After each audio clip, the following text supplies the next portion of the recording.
Okay, I think we're good. What's up, you guys? So, this is something I've been wanting to do for a while.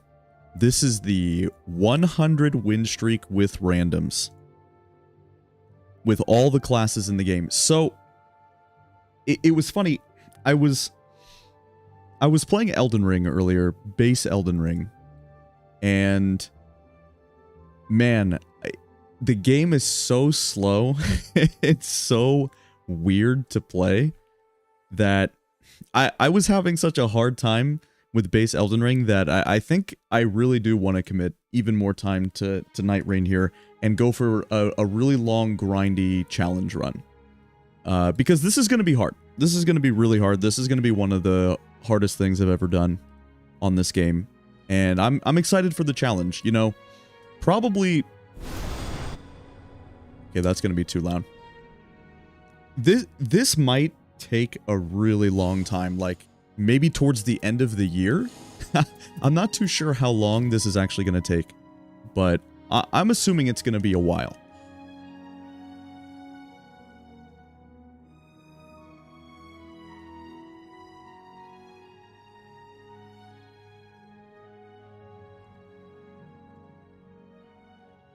Okay.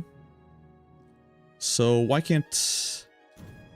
Maybe I need to redo the... Okay, there we go. For some reason you guys couldn't see. So let's go put the Shifting Earth at rest. So it's also going to be dependent on what classes I want to do. And because of that, I don't know what order I want to do them in. Because I need to do every class. I need to play every class. That's really important. So if I don't play every class, then I would probably just play Iron Eye every single time. Because I think Iron Eye is the most OP. So probably we want to do every class. And the way that we're going to do that properly, I think, is... How do I want to go about it? So I think we'll play 13 games, 13 matches on the classes that I like the most. Alright, so we're queuing up for multiplayer, and it's going to be with randoms. And the reason why it's not... The reason why we're going to be playing with randoms and we're not going to be playing on solo is I actually think this would be more impressive. I think this would be better to play with randoms.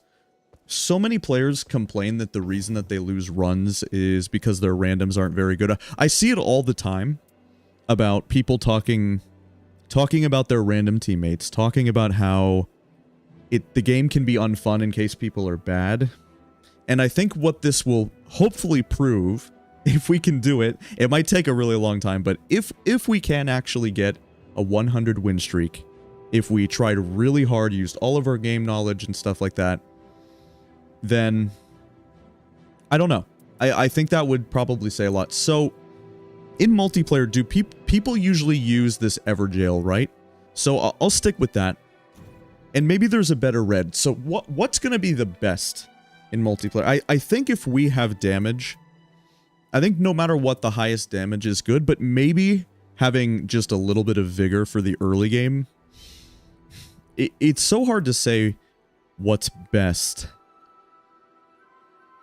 See, because the problem is something like this doesn't actually scale with... This doesn't scale with Iron Eye that well because we don't we don't have any maximum HP. Although this would be really good. But I feel like Rune Acquisition is so strong for teammates. Okay. Maybe that's good enough. I don't know if I need to change my relics yet. That seems fine. Alright, so... And I think the way we'll do it is we will just queue... We will queue everyone. Good luck. Here we go. Hopefully it doesn't lag.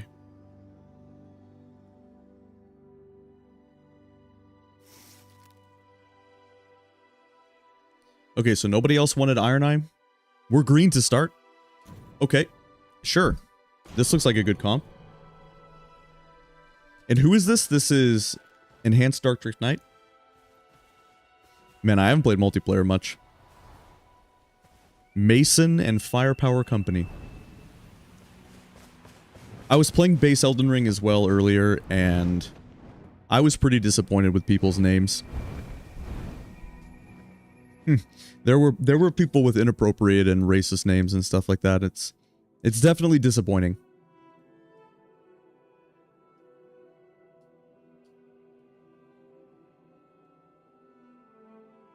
I feel like multiplayer takes quite a bit longer to load. I guess it makes sense, though.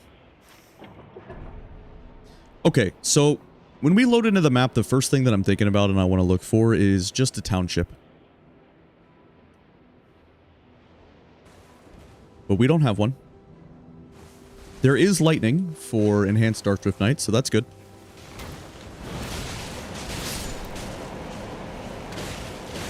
Guardian has that nice whirlwind ability. I think the game needs to be turned down just a bit. Yeah, I think... just to be sure. Okay, let's do like... okay, that's probably perfect. That's probably pretty nice. Okay. And a gold pickle? Could be okay for the boss. Okay, does this guy want to go to the Everjail? That's fine. We can go to the Everjail. Now, do I have cross-region play on? I hope not. Yeah, okay, I have it on no matchmaking. Hopefully the lag and the ping won't be too bad.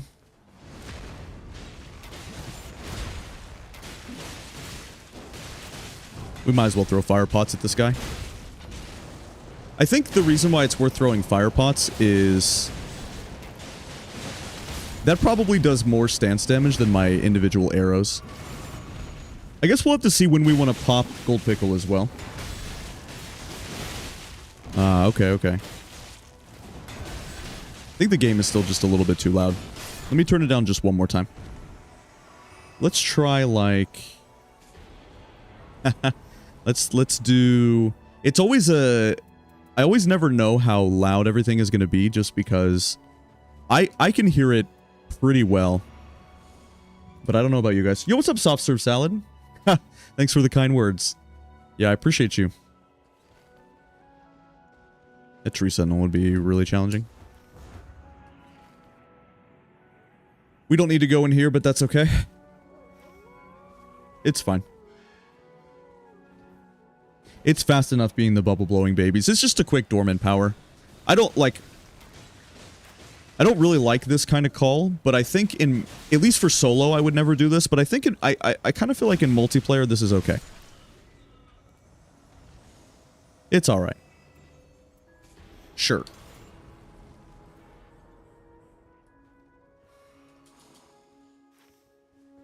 Okay. Let's go to the castle, please. We're level 3. I got a blue bow. We're strong.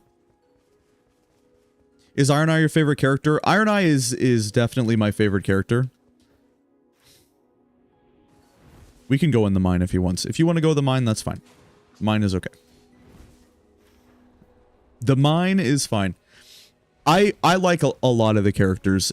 So with this challenge, what we're doing is... and I was saying it's going to take a while, right? This is a long... you're looking at a long-term challenge here. 100 win streak with all characters. And I have to use all characters. I don't need to win 100 times in a row with Iron Eye, but I have to mix it up. You can see the list on the right. So we're gonna be having to evenly split it up between all the classes, and we need to do a 100 win streak of expeditions with randoms. That's what we're going for. So I have it listed right now. Those are my 3 favorites, but I also really like Revenant. And so it'll be 13 games on... actually don't think the Smithing 2 is better than that. That's a good melee weapon. No way the Smithing 2 is better than that. Nice. Just a clean rot. That's good. So anyway, we're going to be going for it. There's a realistic chance that this is very challenging. We could maybe lose this very first run. You never know with multiplayer. Like, it's possible, but I did want to give myself a long-term challenge. I'm really enjoying this game a lot. I am having so much fun playing Nightreign, and I'm having such a hard time going back to their other games, even base Elden Ring, due to the...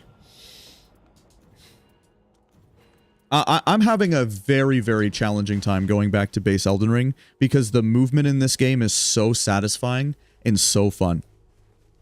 I'm being serious. I'm having quite the hard time. I am liking this game so much that it's been difficult for me to go back and do some... I did some Elden Ring invasions earlier, some PvP, and it was slow, it was sluggish, it was bad. There were people with racist names on Seamless Co-op. There were 2 cheaters today. It's disappointing. So I've been wanting, very much so, to do some kind of long-term challenge that's going to take a long time. And so this seems like a perfect opportunity to do that. I'm looking forward to it. So, like I said, of course... There's a possibility that I don't even do this remotely soon.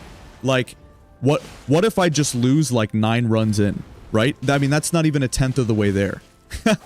But there's also a chance that I think we have a better chance of doing this than maybe even my wildest dreams could imagine. It's like maybe we just do it first try as well. It's gonna be interesting. Somebody was saying yesterday when I was... because I was talking about this, right? And I was saying how I wanted to do this. And they said, well, what if somebody leaves? The nice thing is that it seems like the scaling works. So, in theory, there's not really too much that someone could do to troll me to make this impossible.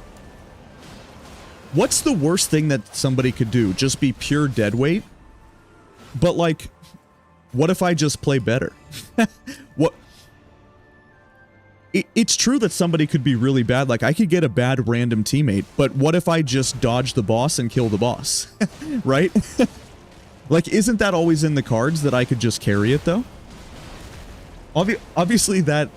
So that comes with the caveat, right? Where, okay, I have to be good enough at the game to do that, though. But I think it's... I think that's what makes it a good challenge, is that no matter what with the randoms, and we queue a random boss every time. Nice, he got a halberd. He also got a holy, that's really good. Okay. So I don't really know what to think so far.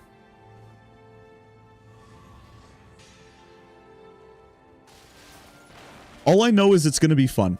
And it's going to be a good time. When we're already off to a good start, that I was able to get Iron Eye. It's a Crucible Knight Castle. I think Iron Eye has separated himself as the most overpowered class for me. I think there's a lot of classes who are really, really good. Like, Executor is good as well. And so is Duchess, and so is Recluse and stuff. But I've put in the most practice into Duchess and Iron Eye, so I'm just feeling confident on these 2 classes. And Iron Eye's passive to get the extra rare drops really goes a long way, I think. The fact that we get more rare drops as this guy is completely game-changing, in my opinion.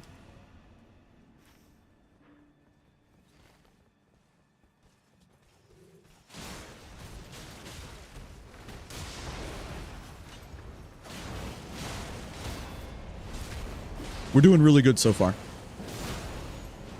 I'll ping this side of Grace so we go.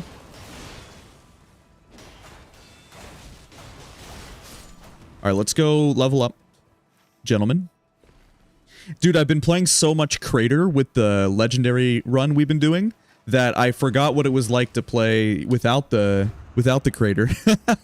We've been, for the past couple of weeks, I've been exclusively playing like with the Crater. Funny. Okay, well there's level 10. Pretty good. How about we go here? This is lightning, gentlemen. The zone is probably going to be here, but it also could be in one of these. There's a couple spots that it could be. I don't know this exact seed. But another reason why I think this will be possible, you guys, is because there are only 40 possible seeds, and I can open the documentation, and I can try to get a feel for how it's going to go. I can make better pings in multiplayer. If I knew exactly where the final boss was going to be for this day, which is easy to do because Matt, who made the randomizer, uploaded the documentation, it's like we can look at the seed, and I can make some good calls for the team. Wow, Lightning Starfist. I think they're going to have it covered. It looks like that guy has Dragon Halberd, so... Ooh, Silver Pickle is good. Okay.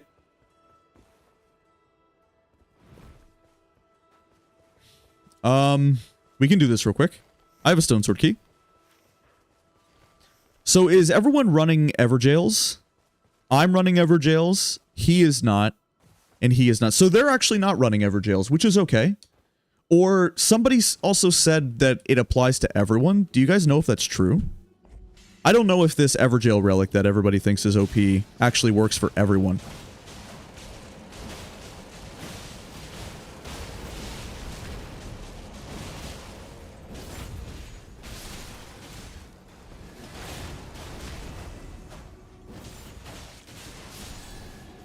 If so, that would be crazy.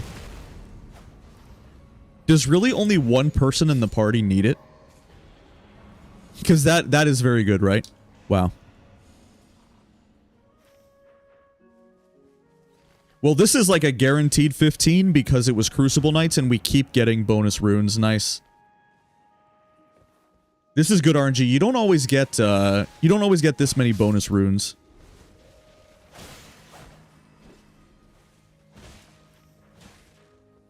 Okay, so it was up here. And what are all of the bosses that are in the pool for Dark Drift Knight? Because that actually plays a factor. If there are Deathbirds or Tibia Mariner in the Dark Drift Knight, then trying to get some kind of sacred blade or you know, some kind of holy setup for that would be really good. We're also still, of course, looking for gear. Successive attacks negate damage is probably our best thing. He should look at this. He should take this. Successful guarding ups damage negation. Fantastic. I think guarding and blocking are the same thing, I'm pretty sure, right? Yeah, even though we don't have a purple, we did get Clean Rot from the... from the Godric Knight, so pretty good. And I guess these local clues are super good too, right?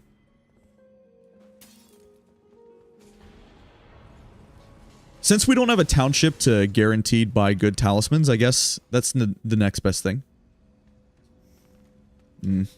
Not good enough to try to worry about dropping. It's okay. Alright, Fire Grease is alright. Cool. And getting some warming stones for the team. Another thing that's going to go really big here is getting warming stones for the team and making sure that I bought... Like, I bought both of the... I bought the pouch and the uplifting aromatic. Like, look how many supplies and consumables we have here. It definitely helps.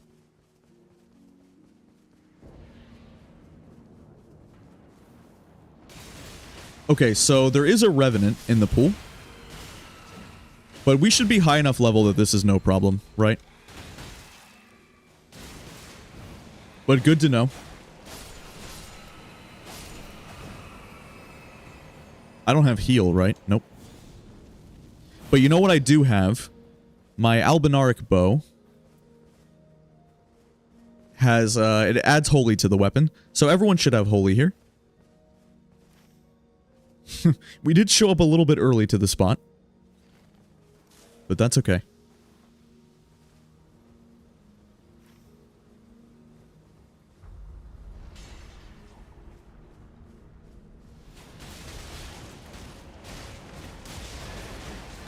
Oh. Why does it not stun? Interesting.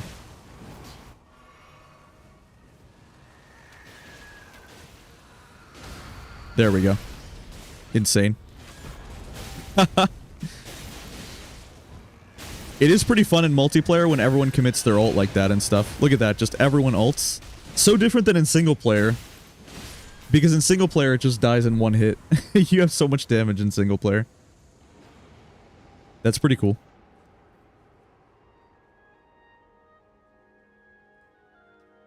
Okay. Level 12, day 1. Not that it matters. Nothing good there.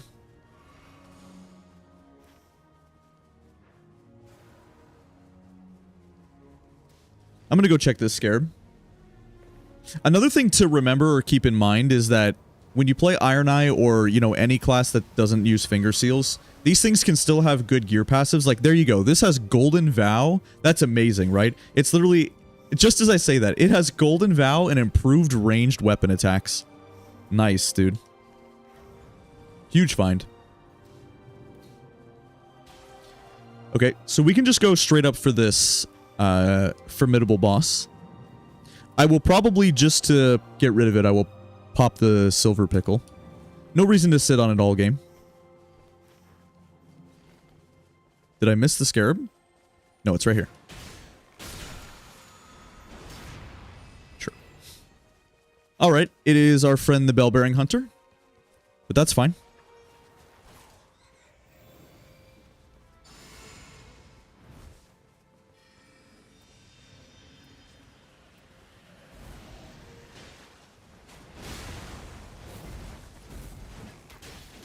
So this guy is definitely interesting in multiplayer.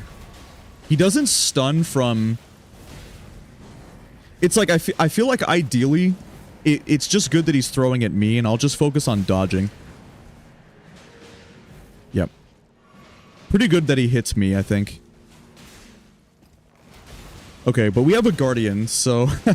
So good to know. Every time you have Guardian, this is just a lot easier. Nice. Okay, good.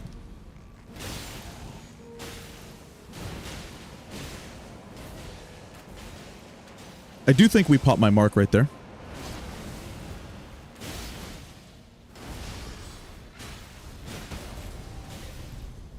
Good. Okay. Yeah, so we'll definitely use this. You always want to just make sure to use your consumable there. Like, don't just hold the silver pickle. This guy's a formidable enemy, which means that with our consumable, he probably will drop a legendary.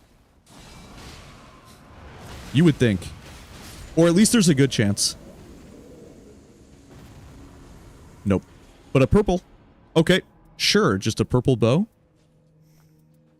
That's fine. We'll need a better weapon for the boss, the enhanced Dark Drift Knight, but it's fine.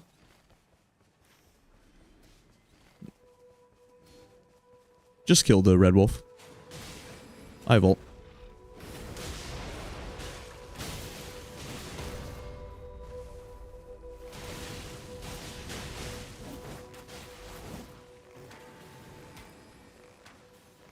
What an annoying enemy in this game.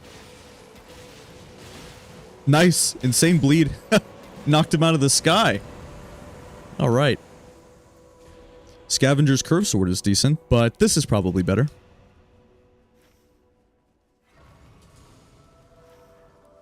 Yep, let's go here. This was a Tree Sentinel, from what I remember. We don't have a great weapon for the boss. Maybe I'll sneak off into a tunnel myself and get this Clean Rot Knight upgraded, but I don't know. We have Uplifting Aromatic and Golden Vow, though, which is always helpful for the team. This guy is strong against Holy, but like I said, we can do this. We have 2 buffs, actually. We can Golden Vow, and we can Flame Grant Me Strength. This is like an Elden Ring run, dude. It's exactly like base Elden Ring.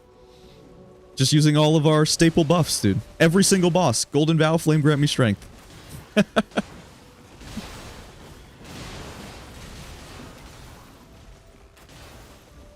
We're doing pretty good damage. If they have bleed, it's going to be good.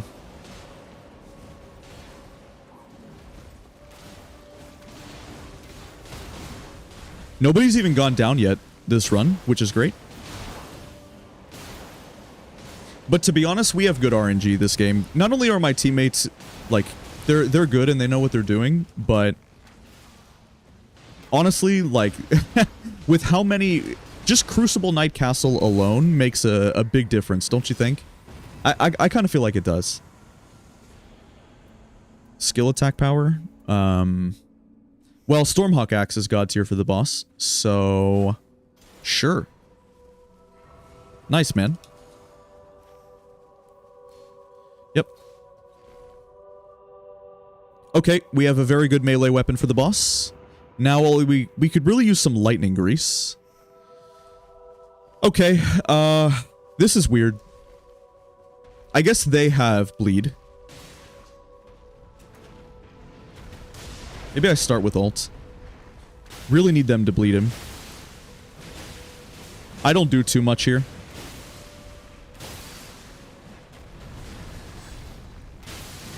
Nice. I guess my mark does stuff, though. As usual. Just doesn't feel like this would be the fastest possible DPS.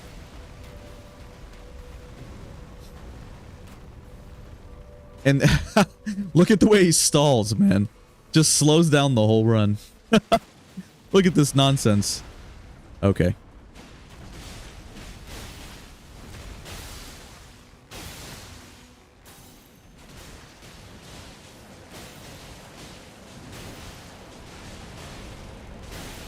Perma staggered, though. Nice damage. Okay, he was worth a lot. Alright, is a black bow better? I think it is. Yeah. Already 14 and the zone's not even done yet. Nice, dude. Only issue we have right now is no good talismans. It's like we can go... We're gonna do the basement boss, which gives good talismans, but... It's tricky either way.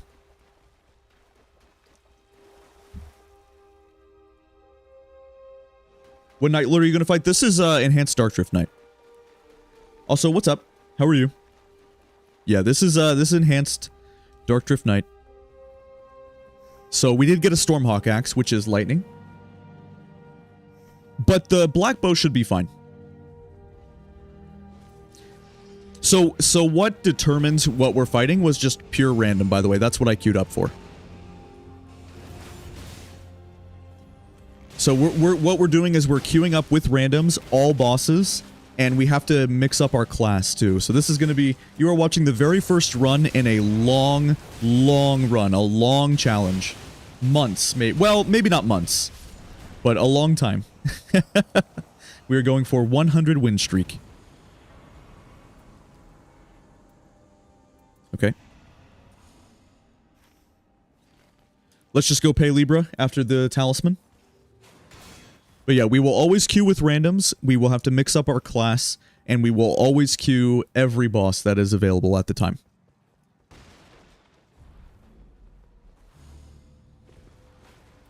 Okay. Sure. If we get a Warrior Jar Shard, then that means that our Barrage will actually be good. The problem before is that, or like the reason you don't spam Barrage is because it's not that good, but now we have we have a skill attack power and a skill attack power. So now our Barrage is going to hurt.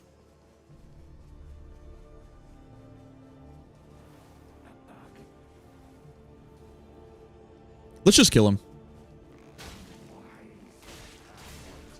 We can kill him.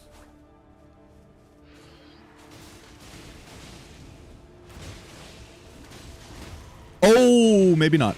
One shot. Wait, at 14 he one-shots? I guess we have half HP, right?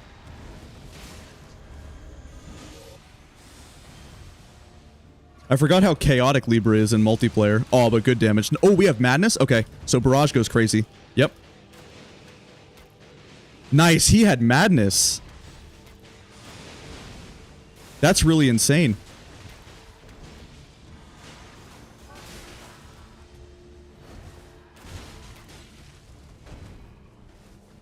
We should be okay here. Oh. Okay. Libra is so different in multiplayer, dude. I forgot. He is scary. So much less predictable. He's like just honestly all over the place. I know why people are scared of him. Makes perfect sense. I'm scared of Libra in multiplayer too. It's like, it's a totally different boss. Alright, nice. We got him though. And you get a talisman, which is just amazing, right? This is good for... This is good for him.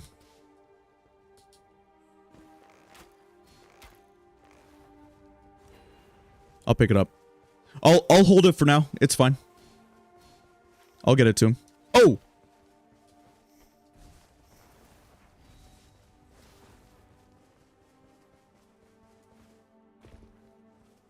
Huge. Okay, okay, we're good.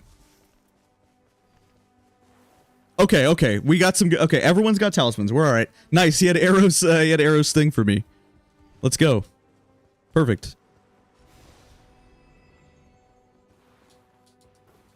I should have used one of my uplifting aromatics there, by the way. Yo, what's up, Mike? Hey, brother.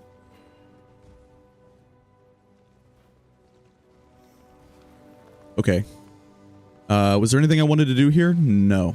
Yes, there was something I wanted to do. There was, in the shop, there was a periodical glint blades instead of... I'm probably not going to use this anymore. Yep, I wanted to spend the money for the periodical glint blades because we are not struggling for cash. And we want to put that on. There we go. Okay, I just really did not want to fail to... Sometimes I fall on the corner like a noob. It's pretty rough. Alright. Definitely good to get our... Sorry, guys, I was a little slow. Sorry, lads. I was very slow. It's okay. Yeah, so I was saying... My realistic expectations for this is that we will die a lot sooner than I want to and lose the run. Like, maybe around run, you know, 14 or something like that. Maybe even sooner. But I also think we got a pretty good shot at this, man. The ultimate goal, what I'm trying to prove, or what I guess I'm trying to say, is I see pretty consistently how everyone is so worried about their randoms and their teammates. I heard it for more than a decade playing League of Legends, how elo hell is a thing, and how gamers are always so mad and so angry and willing to blame others rather than themselves. And so hopefully the idea with this is that if we're queuing with randoms and we're queuing a random boss and we just try our absolute best to play well and carry the expedition, whether or not they are good or bad should not matter, right? Because we'll just do the best that we can.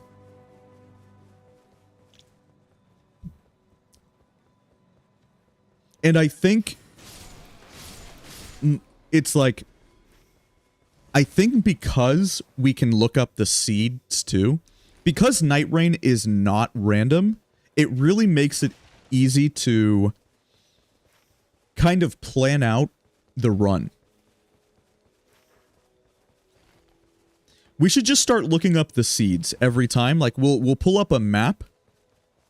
Okay, a quick little grafted scion.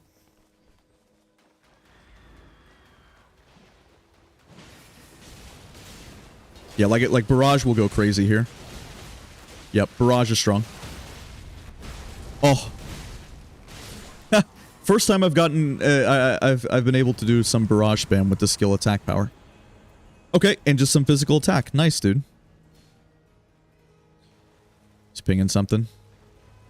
Range weapon attacks. Okay, sure. Nice.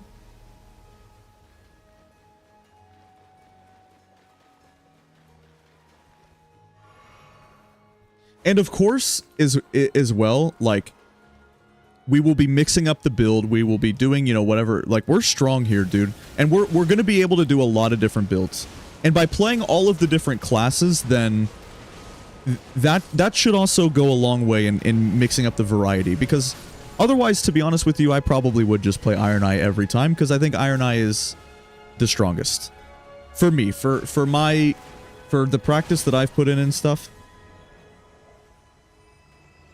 And for how much Iron Eye that I have personally played, I would say that I am good at Iron Eye at this point. I've just played him enough times. And he's just insane.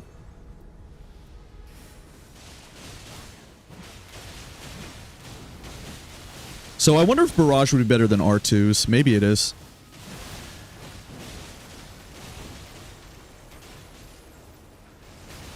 Ow.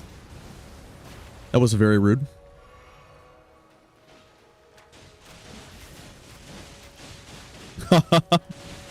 Dude, he's not even... I mean, he can't even get his summons off.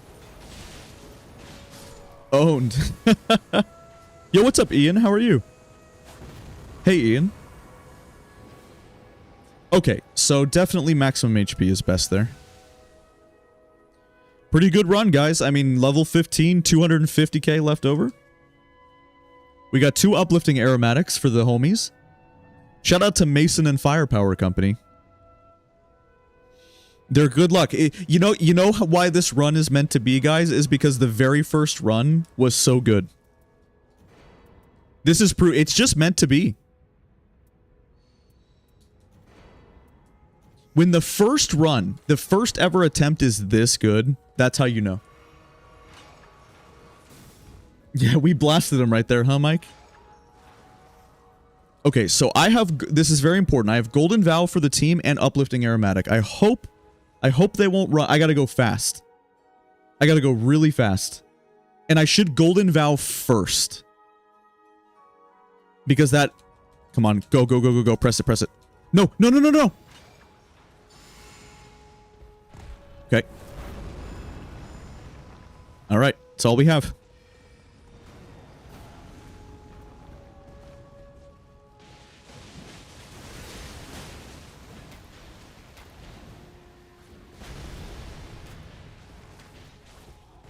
I think Barrage should be good.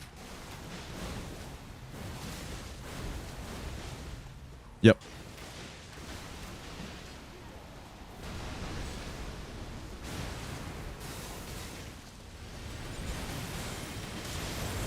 Nice. We had the ult.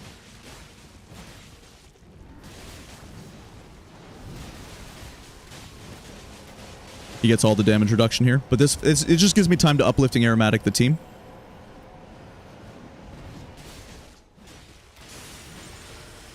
This will probably go for me. It did not. Does that always go over his body? Oh, no. Okay, okay, okay.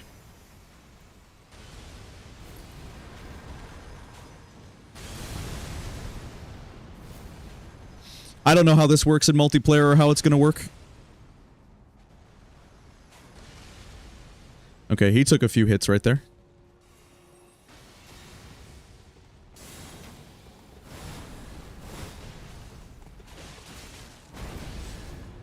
We haven't been hit yet, which is great.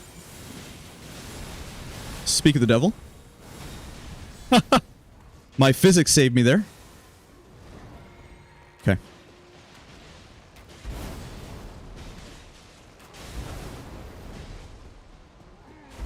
Finally had a good opportunity to get in. Oh, my bad. They can get me, right? Should be okay. Yeah, he's blocking. Good job, buddy. Oh! Oh, no. Surely we won't lose the first run. Okay, no, we're okay. I just need to heal. I don't know... Surely that's the timing? Oh, it wasn't even on me. Okay, alright, alright. We're good, we're good, we're okay. We're totally fine. Everything will be okay. That has a range, we're fine. Nice. Sucks I went down, though. Should have never done it. Big mistake, for sure. Okay, we gotta get in there. That dodge is different than single player. Ah, I gotta get used to that. I guess it's better to just space that one, man. It really does look better to just space it.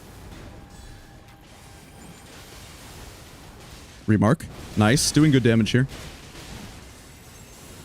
How do you dodge this one? There we go. You have to roll a little bit. Just a bit different. The tracking changes. Ooh. Okay. Alright, we're okay. We can heal here. Have our ult in just a second. Should be okay. Yeah, we got it. Nice, man. Good job, gentlemen.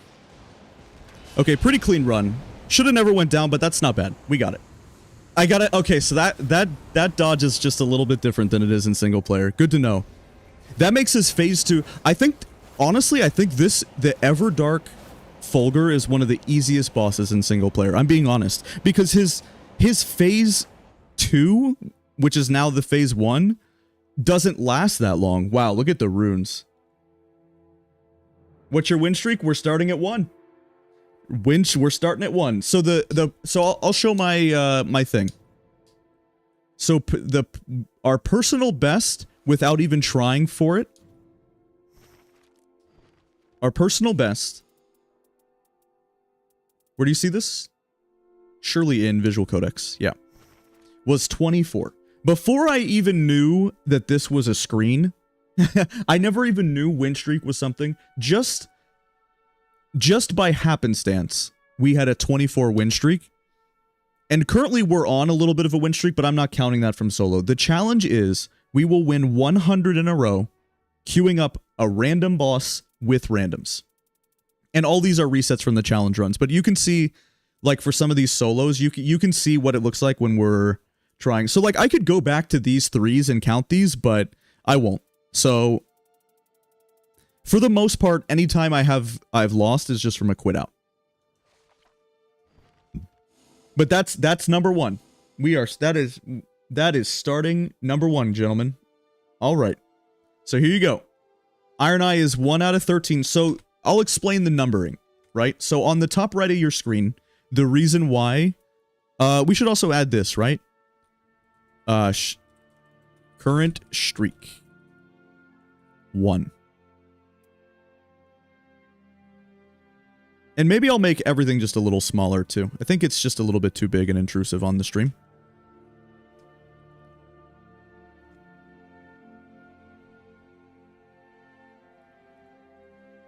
Okay, so the reason the numbers are there is because we're going to have to do this with every class.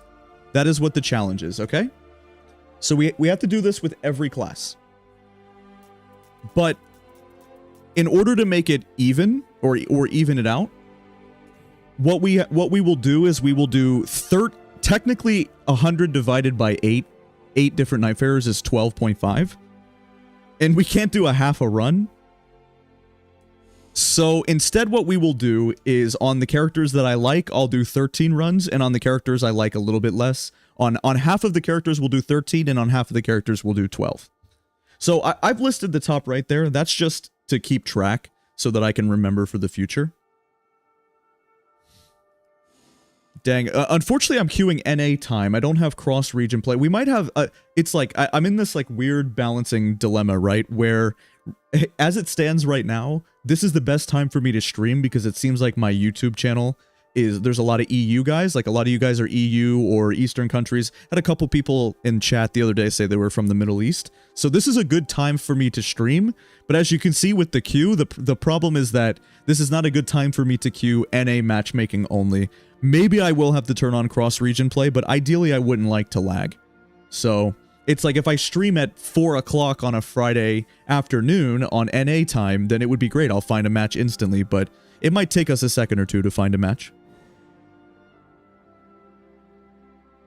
When you get to Revenant, can you do at least one bonk run? Absolutely, I will, Tim Tran. For sure. We will do that. Yo, what's up, user unknown? I'm from Australia. You play on PC? Yeah, this is PC, brother. Okay, so how about a Wilder? If, well, you know what? Just to be sure we don't lose, I'm going to queue a second Iron Eye. Just because I didn't look at my relics I didn't look at my Wilder relics. So we will go ahead and do a second Iron Eye, but hopefully tonight it won't be all Iron Eye runs. Maybe I shouldn't have that be set to current streak. Is the word total streak more clear? Maybe it should be like this, you guys. Is this better? I just want to... I just want to make it clear that we have the total streak is 1, but Iron Eye is 1. Gonna do this to practice all the classes. Yo, what's up, James? Well, certainly we will play a lot of Nightreign so that we will practice with all the classes. Yeah, you're right. I mean, hopefully that would mean we get better, right? Yeah, you would think so. But that's not the main reason. The main reason I wanted to do it is because the most common thing that I see people complain about in this game are their teammates. And so I wanted to do something that would prove it is not... I want to prove that this is a 100% skill-based game that has no luck and no RNG to it. You never... I truly believe there is no such thing in this game as a bad run, only bad players. That's what I believe. I think because you don't... Because of the way they set up this game, okay, where you go to the bottom of the crater, and every single time you can upgrade your weapon to a legendary, and you never get RNG'd out of that. What it means is that, like, because this game is not truly random, it is never going to happen where a good player doesn't at least get a good build every single run. Because you just will eventually get what you need if you clear enough monuments. That's just how the game has been balanced so far.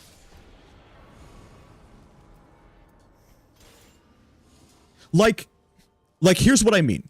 I just got a blue harp bow, okay? Right? I just got a blue harp bow that has attack power at full HP. And it's like, that's a really good, that's a high roll for Iron Eye, right? Like, that's an insanely good bow. And you might think that that's, like, pretty rare to get that. It's like, you might think it's like, dang, that's so lucky that I got a harp bow with attack power at full HP. And in reality, it's not like that weird or rare or lucky to get that, right? It's like, that's a pretty common thing you more or less can get almost on every run, right? It's like, you don't ever get screwed out of a build in this game. You never get such a bad boss that you can't deal with. You never get trolled out of, like, somehow, some way, it's like, I was just never able to get above a white weapon. It's like, that never happens.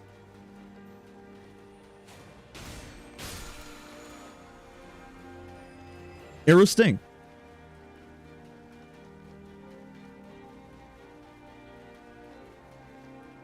I think the reason why people complain about bad players is there's not enough teamwork. You're absolutely right. What they are complaining about is that there's no voice chat and there's no crossplay, and it's super hard. It's really difficult to express where you want to go because they didn't give us voice chat. But you're right. I completely agree with you. But the other thing to remember is that Souls gamers are not the friendliest, nicest people. So also what they're annoyed with or talking about is that Souls players also, and you guys just need to have gamers as a whole need to have a better attitude. It just is what it is. You should go into your runs with the attitude that I will carry the run and I will just do whatever I can and whatever happens, happens. That's what you should... Your mentality should never, under any circumstance, be to blame others for your own problems. At least I just wholeheartedly believe that, man. Be good to people, be nice to people, help each other out, and you will be rewarded. It's not like the randoms are so bad that you can't carry them in this game. That is like what... There's no problem with the randoms I've played with, man. It's like, okay, someone goes in here, like maybe this Duchess goes in here, maybe it's Bellbearing Hunter, she tries to fight it and she dies, right? Maybe. But, okay, so she dies, we let her lose the level, maybe she goes back for her runes, maybe she gets mad and she rage quits. But surely I can just dodge the boss, right, at the end?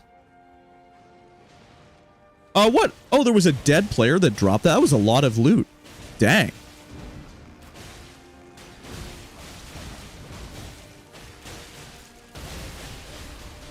Either way, I guess just all my broader point is, guys, and like it's pretty straightforward. the most important thing you should take away from this is just be better to random people on the internet. Just don't be what did we say? Like, just don't be that guy. You know what I mean? No one likes that guy. You know what I'm saying, man? Don't be that guy. No no matter what, bro. Just be chill. Just queue up. Just be a good teammate and just try your best.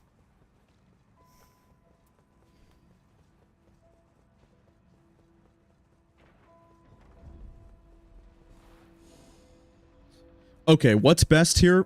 Probably just Erdtree Favor. I think Erdtree Favor is always good. What is the hardest boss in the game called? Well, it totally depends. What is the hardest boss?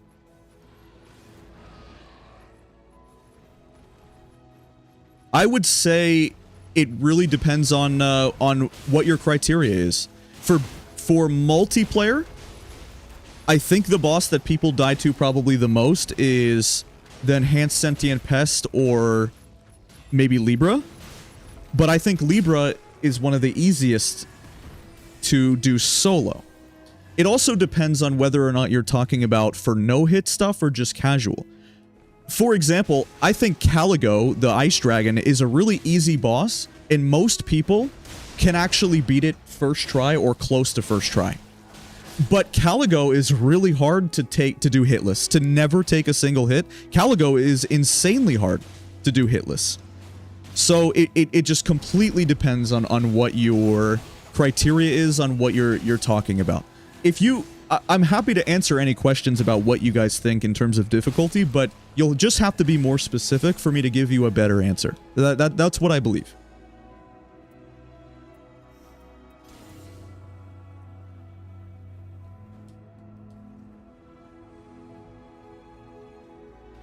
Because like in these games, and just depending on your criteria, like just saying like who's the hardest boss is not enough of a complete question, I guess.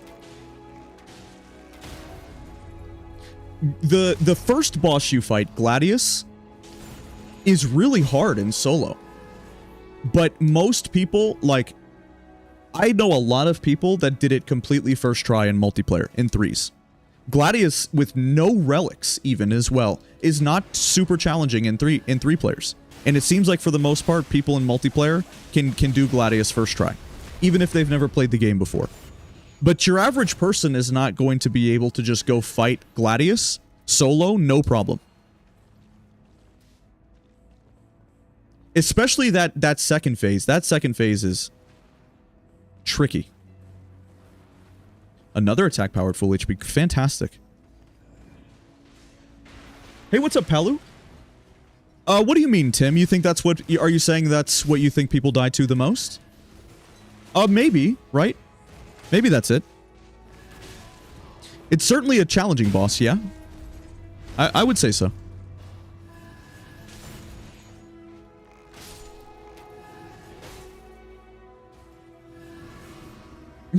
No, you're fine, Ian. You're fine. You didn't do anything wrong. I'm just letting you know. No, you're good. Don't worry. You don't have anything to apologize for, my friend. I want you guys to know something about me, okay? Can I confide in you guys and I tell you something?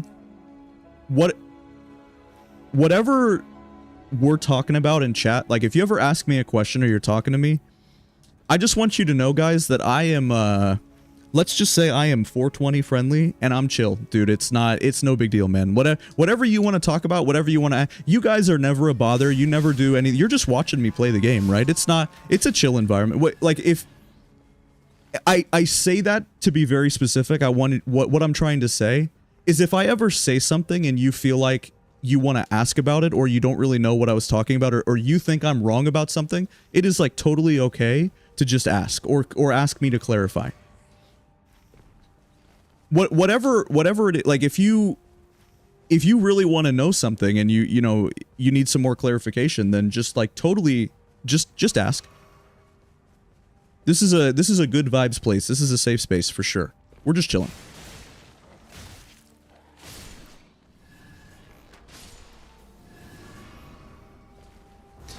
Okay. So we've got a pretty good setup. We do have 2 lightning grease. Let's check the merchant. I don't know about everybody else. I know I have the hardest time with Everdark Gaping Jaw. I think it's pretty tricky in multiplayer. Yeah, I do. I would say so. 4,500 for glint blades. Sure. Looks good to me, man.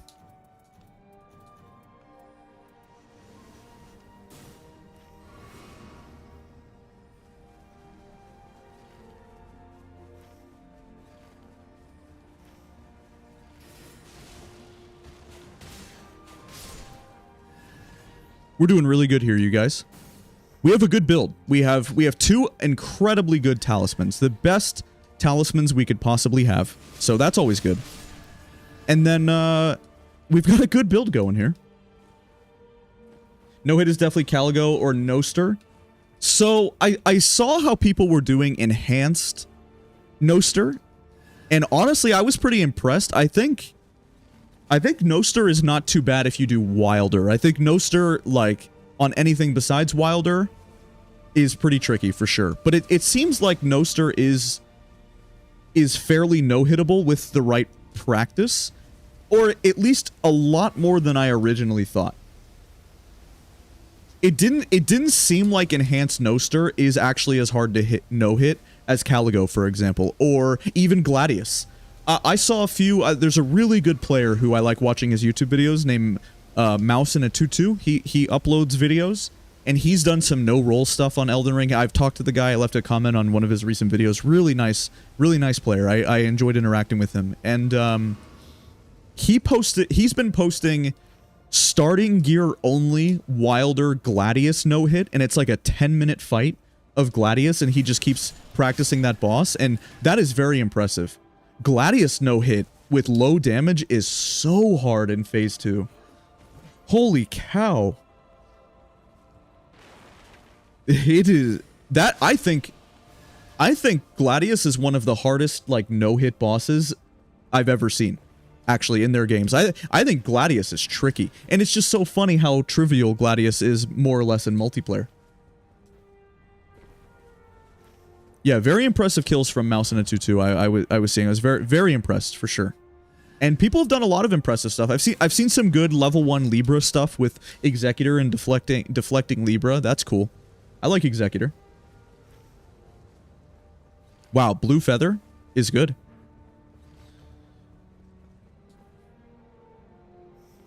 But not better than anything else we have.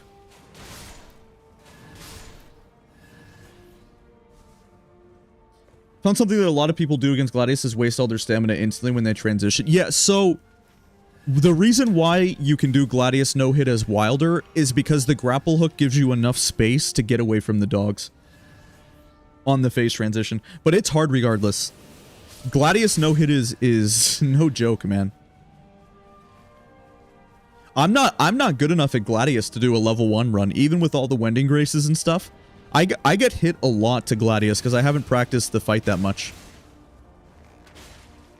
There's only a few bosses that I think I could realistically go for like a level 1 no or like a low damage no hit in this. And the first one that comes to mind is Libra. I don't think if I was using the free reign mod to go straight to the boss, I think if we started putting in some level 1 Libra no hit attempts, I think I would get it within an hour or two.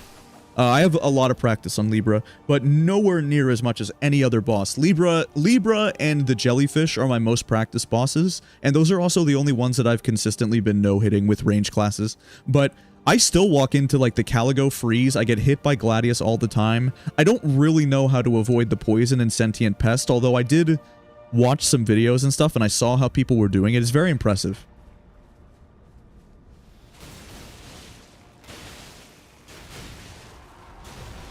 At some point, I will go into the free reign mod and I will practice no-hitting all the Night Lords, because another run that I'm going to be doing in tandem with this, like, I'm going to be doing this 100 win streak, but I'm also going to be streaming some, I'm calling it like semi-hitless attempts, and what I mean is instead of no-hitting the Expedition, which I have done and I have a PB of 1 on Revenant, instead of streaming entire Expedition no-hits, which are possible in this game and and people, myself included, have been doing it, but it's just, you have to reset so much that it's kind of not fun, because you're not farming any relics or merc or anything like that. So I think what I'm going to be streaming is, I would call it like routed no-hits, okay? What, I guess, wow, this is rare. Have you guys, so I think this only happens on Dark Drift Night. The day 1 double boss. Have you guys seen this before, by the way? This is one of the rarest things. It's only this seed in the game. I think only 1 out of the 40 seeds can do this. This is interesting. Yeah, it's only with Dark Drift Night where you can sometimes get, at this location, you get the day 1 double boss.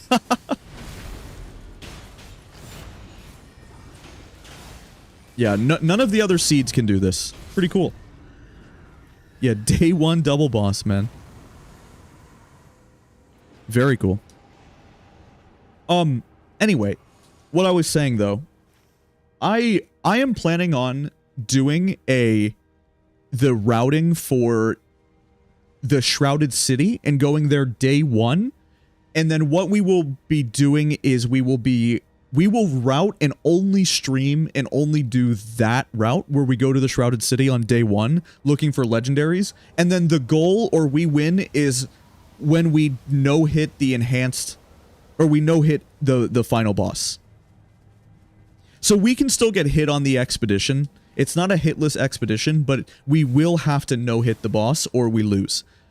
And so I want to do like the very specific routing where it's like our job is to go to the Shrouded City on day 1 and conjure the Shifting Earth, and then with the ultimate goal to do hitless on the boss.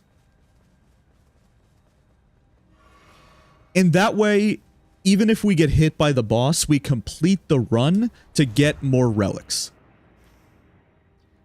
It's starting to be very apparent to me, and I guess you guys probably have noticed this too, that if you want to get good relics and not be a cheater, you need to play this game for about 1,000 hours. Like, if you want to get literally best in slot perfect, right? It looks like it's going to be about 1,000 hours of rolling for all classes, right?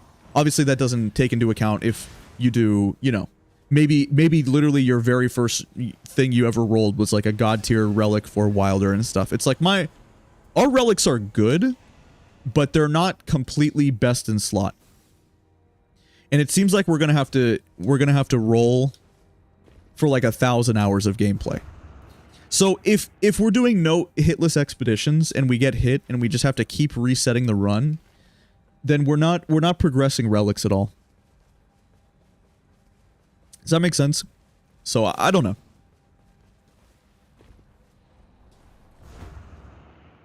Oh, there is another seed? Okay. Well, maybe there is another seed then. I've only seen that one time before. And I think it was on Fulgur, but you might... Okay, maybe you're right.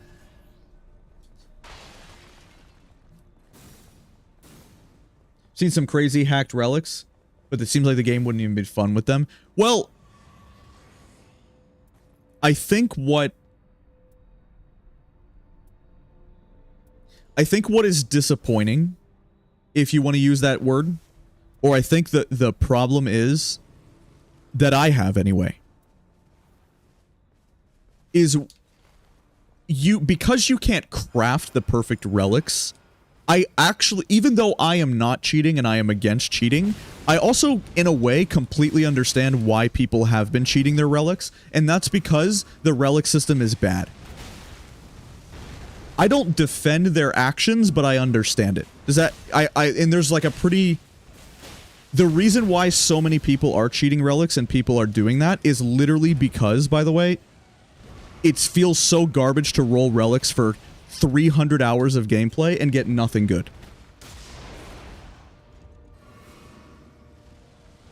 I've seen the videos of people rolling 1 million merc worth, right? Like they save up 1 million merc and they save up, you know, 100 sovereign sigils. And they just still nothing good. Nothing completely best in slot. And then it's like, how come if they're gonna do the system the way they did, right? Why is it locked then behind like some impossible relics? Maybe it should be possible to roll 3, you know, attack power up with 3+ bows or something. Like, how come you can't get a relic that, like, is just triple increased rune gain or something? Would it really be so bad if some of these cheated relics actually did exist after rolling for 1,000 hours? How come there's not more relic variety in what you actually can get? Or I can't combine them, or I can't craft them. How? It really doesn't make a lot of sense how it has been set up so far.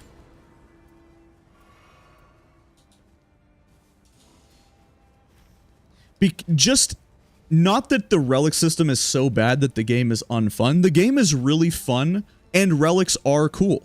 Like, it's cool that I get what I get here, but and when I play Duchess and I run the improved Carrion Sword Sorcery and those stack and those work together, it makes me feel like relics really matter when I get Slicer. It feels good, man. It's just great to get the exact stuff you're looking for. But of course the problem is just that I have a couple of relics that are good, but they could all just be so much stronger as well. You know what I mean?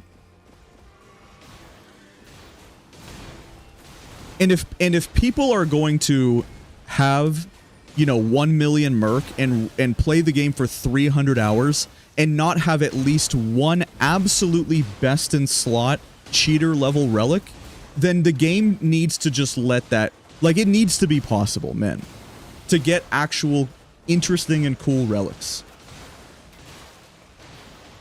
And because of that, I realized how important the relics are once I finally started running on Duchess the Carrion Sword Sorcery relics. I really found out just how good that actually is.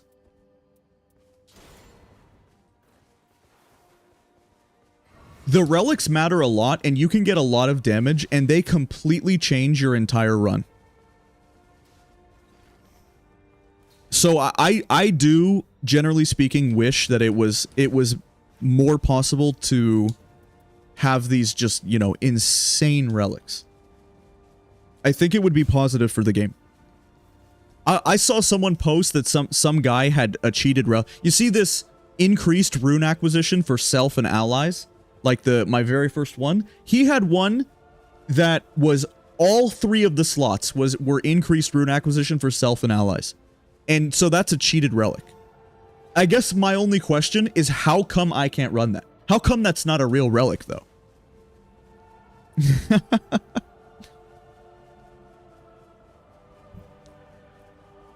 And if the answer is because it would be too OP, or it would make the game too easy, for an experienced player, the game already is too easy. People win runs all the time without relics. We could do some no relic challenge runs, and I promise you we would still win. It's not like people are struggling to do runs as it is. So why, you know what? Like, why not let us have these just crazy good relics?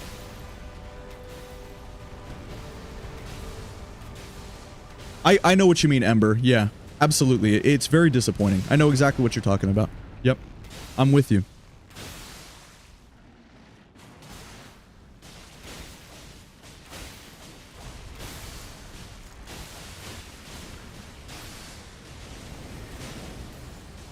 I saw that there was an overhaul mod posted yesterday.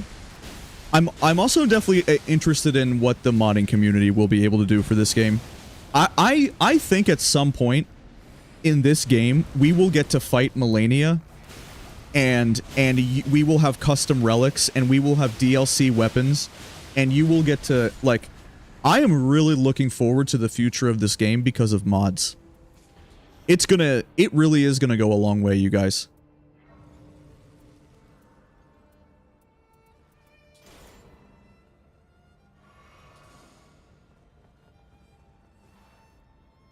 I mean, it has projectile damage drop off, so that's better than 7% attack power. And you know what? So is this. Okay. It has attack power. Okay, we have really good gear. Nice. We almost don't have anything to do. Oh, we can go here. There's some bosses here. But despite the flaws and the problems with the game, what I've been wanting to say is that I still am having so much fun playing this game, and especially streaming it to you guys as well. I hope that you guys are having fun. I hope you guys like the stream, and I hope you guys are having fun with the game, or can come up with challenges, because this game is really good, dude. This game is so good. The movement, the characters, the classes, all of the Night Lords. This game is just completely sick. It is so fun to have no fall damage and run around and be able to mantle up, and you don't have to get on torrent, and you just get in and you play multiplayer, or you do these, you know, solo challenge runs and stuff. This game has so much to offer, and it is so fun for me to play.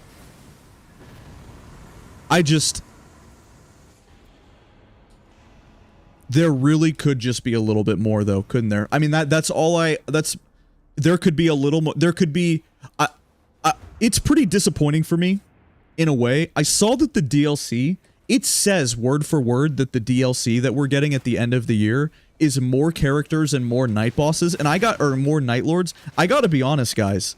That is like the least of my concern. I think the 8 classes that they've come out with in this game are so good and so fun and so well designed that the DLC doesn't need to be more characters, to me personally. It needs to be more shifting earths. It needs to be DLC weapons. It needs to be a working duo mode for people who don't play seamless co-op. Like, it needs to be FromSoft, like, getting it together and figuring out what is wrong with that. Like, I don't think we need... The 8 characters that they gave us to play with are perfect. That I would go that far to say. I would say that is the absolute strength of the game. The 8 characters are not just good, they are excellent. They are just completely game-changing. Playing as your class is the highlight of the game. When you play Revenant, you are playing a Faith caster who can summon, and it feels perfect. When you're playing Guardian, you really are John Nightreign, blocking attacks and using halberds and guard counters. When you're playing Duchess, you're fast, you've got spells, you've got Slicer. Recluse is just the most perfect, you know, caster they've ever come up with, and Wilder is just fun with the grapple hook, and Iron Eye is just everything that was ever wrong with Soul's archery is just perfect, and he's just insanely OP. It just... When it comes to the classes, they made no mistakes.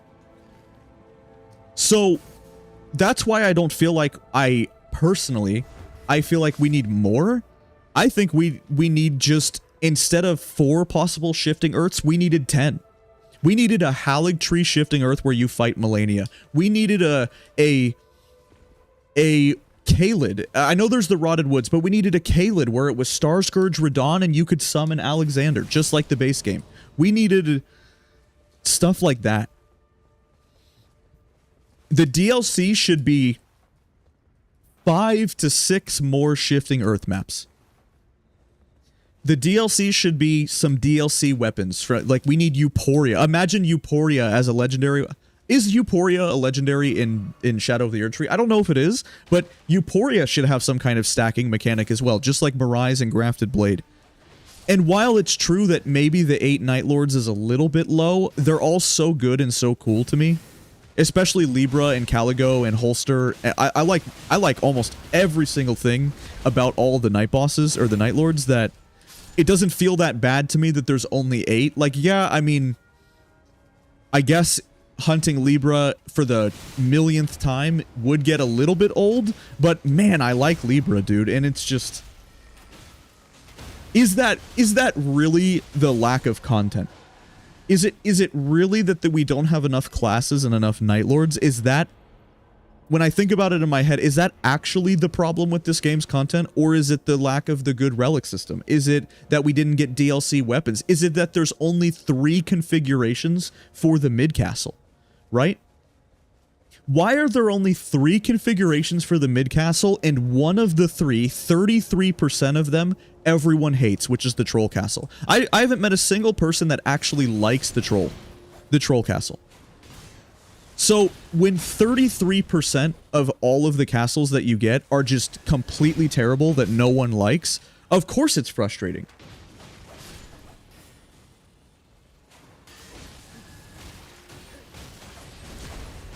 And it's like, why are there only 40 seeds? How come you don't fight Radagon in this game, or Malekith? Why don't we fight Melania in this game? That's my biggest critique. But it's so counterbalanced and counteracted by the fact that they nailed the combat, and the combat is literally the most fun in any video game I've ever played.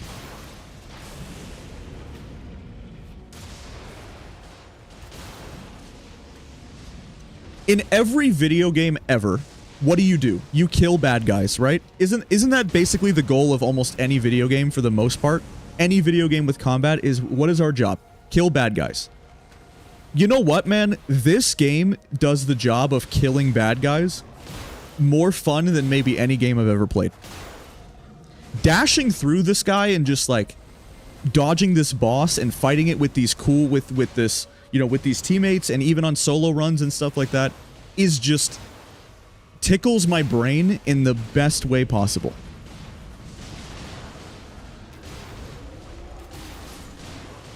So they nailed that. And that it's clear what all the development time went into. The characters. The reason why there's so few bosses to fight for Night 1 and Night 2, and the reason why a lot of the field bosses aren't, you know, there's not a lot of variety, is I think it's abundantly clear to me what the development resource, what they actually spent the development time on.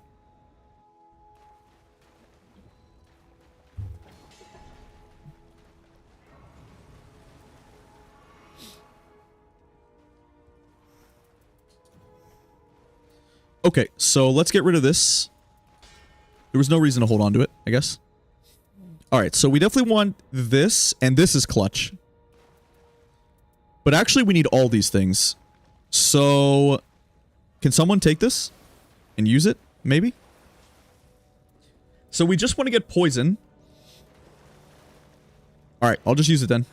Alright, let's go. So I'll get poison on my bow here with the lightning grease, and then we have a god tier weapon for the boss, right? So that's cool. Take away the giant pots? Yeah, I don't know.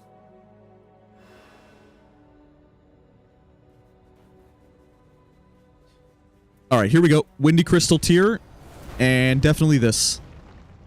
And lightning grease. This should be pretty good.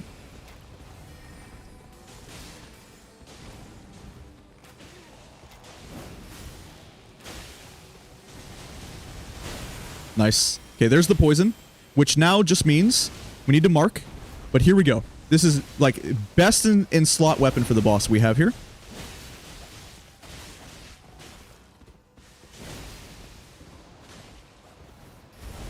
We're doing so good.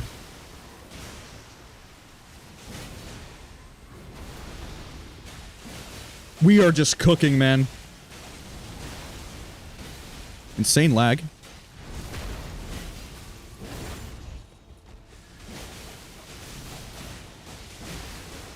We didn't take any hits.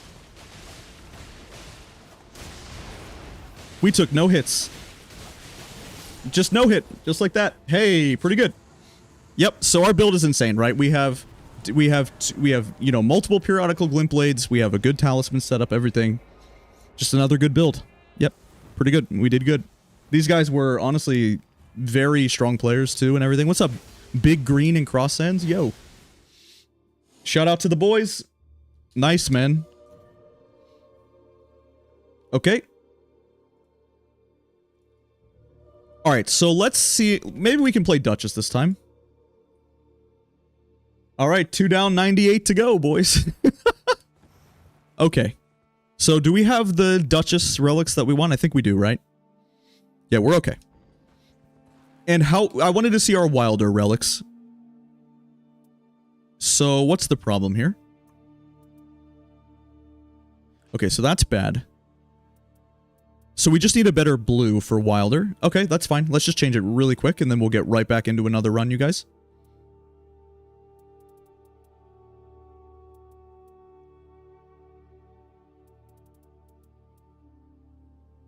Do you already have... Yeah, I do. Okay.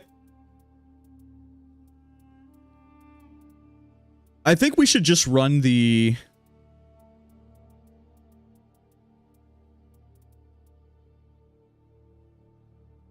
I mean, that's pretty good, but...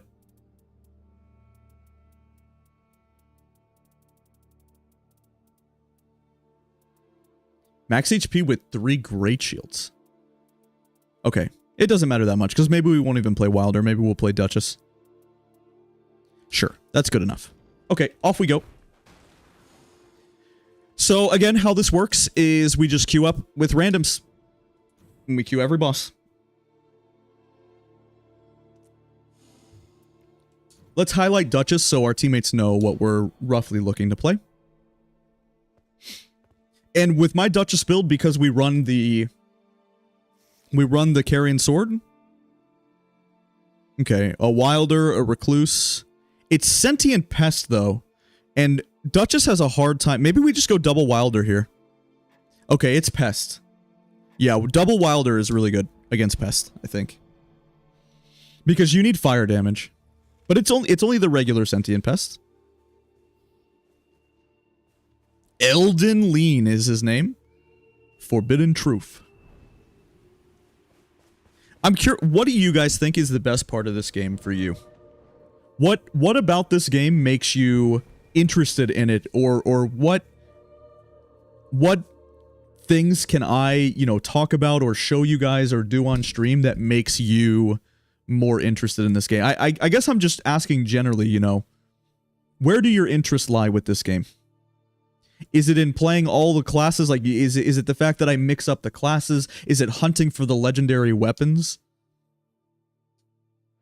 I guess I'm asking, as the product, what can I do for my consumers? What is it that I can do to show you or talk about with this game that you guys find interesting?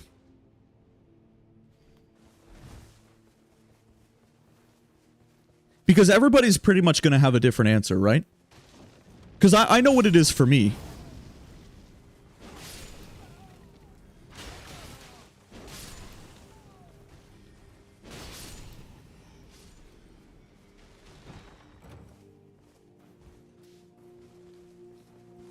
Decent thing for Recluse. Two good things for Recluse. Hopefully she picks up this gear.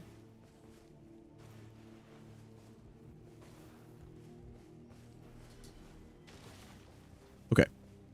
She did. Imagine a DLC with a character specialized in throwing items. Yeah, so there's not a... You're right. There's not some kind of proper perfumer or something like that. Very true. You're right. That is absolute... There's a few archetypes that we are missing.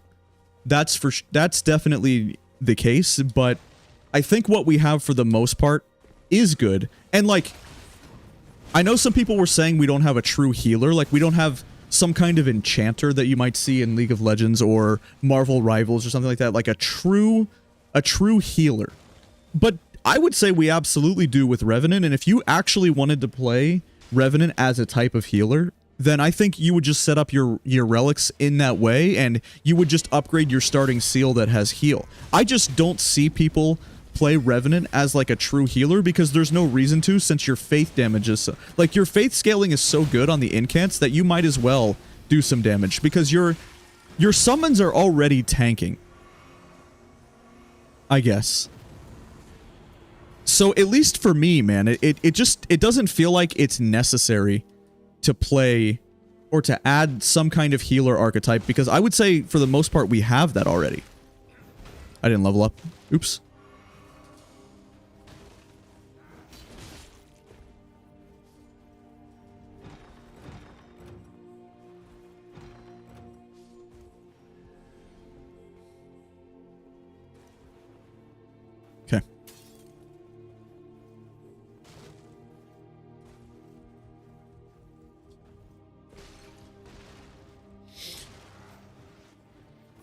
I guess we just go here to check for Stone Sword Key, right?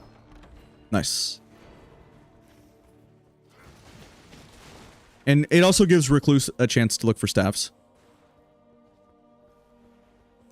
Okay, she got some staffs she wanted. Nice.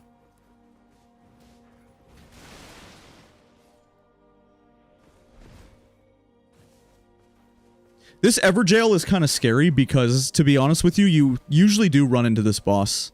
Nah, okay. How about up here?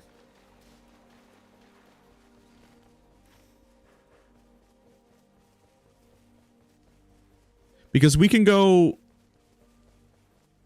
We can get this heal first, and then we can go.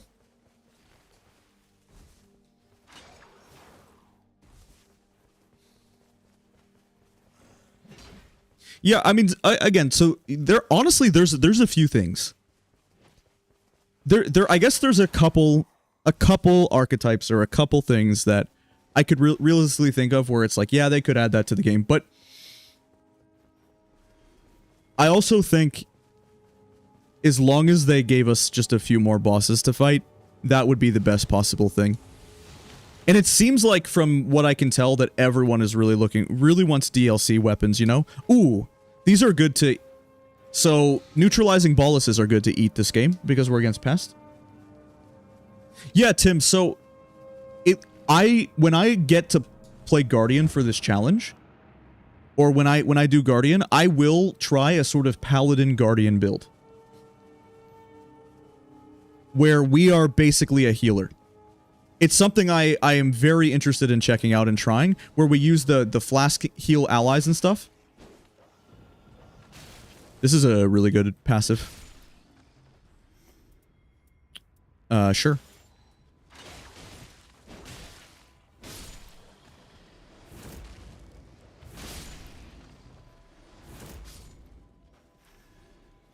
I was just waiting on them anyway.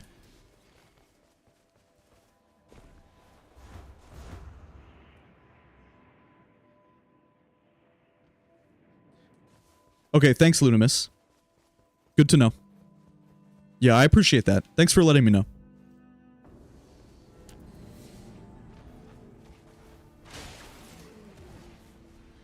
One of the reasons why I was hesitant to do this run is because multiplayer has a little bit of lag that is very annoying. Like right there, I'm just dropping a few frames when fighting these Stone Skin Lords because you just do in multiplayer. It is certainly a little frustrating.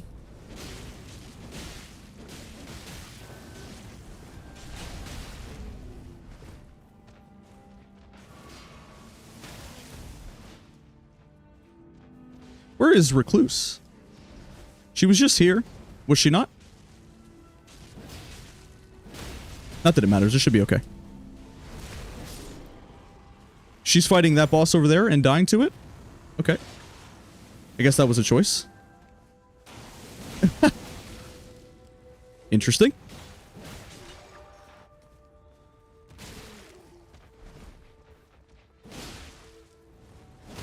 About to say, should be a stagger. I think we have an improved critical hits this game, pretty sure.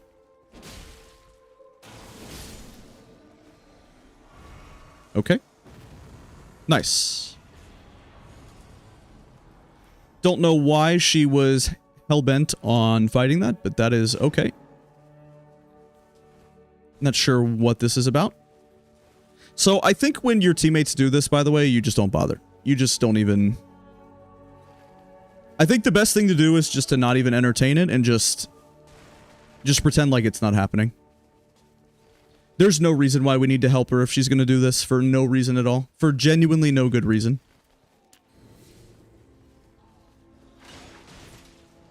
It's like, I guess we could try to help her get her runes back, but why is she fighting a formidable foe solo day one and dying to it, right?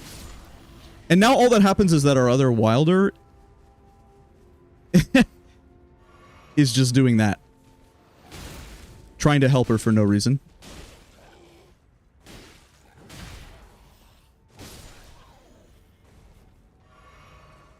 But that's okay. And I think it's worth ulting this guy just because we're going to get our ult back pretty soon. It's honestly not bad.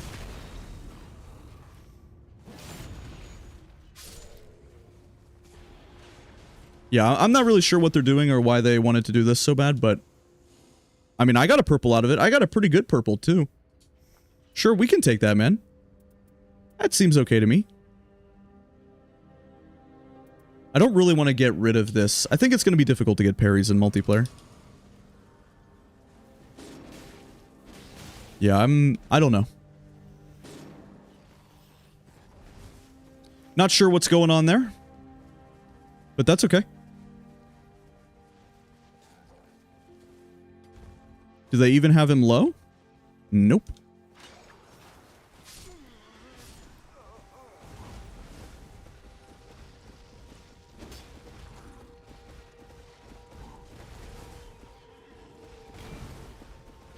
Oh.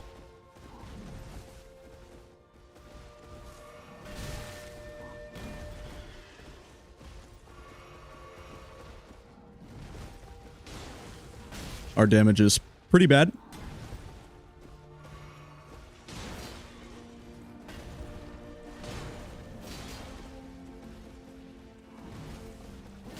See, it's like... I guess if we kill him, it's not terrible. But it just depends on whether or not we will. It's going to be a lot of good money, but we should have just went to the castle. There was no reason to fight this guy instead of the castle, I guess. It's also hard because this... I mean, this guy's a tricky enemy in threes because we can't just cheese the riposte, right? Yeah. Because he doesn't... The horse enemies don't take a riposte. Okay. Well, this was just silly. Yep. Alright, we will not bother with that any longer. I will just go to the castle and do my thing. Hopefully we can get level 7 so we can start using this. And yeah, we didn't want to get rid of our weapon there because that's what we need to use for the boss. It is trolls, unfortunately. You can see how much my game lags in by the way, my game never lags in solo without easy anti-cheat on and stuff. But it's like, look at these frame drops, dude. It's just playing at like 50 FPS. Definitely one of the reasons why I didn't want to do this run for a while, but that's okay. Let's see if we can't...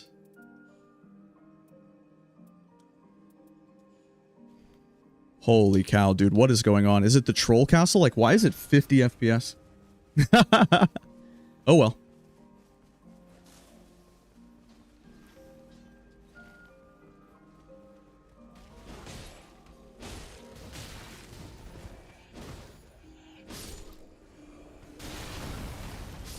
At least he kills, right? Yep.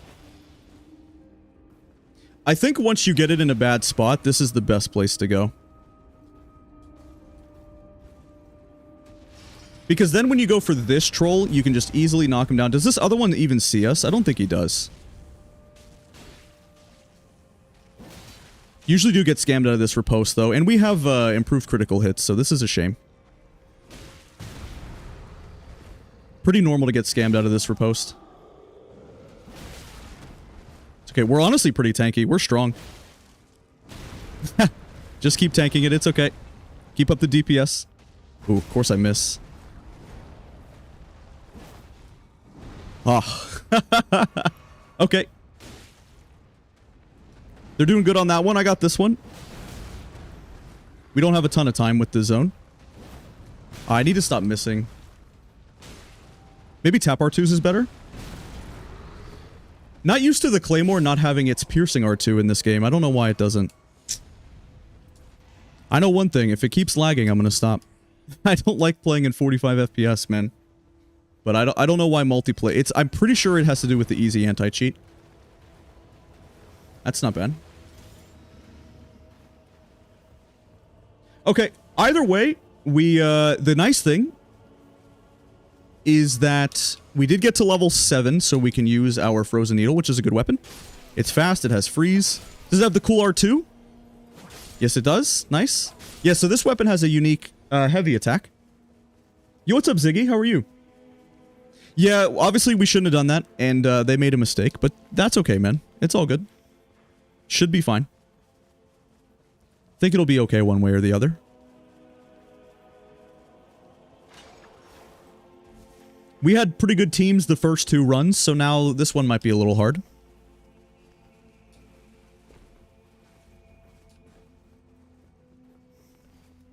We don't have a great build at the moment.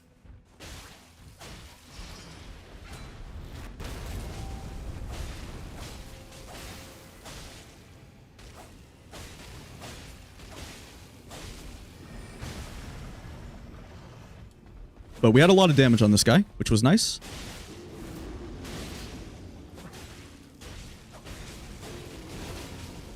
Nice. That was pretty quick.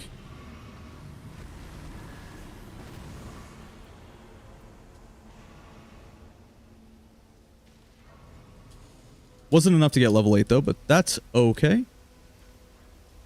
Hopefully we don't lose too many flasks in the rain here.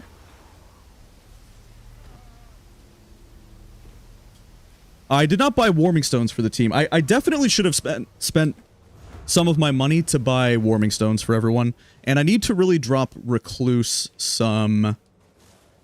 Pretty important that we drop Recluse some Starlight Shards at some point. Okay. Do we have any Holy? We have no Holy. Alright. Let's play pretty aggressively here. This is going to be hard. Honestly, of any boss that this Night 1 boss could be, this is quite challenging. Thankfully, repeating thrust is good.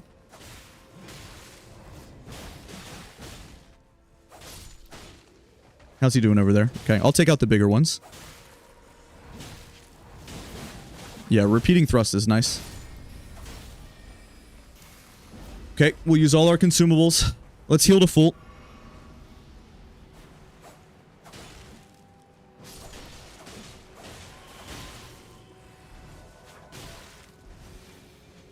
Let's see where he went.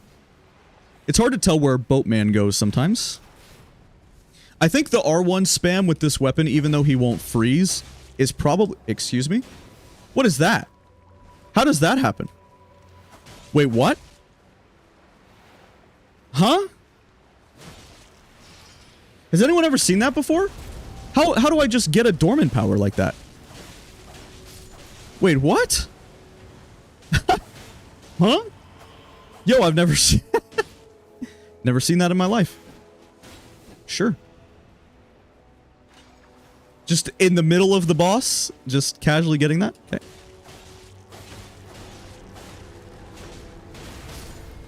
Stop. Alright, we're definitely going to need to heal.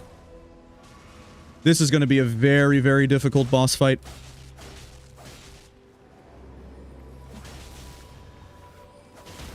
Nice.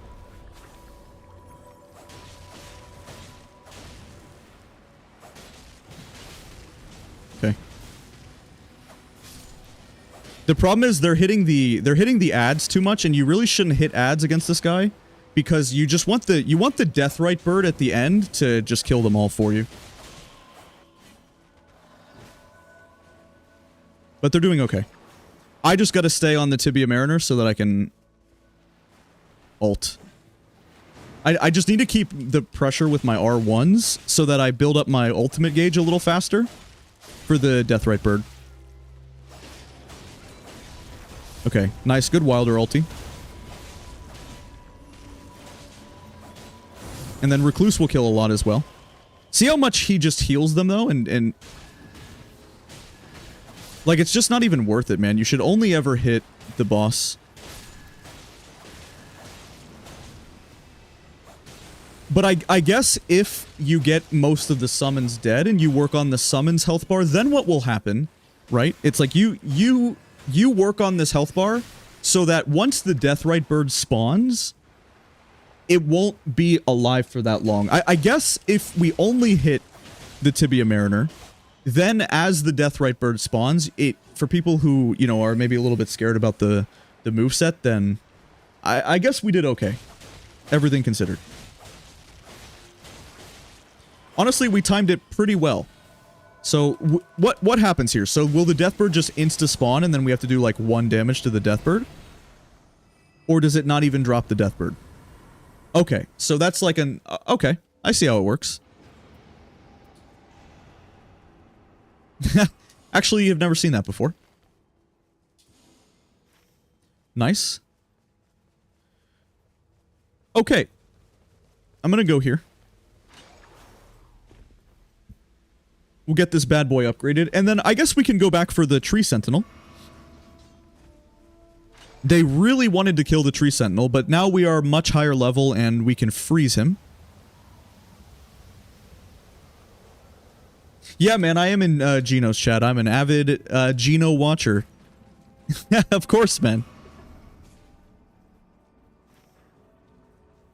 YouTube chat and the chatting culture for YouTube is so different than Twitch. So I do try to chat in YouTube because I don't watch Twitch and I'm not in the Twitch scene. When I do watch Gino and stuff, I try to leave some messages in there.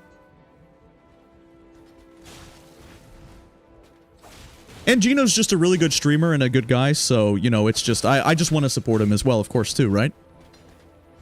I've always enjoyed his content, and I've learned, I learned so much about specifically base Elden Ring and Dark Souls 3 because of him, right? It's just the amount of stuff that I learned from watching all of his no-hit runs and stuff was just very significant.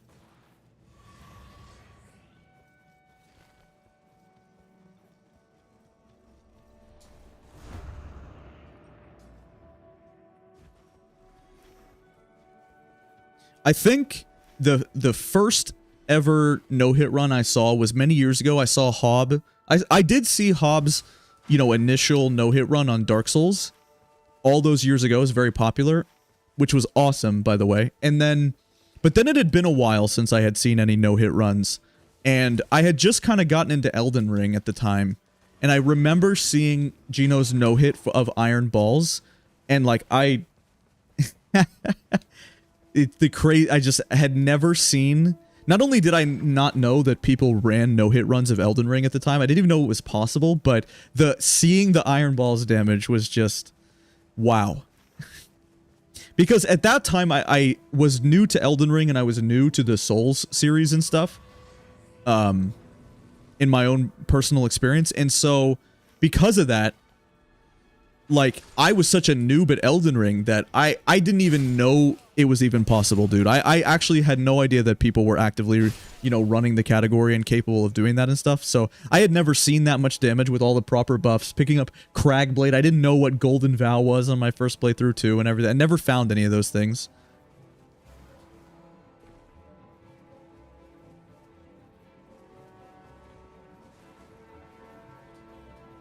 Yeah, I'm not, even when I was a kid, so even when I was like 13, 14 years old, because I am an older guy, right, I'm 28, so even when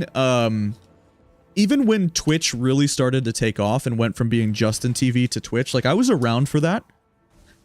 Like, I remember the original Twitch days, but I was just never into Twitch chatting and stuff, dude. It was just never something, even back then when it was all brand new, I would never type, the most popular emote people type, I would never type Kappa in people's chat. I would never type Dan's game when something was weird or gross or what. I've just never been into the Twitch culture. So the fact that, you know, it's all about like the gambling, the channel points, and people want to, you know, not only do the gamba, but you need to like know, it's like, it's very important that you know what the 7TV emotes are and what people talk about and stuff, because it's like people will say,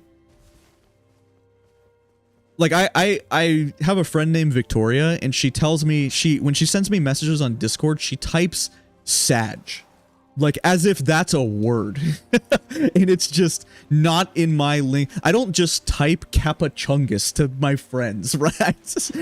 I speak English, dude. I don't. It's pretty funny, man.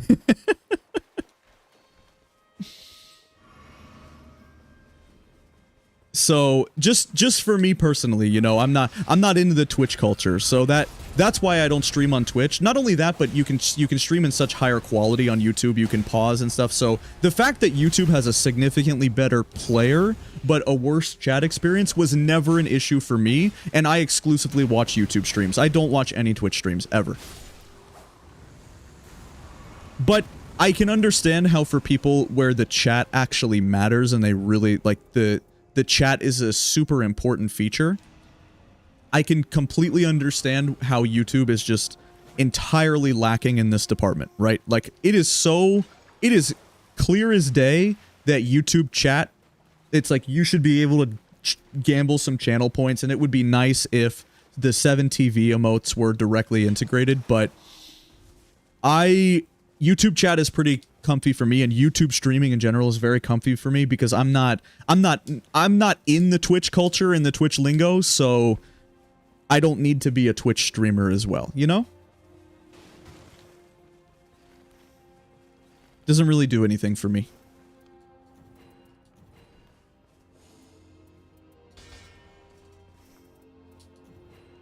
Okay, nice.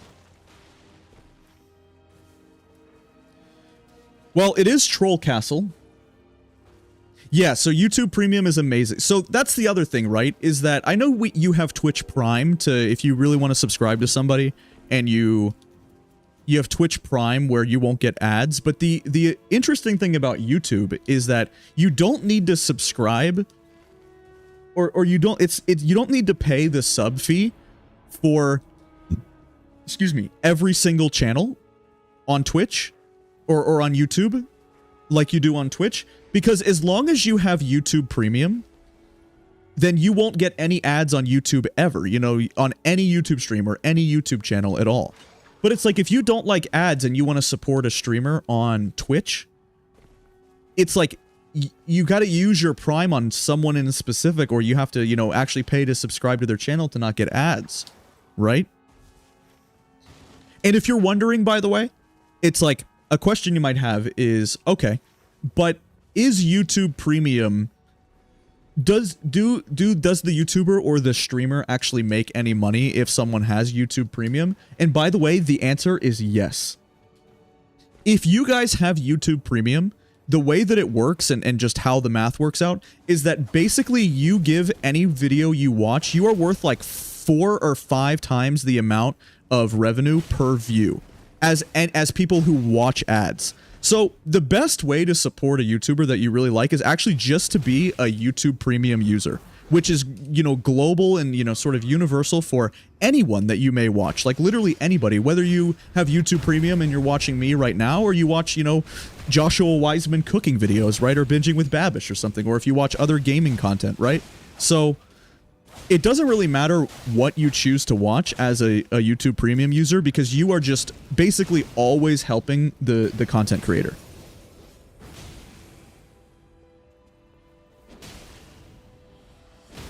Which is a much better system than Twitch, although of course it's nice that the Twitch Premium or the Twitch Prime does make it so that you can, you know, for free you can sub to somebody per month, which is great. It's good for the streamer that you want to support to give them some consistent revenue.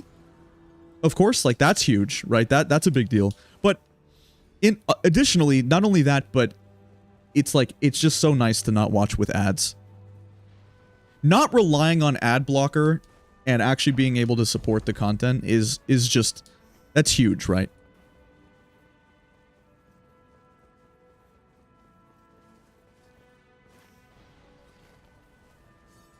But the reason why I don't play any ads on my stream is because I just want the best viewing experience for you guys. The reason why you guys only get ads at the beginning of the stream, but then you don't get any ads during the stream, is because I just choose not to play them.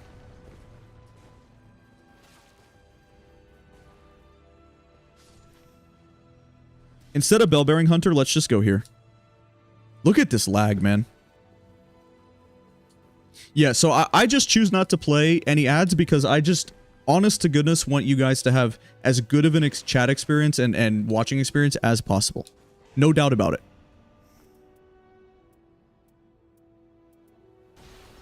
I find it's very important to me. So you won't see me play any ads.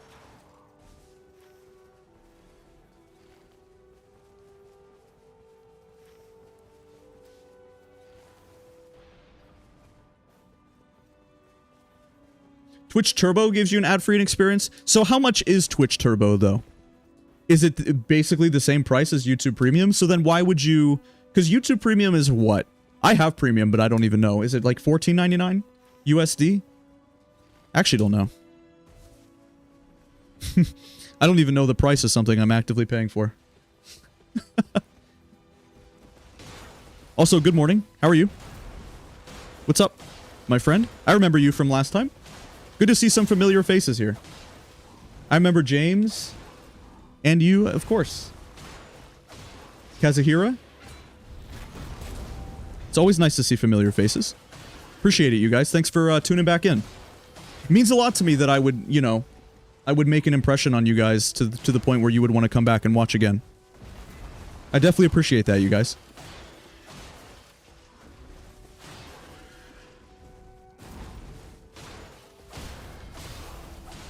And for anyone who's new here, if you have any questions, just feel free to ask.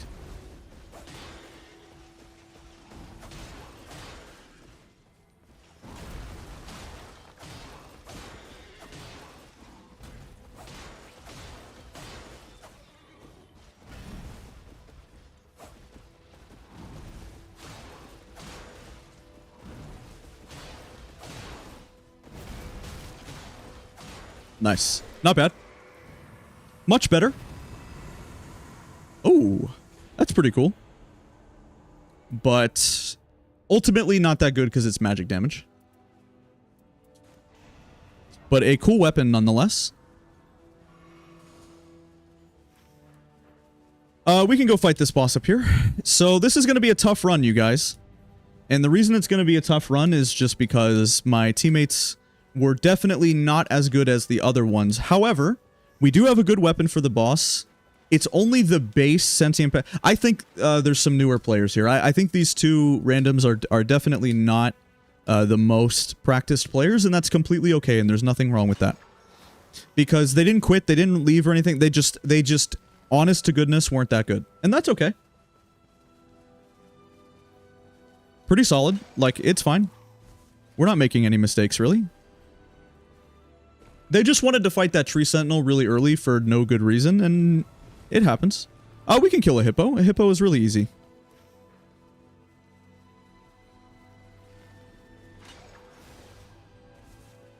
What's up, generic name? This is the base sentient pest. This is the regular sentient pest. And the reason why that's the one we did is because for this challenge, what we do is we queue completely we just queue random.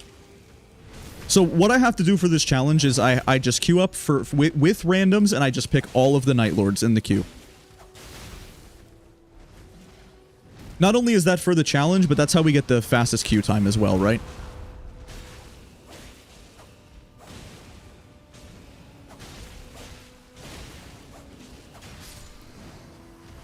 So we'll just fight whatever anyone else needs to fight. Sure. I would like to get my heals back, I think. Wow, only 4? Did we really hit 1 church this game? I guess I missed one. That's a shame. Yo, what's up, Mikhail? Or Michael? Yeah, we're strong. Honestly, we could do this.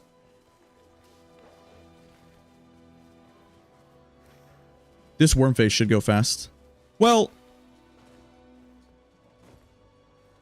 Nah, never mind. It's okay. I will kill a few enemies, though.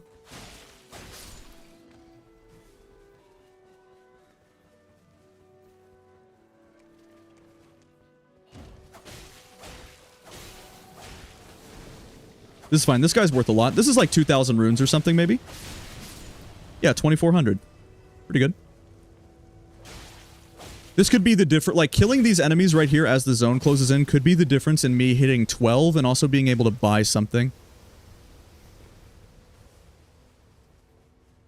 It's like maybe we kill a few of these enemies and that gives us the 25k to buy the physic, right? I believe every run that we get to 12 is always going to be okay, though. Like, it's not great, our level, because these players weren't as good, but... this is still okay.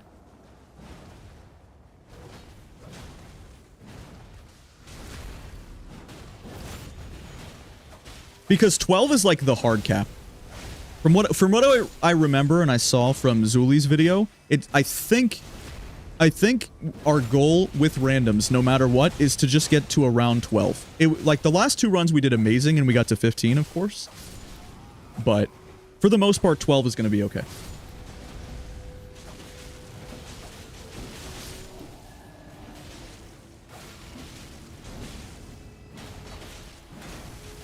Sometimes these basic enemies get some super poise as well. No, they definitely get some super armor or hyper armor that it seems like we can't actually get the backstab. Okay, ideally we do not want to ult this guy because we need it for Sentient Pest. It's very important.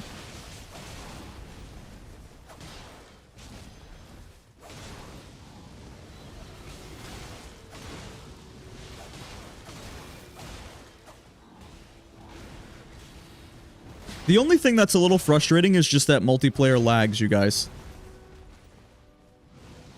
It's like maybe I could turn down some settings, but that's actually not the problem.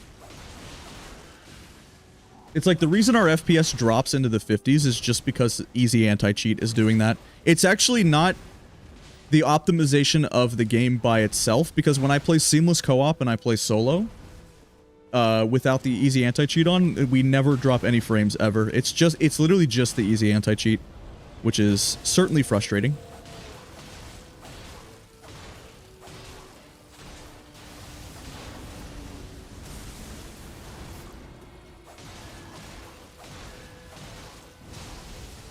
Yo, what's up, Craig? Oh, you like that Artorias skin? Yeah. You talking about for the Wilder skins, right? Is this the one from Dark Souls 2?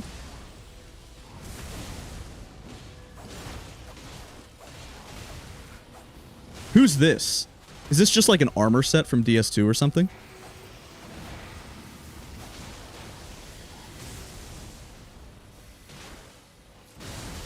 I've never played DS2, but I'm going to pretty soon. I'm gonna do some streams. So I've never played the Souls games. And I'm gonna do some streams of my very first time run. And I think I'm gonna start with DS2, because that's the one that's the most intriguing. And then probably DS3. And then maybe DS1. Something like that. And I'll probably play that after all that, then I'll play the Bloodborne emulator on PC so we can get 60 FPS.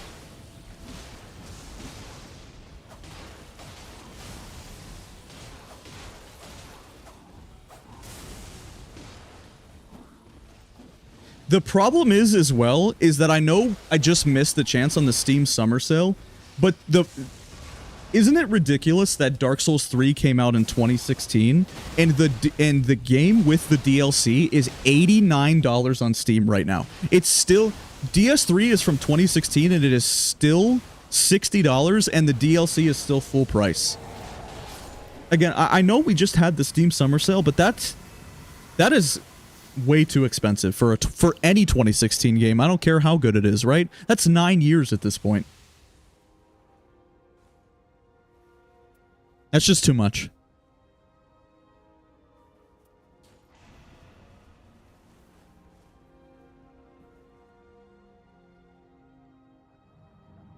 It's the armor set on the cover of DS2? That's what I thought. Yeah.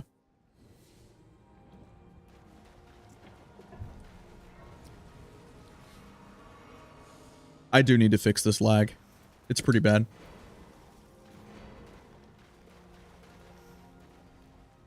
Maybe I will drop a few settings here.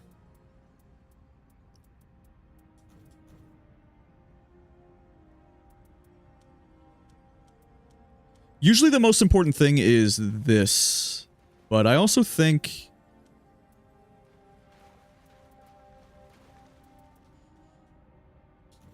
Okay, yeah, maybe we can also... Another thing we can do is just restart the game.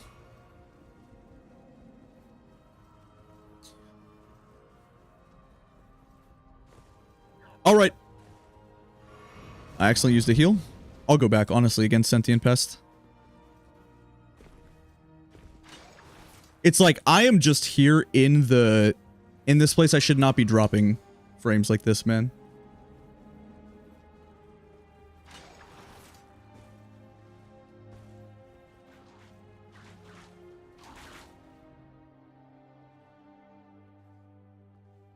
But maybe it's also this, too. I can probably find this on YouTube Music instead of this. And let's just do...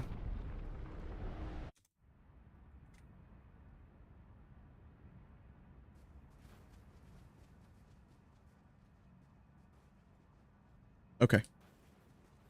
Alright, here we go.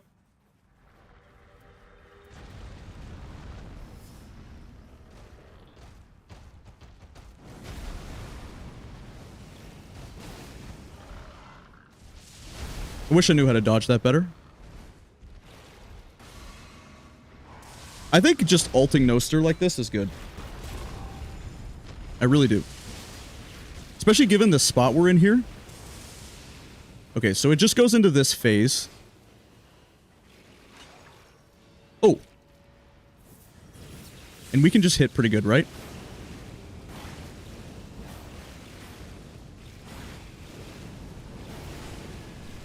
But this...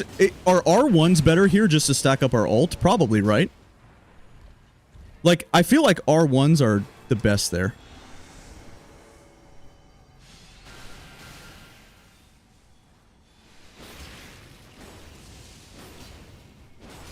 It's annoying that he goes... Ooh, she has that weapon? That's pretty good.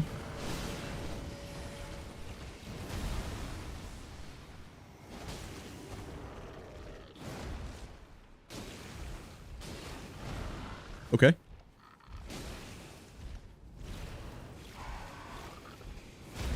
Nice. How does he go in? I don't understand that. He goes into the stone form like instantly right there. Is that a bug? Is the animation bugged? Did you see that?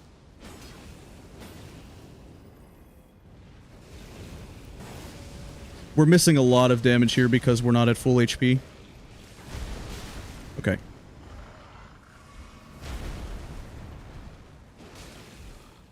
We actually almost have our ult again, though.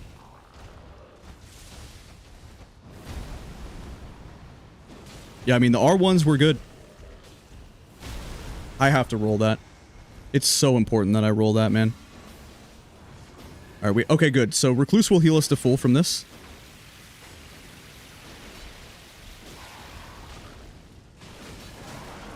Okay. I think it's good to ult here. What is going on? What? What is that? It just the boss just disappeared. Wait, did you see that? It just poofed out of existence. How does that work? Does anyone know? Can someone explain that to me? I don't understand this boss. That is crazy.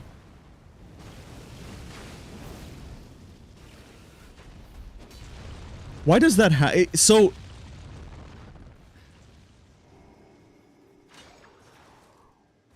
I don't understand. I wish I knew more about this boss, man. It's gonna do a scream, right? Does it always do a scream? Yeah. I knew it. I was a little bit worried about Recluse right there.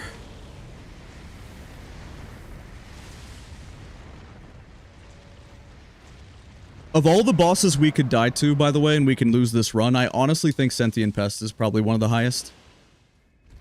But that's also because of my skill level at the boss that I'm just not comfortable with. But for my own standards, for how I usually play against this boss, this is going pretty well. Because I tend to make a lot of mistakes against this boss. What is that? How does that work?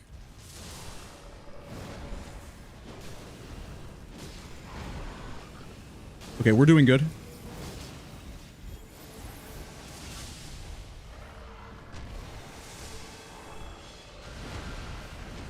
Okay, so this is like... I remember this. Yep. Oh! Okay. Can use this time to pick her up. Or maybe I get the riposte and Wilder picks her up. Oh, this is how we lose.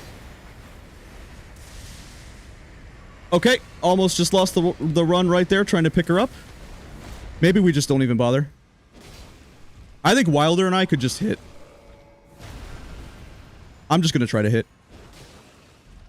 Get my ulti back, get the stagger going.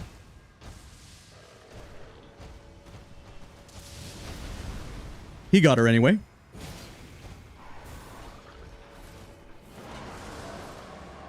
How am I out of the scream? It's behind. Actually, how am I not in the scream right there? That's lucky. Ult would be huge here if I had it, man. It's close. Oh no. Lost our Wilder. That's not good, because Recluse will probably die. Well, maybe it's... I can pick him. It's okay. Oh no. Gotta watch my health. I'm the last one on one bar here. That's pretty bad. They're not doing... What is hitting me? I can never understand when the poison clouds actually hit. Dang, this is a little tough. Do I need to get in there and intentionally die? And then they pick me up? Is that good? Because I will actually heal more. I kind of feel like dying's not bad. Okay, huge stagger. Can I get the riposte? It's like not a riposte, right? Oh, this is bad. Oh, we're gonna lose already. I knew it. I knew these players were pretty bad, man. Okay, we're gonna lose already. Okay. GG. There's just no... I don't do enough damage. I don't know how to fight this boss well enough, man. Oh, man. I don't have anything to help them. This is so screwed up, man. No way. Okay. See, but now I don't know how to dodge this is the problem.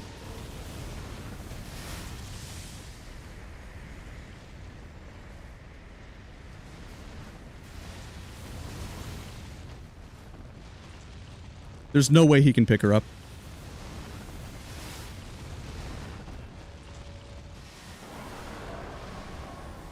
I mean, I'm trying.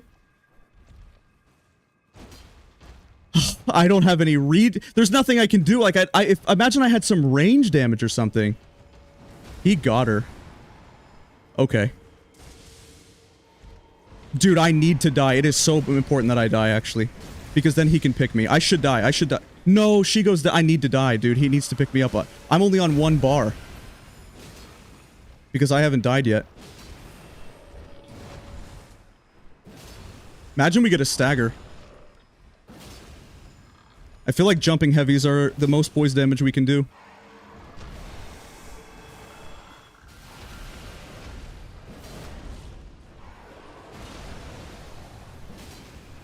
Crazy that I'm still alive. Oh, that's the end. Okay, can he pick me up, though? But can he he shouldn't go for her. No, I need him with me. No! No! Does anyone have a Wending Grace? Oh, I tried, man. Oh, no. See, and that's why this is going to be a hard... That's why I said I'm grind... This is going to be a long grind. This is going to be a long grind. Good try. Really good try. Yep. Back to square one. I knew it. Alright, we start again. Back to square one. Pretty good try, honestly. They were, I wonder what I should have done differently once they decided to be a little... Like, I wonder... I don't know. It's really hard. Okay. We're back to one. Okay. We start again. So, I was saying at the beginning of the stream, I thought maybe this would be one of those things where we could lose early if they really weren't that good. But I seriously think, even though we don't have a very good PB so far, that I don't think that it's just going to be like, oh, okay, so we're never going to do it. I don't think those players are the norm for how maybe inexperienced somebody might be. I honestly believe that most players are better than that.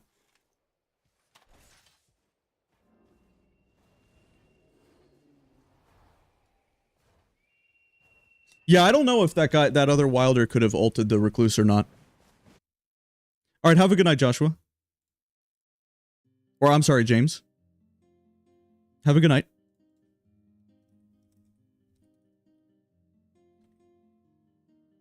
Okay, we run it back.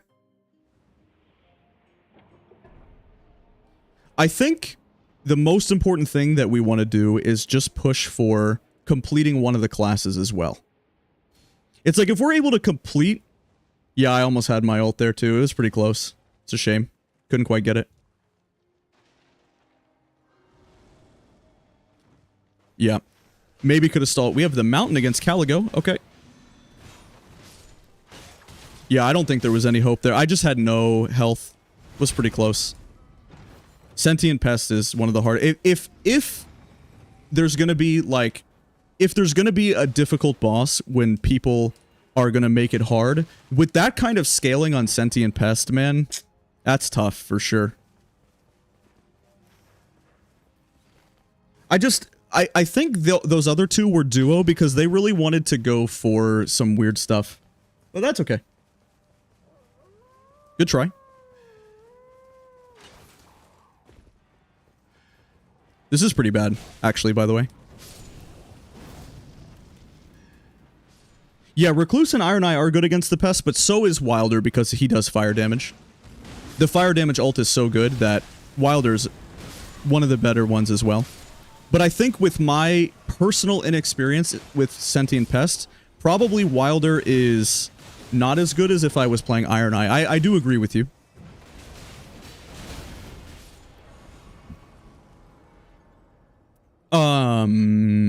I mean, okay. It's a decent blue. Has shared order. Wonder if they got any Stone Sword keys. Why is this not playing? Oh, it was just quiet. Yeah, and it's no surprise to me as well that we won the first two Iron Eyes and then lost as Wilder because Iron Eye is just my best class as well. And I know how to fight those other bosses a lot better than Pest is going to be what we lose a lot of runs to, probably. Let's see, does this Revenant need help opening this? It's just a fake door. I like to go to these in multiplayer, not because these people are... Or, I'm sorry, not because Wilder, you know, necessarily needs to go here, but I like opening these for people because maybe they don't know how to do all of them.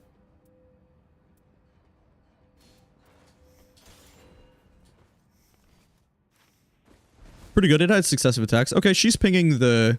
Sure, we can go there. The only thing I should have done differently last run, and it's kind of not in my nature to just be sort of annoyingly, you know, demanding with the pings, but I should have just pinged them off. When you inevitably get the run, are you going to post it? Well, sure, but yeah, it's going to be a long time, right? Let's say after failing it and not even getting a PB of 3, let's say we actually get it now. Wait, is she not? Okay, she's coming. You know, I mean, 100 runs is like a lot. So it's going to take some time. This is kind of a difficult boss, but actually I can parry him.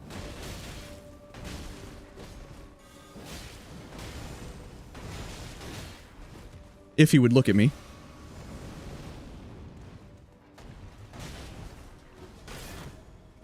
Okay. Man, parrying is so hard in multiplayer, dude.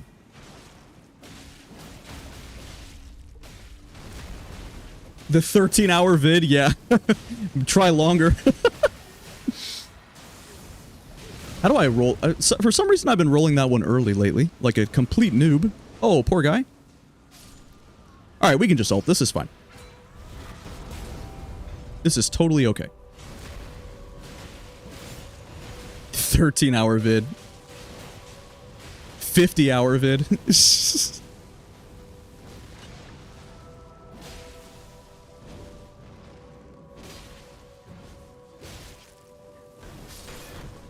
Yeah, and so I was saying how we were gonna lose the run very early, and I was really I honestly thought something like that would happen, where maybe we would get a bad boss and some people who aren't as experienced, and I thought there was a realistic opportunity that we lose it, you know, within the first couple of you know, 5 or 10 or something like that. But what you can't do here is be a result-oriented thinker, and I just need to...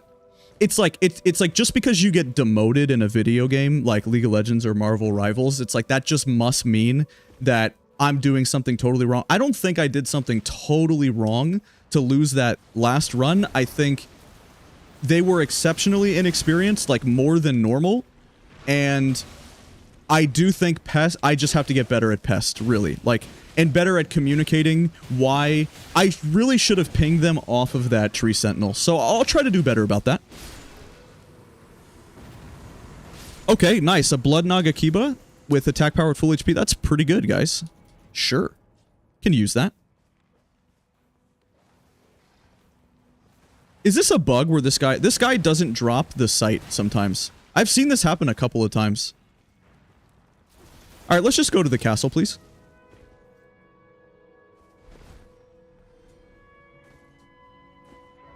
Yeah, with Bloody Slash as well. This will be satisfying. 300 damage.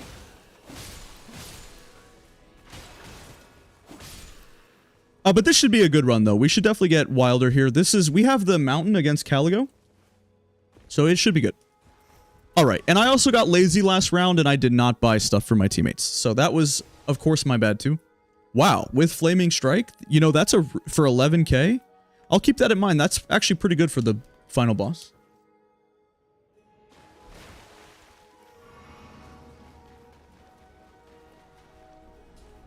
That could also be true, Luminous. Yeah, I think you're right. Alright.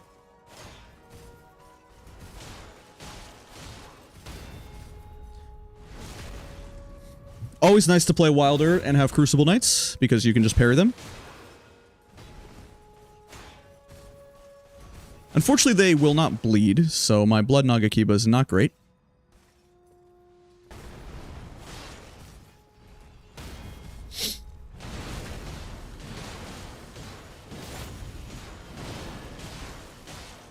Oh, he's got, wow, he has an insane weapon already. Wow. Yo, Raider is cooking, dude. He's got the, look at him. He's got the double rotten battle axes. Aw, hell yeah, man. Yo, he's cooking hard. Sure, Exalted Flesh is probably better than Boiled Prawn. Alright, and we can kill this guy too. So, Crucible Knights are weak to fire, but I would like to hold my Fire Grease.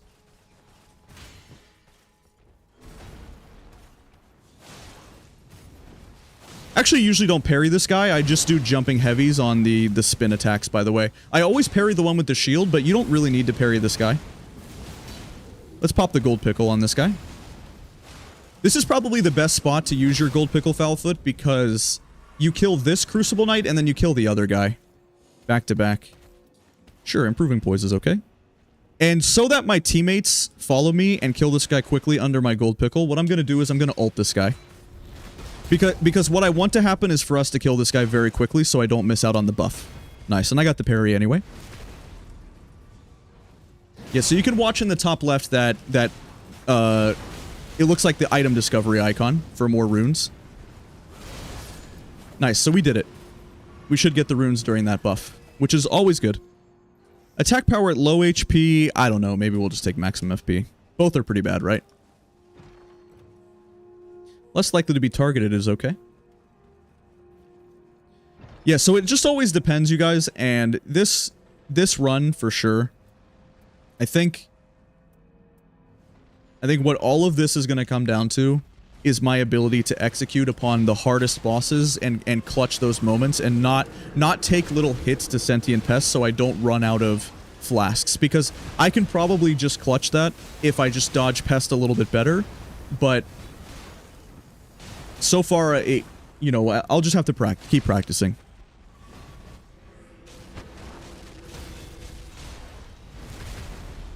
But we should never... It should only ever be to the Night Lord that we ever lose runs. We should never die or lose a run to, like, the Night 2 boss or something like that. Because I'm comfortable enough on every moveset there that it should be okay, and no matter what happens, I don't think we'll ever lose. Wow, that's a good weapon. That's actually so good that it's better than having my parry shield, I think. Wow. Oh, fire attack power is good. Sure, better than this, too. This weapon is insanely strong. Okay, we'll see who the basement boss is. Hopefully no Darth Vader meme or anything like that. Ah, Heroes of Zamora, okay.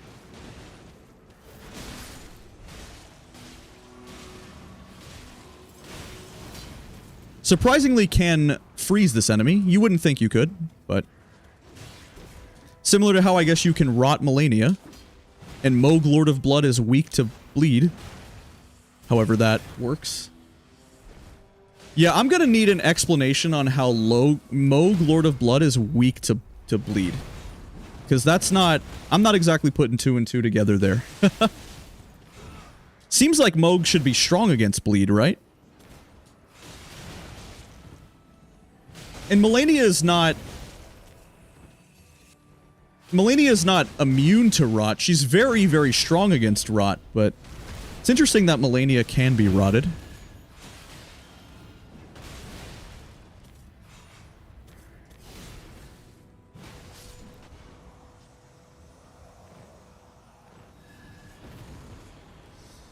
Okay.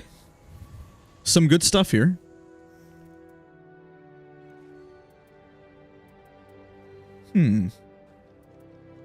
Honestly, now that I really look at it, nothing too good.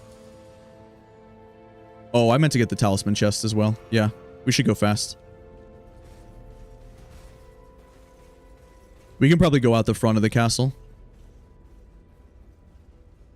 Yeah, I wish I knew more about the lore so that I could understand certain interactions like that, but... Nice.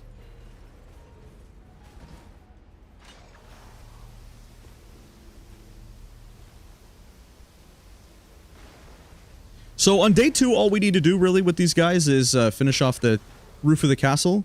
Do we have a township? Nope. That's okay. Raider can make it back to his runes. It'll be okay. I shouldn't go back and save him, like it's just... It'll be okay. Though, they just won't die, we'll make it back for their runes. It should be fine.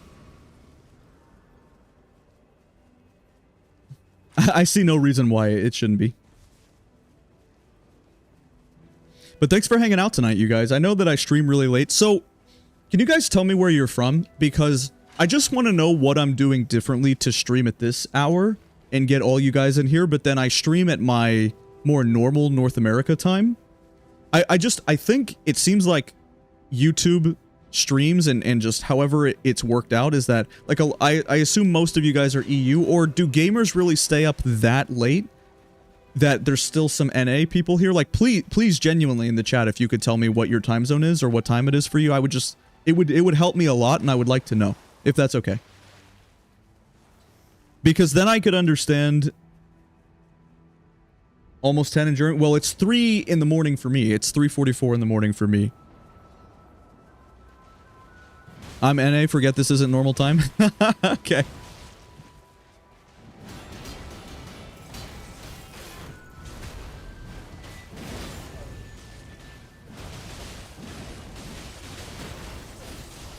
Because I can see in my YouTube analytics, I can see that my stream is not being put, like, when I stream at, like, 7 o'clock p.m. my time, I can see that my stream is only being pushed to 1,000 people. It only has 1,000 impressions, meaning only 1,000 YouTube users actually even see my stream in their feed. But at this time of night, for me, I can see that it's more than 10,000. So it's quite literally 10 times as many. And I don't know why. Maybe, in general, for Nightreign, at the moment, it's just more of a European thing at the moment, or non-NA thing, somehow? You play late because you work late? I see. 9:44 in the morning in Sweden? Okay.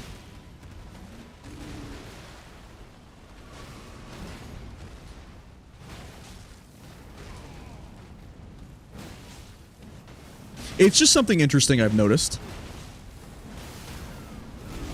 It's not a problem or anything, though, because I actually do stay up this late, because I'm, just like you guys, I am a gamer. So, to be honest, like, it's just like that. Primetime NA is rough, a lot of people streaming to Prime. Well, that's true, too. You make a fair point, right? But, the thing is that just because there are other people who stream Primetime NA, shouldn't have anything to do with the fact that my stream doesn't get pushed to anybody during the day. Meaning they don't even see it in their... It doesn't even show up for them. So that it actually has it has a lot more to say about what YouTube thinks, you know, my audience is, which is totally fine. Again, like there's actually no problem with that because I don't mind staying up this late or playing video games this late. I already do. I'm just more intrigued, I guess, if that makes sense. Somehow YouTube has clearly decided that the audience that I attract is non-American or Canadian for the most part. And it's still like English speaking or secondary English countries, like as you guys are from, you know, Germany, Sweden, stuff like either, you know, Europe or it's like the thing is with English, right? It's like I'm a dumb American who only speaks English, of course, like I'm just an idiot. I guess I speak like a little bit of some other languages, but I'm only fluent in one language. But it's like you guys in Europe are so intelligent when it comes to other languages, and in a lot of countries, right, where it doesn't really matter that you're from Sweden or Germany or whatever because you speak English and can understand me. But it's like if you guys were a streamer and you streamed in Swedish, it's like I don't speak Swedish, right? I don't speak German. So it's definitely interesting.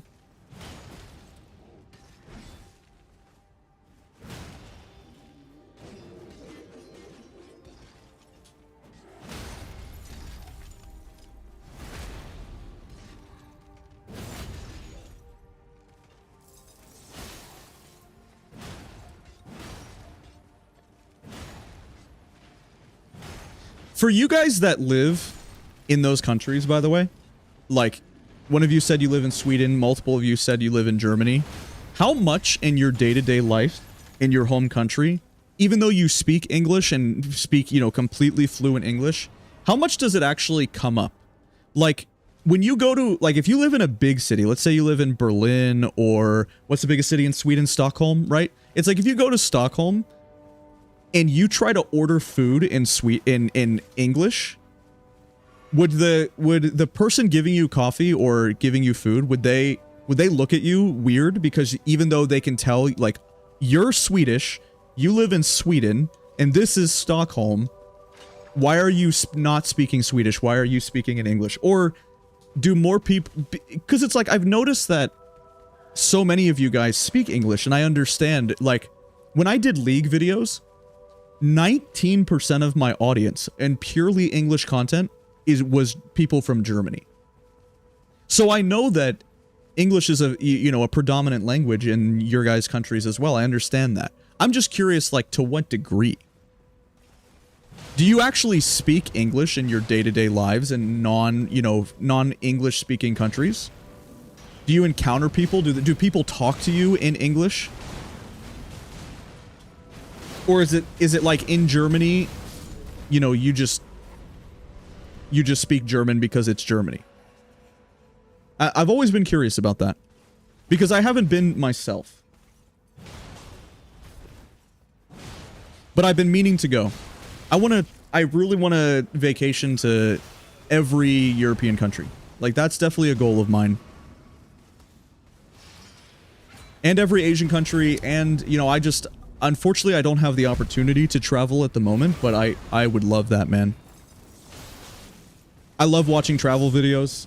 I've been watching a bunch of Mike OK recently and all kinds of travel. Dude, I like travel videos are seeing all the different cultures and all the different things. It's so cool. In my opinion, there's like two types of attitudes you can have in life that I think are very counterproductive and just generally, you know, I'm not the biggest fan of. And the two things that would bother me about somebody in life is either A, they, you know, are just very rude and arrogant towards other people. But the other thing that I don't like that some people do, or you know, they think that being close-minded to other cultures is okay. It's like it should never be like that. Shouldn't your goal in life, I feel like, should be to experience as many different cultures and as different, you know, try all these different food. It's like I'm not picky when it comes to food and music and stuff like that. It's like I really want to experience a lot of different cultures and like understand what it's like for you guys where you live and stuff too. And because I can see for, you know, for a lot of more American things, how much the culture, you know, how much people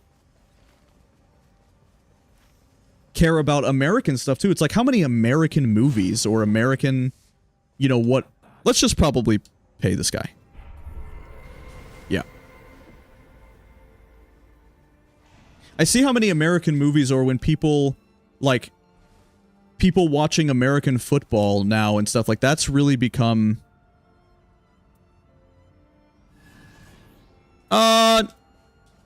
I don't really care.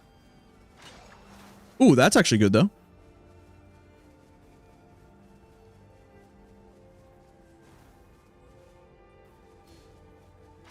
Yep. Yeah, we can take this. Not really in your day-to-day, but in my line of work, there's a lot of people from Poland and Ukraine. I see. I think the fact is, in Germany, we need the English language because at some point, we have more non-Germans here than Germans. I see. Well, that makes sense too, right? Well, and it's the same thing in a lot of countries. Like, I lived in California and Texas, and if you live in those two states in the United States, even though 90% of people, you know, or whatever, right? A significant portion of people speak English. Tons of people also speak, you know, Spanish, and has so much Spanish influence, of course, too. So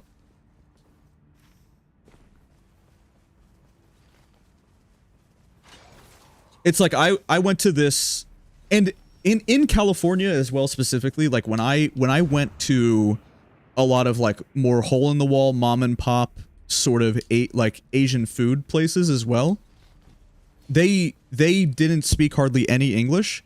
So, you know, I would try I would try to, you know, do the best that I can to accommodate for that.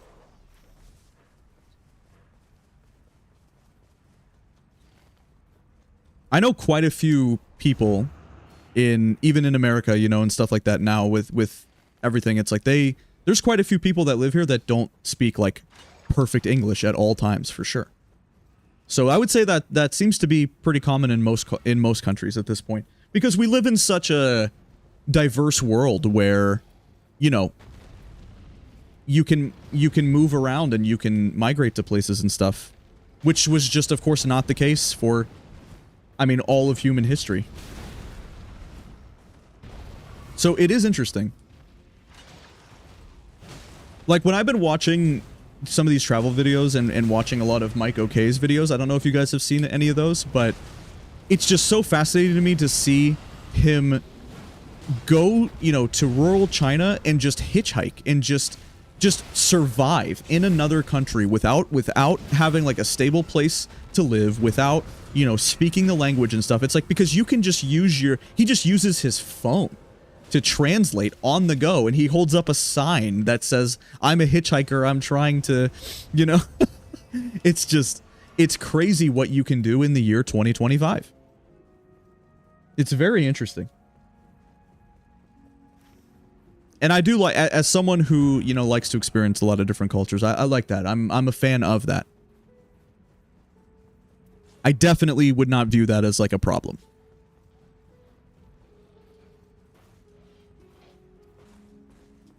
But I'm also the type of guy, I like a lot of different foods as well. And so I can imagine for someone who's very picky when it comes to eating, because a lot of people are very, like, are you guys picky eaters? Like, do you only eat certain cuisines or certain types of things? Do any of you guys struggle to like really mix up your diet?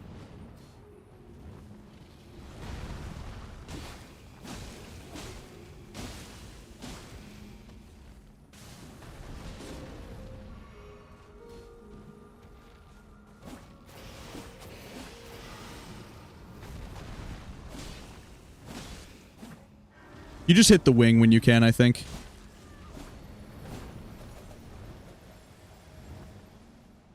Okay, he just TPs.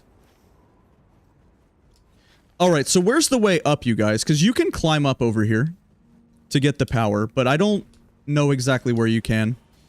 Does anybody know? I've done it once before, and I, like, Skyrim horsed my way up this mountain before, but I don't know if I'm doing... Am I doing it right? I think I am, right? Is this correct, you guys?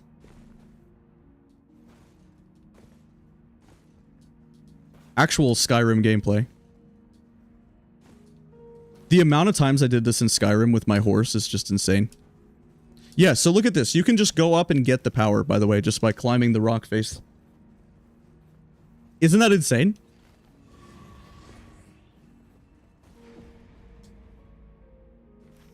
Hey, Revenant was able to do it. Or Raider.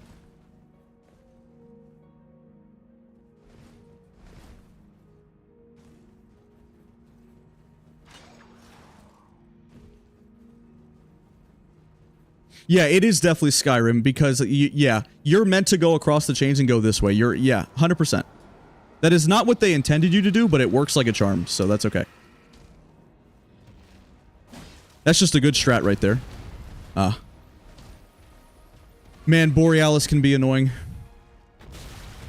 Dang, I need to stop getting hit. I don't really have a good weapon. I'm gonna need to heal as soon as it freezes me. Okay. Alright, Revenant's got Helen in there. I think Borealis is strong against Slash, and is pretty resistant to bleed, too, so this is hard. And I just don't think Bloody Slash would do that well here. That's a nice jumping heavy, though. Alright, we gotta... Oh, God. Okay. This is tough, man. Okay. Almost have ult, though. And if we could kill Borealis, this would be big. Ult is definitely worth if I can get it off.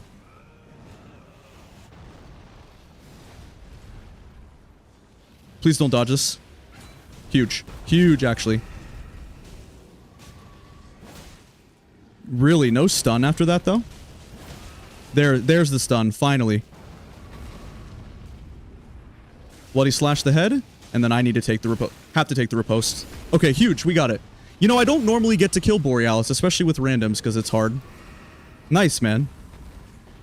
100k and guaranteed legendary? Oh, wow. That's pretty good, guys. So it's not fire for the boss, but we'll take it, man. Oh, but that's good for the... That's fire for the boss. Let's go, man.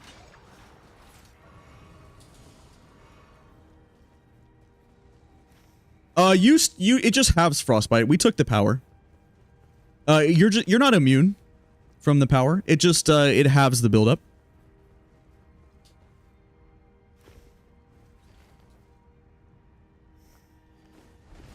So what's power of the Dark Moon?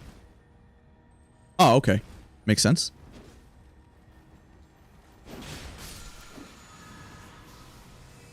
Sure.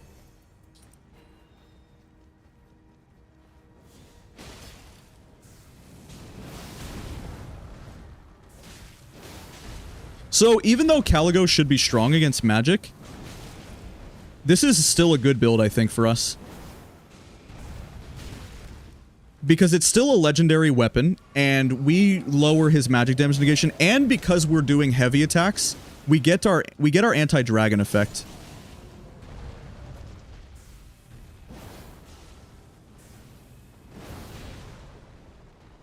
This is a sick weapon.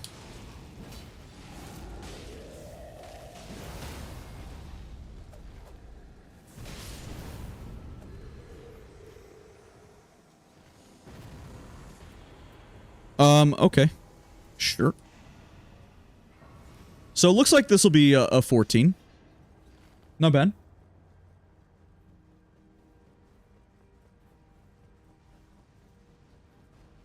Yeah, maybe.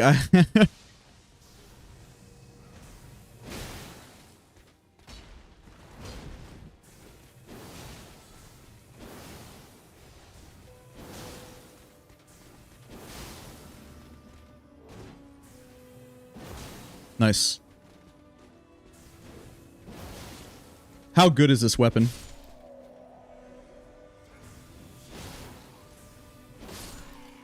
Let's do a full charge. Oh, insta stagger, by the way. That's so cool. I haven't done a mountain in a very long time. And this is good too. A mountain against Caligo, like, it's perfect, right?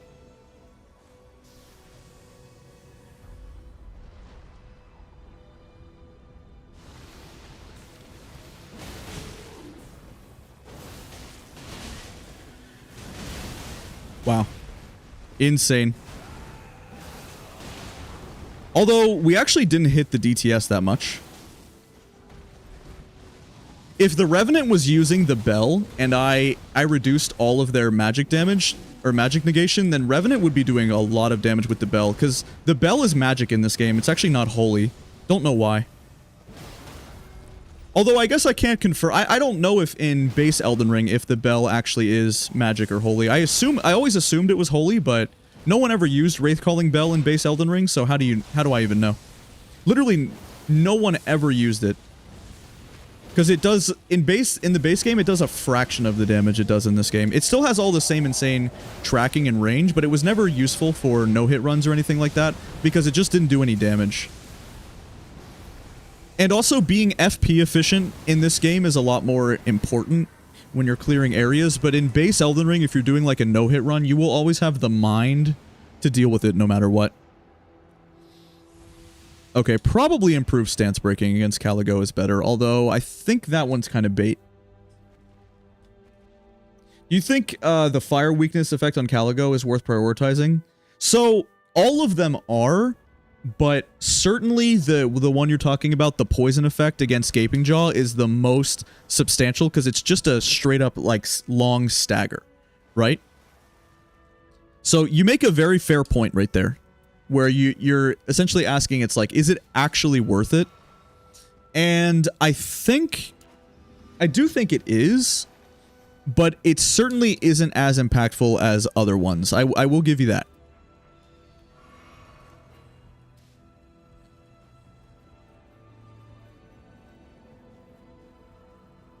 So, well, the reason why you can make anything you want happen generic, because the reason why you can make anything you want happen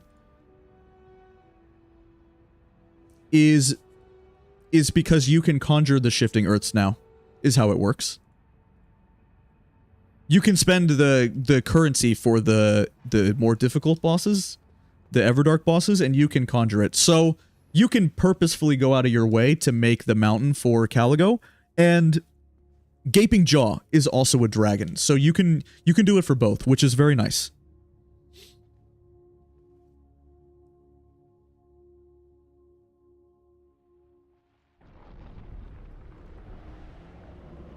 Okay, so here's the first run. Going for the first Wilder win of the run. All right, so we have the fire damage. Is that going to counteract it completely? I guess it is, right? That would make sense. So the first thing I just really want to start with this, because I think we're going to get a lot of damage in there to probably stack it. Unfortunately missing. Okay. There we go. There it is. Ooh.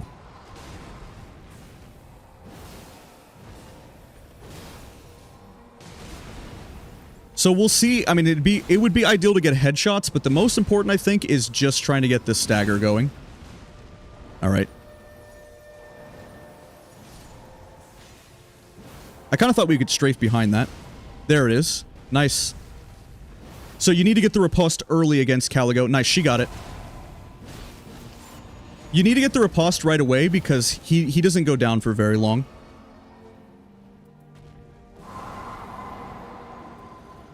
Alright. If it's not the wind attack, if it's the ice attack, that's pretty scuffed. Okay, it is the ice.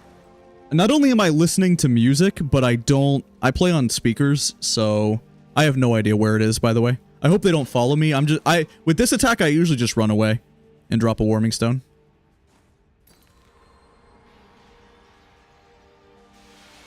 I don't know how to, like, echolocate over there, dude. Somebody asked as well, one of the first questions I got when I started streaming this earlier is, they said, how come I'm not doing this in solo? And that's literally because if you're an experienced player, so, like, I don't think we would lose. And that's because not only are the extra runes you get insanely good, but just the Wending Graces and the scaling on the bosses. Like, man, I actually think if you know, as long as you know how to win an expedition, solo is basically free. Now, it's not free if you've never done one before, like if you're not an experienced player yet. And the reason why it wouldn't be free is because, of course, all of the agency then becomes on you. It's like no one can carry you in solo, but if you're a good enough player, you get carried by the Wending Graces.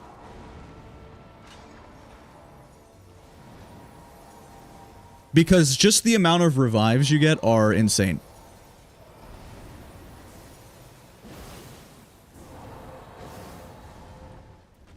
Do we want to try using Sonaf here? Yep, pretty good. Insane. And I should be able to get through a post. Nice.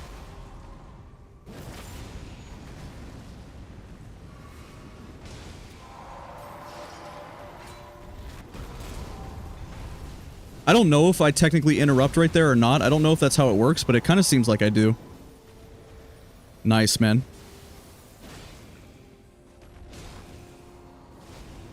There's the fire weakness again. Huge. Oh, gotta get out of this. Not an experienced player, but solo is easier. See, that's really interesting you say that. Yeah, I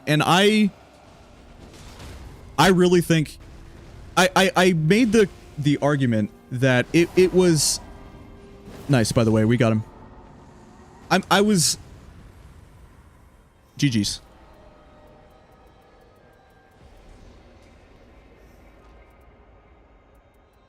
These teammates were good. Nice. They're strong. Okay. We start again. Maybe I'll update it at the end of the night. Yeah.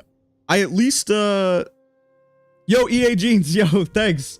GG's. Wait, you were in? Who were you? What's up, brother? GG's if you were in my game. That's awesome. That's so sick, by the way. Princep, oh, you were the raider? Nice. Hey, GG's, thanks for playing. Okay, I really like Duchess against Libra, so we'll do that. Yeah, GG's, thanks for playing. It's fun. So you were part of the first run here, win streak of 1, because we did have to restart. We had a pretty rough run with the with some people earlier. They were pretty new to Sentient Pest, but you guys did super good. Great job. That's awesome. How cool. Yeah, GG's. So I at least want to... I probably won't quit the stream at least until we get up to a win streak of 5. It sucks that... That should have been 4 in a row right there. Like, sucks I wasn't able to clutch Sentient Pest. There should only be one more run for the night, but I won't stop until we get more. I'm hungry for it. I really want to chip away at this. My goal is to do this up, like, finish this summer and into the fall. So I don't know how long it's going to take, but I'm committed to it, by the way. Like, if we get to... Like, we have only a PB of 2 tonight, but this is the first night streaming it, and if, like, we get to, like, 7 or, like, 11 and we die and we lose, man, like, I'm not just going to give up and be, like, impossible. I know it can be done, and I know I can be a good enough player to make it happen and carry and do well, so I'm excited. Like, I think that's what makes it fun, is that it's going to be hard. I'm willing to accept the challenge. Does that make sense? But by no means do I think this is going to be easy. In fact, I know it's not going to be easy. I know this is going to be really hard.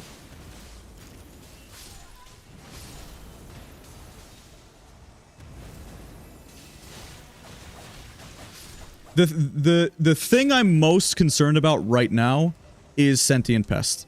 And that has everything to do with me not being comfortable with the boss. Nowhere near as much as other bosses. I don't want to count my chickens before they hatch, but the fact that, like, this is a Libra expedition and that's the one we got with the randoms always makes me feel at least a little bit confident. And that's just due to my experience against Libra. I have faith in myself that we can just do Libra and it'll be fine. It's truly what I believe.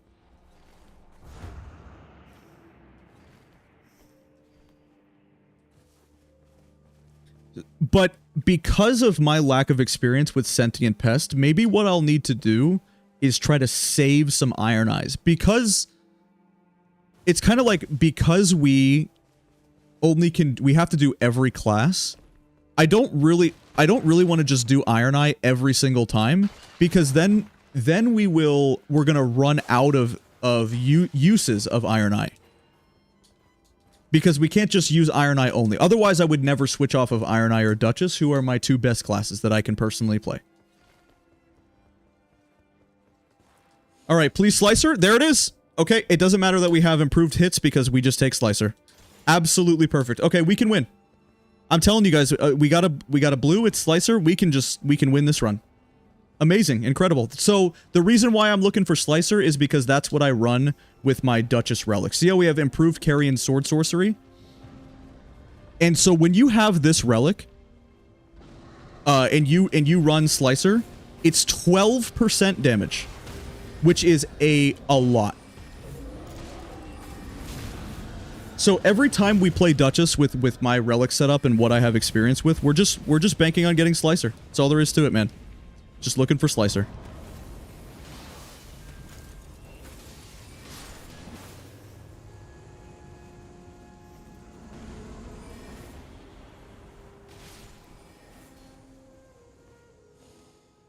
The best runs that I've ever had on this game are with Carry and Slicer and playing Duchess. We actually have a township up there as well, which is nice. So this is how you play Duchess, okay? You get your Slicer, and then the first thing you do is you just go upgrade it to a purple, and then you can win. You can win the whole run. And it's not that uncommon, because do you see how I ran straight to the Sorcerer's Rise? So with Duchess, you need to know how to do all the Sorcerer's Rises so that you can roll for Slicer every time.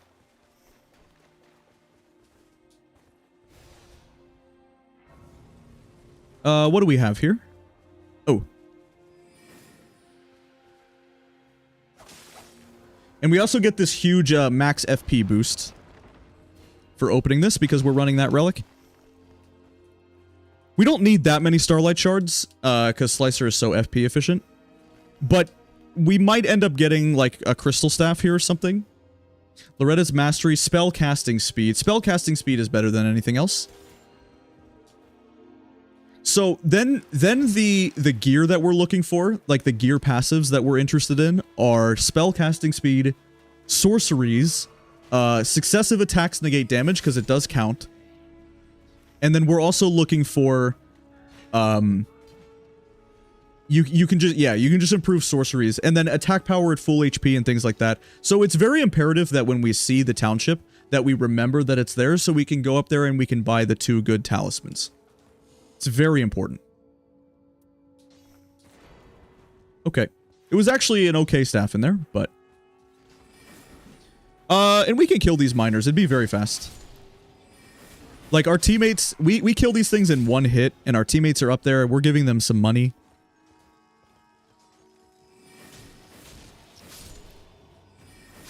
Okay. Alright, let's go castle. Okay, we can fight the boss. Sure, we can fight the boss. That's fine. Yeah, it's, this is just a Revenant, right? Or it was a Grafted Scion? Just a Revenant. Should be okay. Yeah, I'm surprised. Well, I guess I'm not surprised, per se, that Slicer didn't get nerfed. It's just so good that it really dwarfs a lot of the other things you could do for Duchess. But that's okay. It's like, it's okay to have a best in slot, right?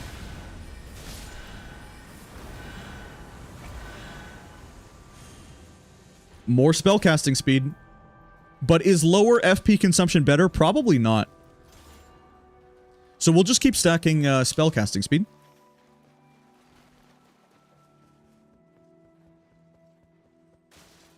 And while we're standing here, we'll pick up Starlight Shards. Okay, to the castle. But I guess we'll run by these flasks.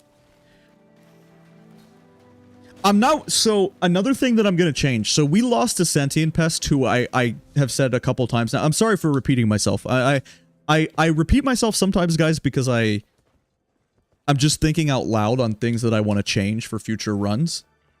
And maybe you guys can help me. Like, maybe this is the chat interaction, you know, where we talk about it together.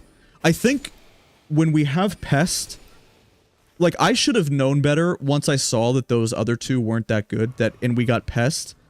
I think I needed to go get more flasks, by the way, guys. I think I should have went for the maximum flasks, because I didn't get one shot. That's not why I wasn't able to clutch the Pest right there. The issue was that I just didn't have any flasks. Right? And running out of... If I had one more heal, I think, on that run, then I could have clutched it, no matter the fact that they were a little bit... They weren't that good. Right? I think it would have been okay. But with Libra, because I'm confident with the boss and everything, I think we don't need to prioritize heals nearly as much. Maybe when we see Sentient Pest as well, is that when we play Guardian? Like, who can solo carry the hardest no matter what? Probably Iron Eye, right? Like, when I think about it... Okay, magic attack power is good. Alright. We have our whole build...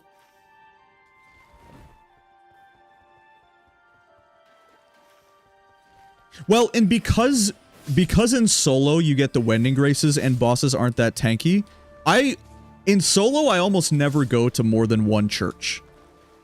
Pretty often, actually. I don't usually go to more than one church.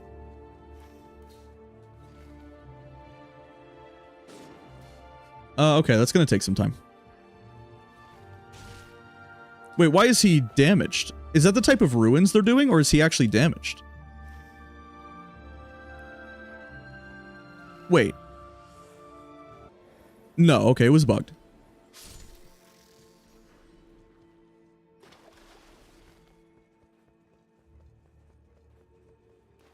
I can help get them some more runes while they're doing that, though. Let's see what type of castle it is. Okay, Crucible Knights are perfect for us. This is the best thing we could have gotten here. This is actually God tier. Like, we just won't take any time at all to clear out these Crucible Knights, man. We're just going to be so fast and efficient. And we're just going to get our teammates runes. So this is what I mean by carrying, right? It's like, let's say our teammates weren't that good, but it's like, we just go to the castle and we just kill the Crucible Knights for them, right? And they're just getting runes and everything for you. Like, it's just great, man. I should have picked up that silver pickle. Whoops. And in case we run out of okay, so let's pop a gold pickle. So I always like to pop gold pickle here. And the reason is because we get back-to-back the Silurias here that we can fight. Can jump over this, by the way.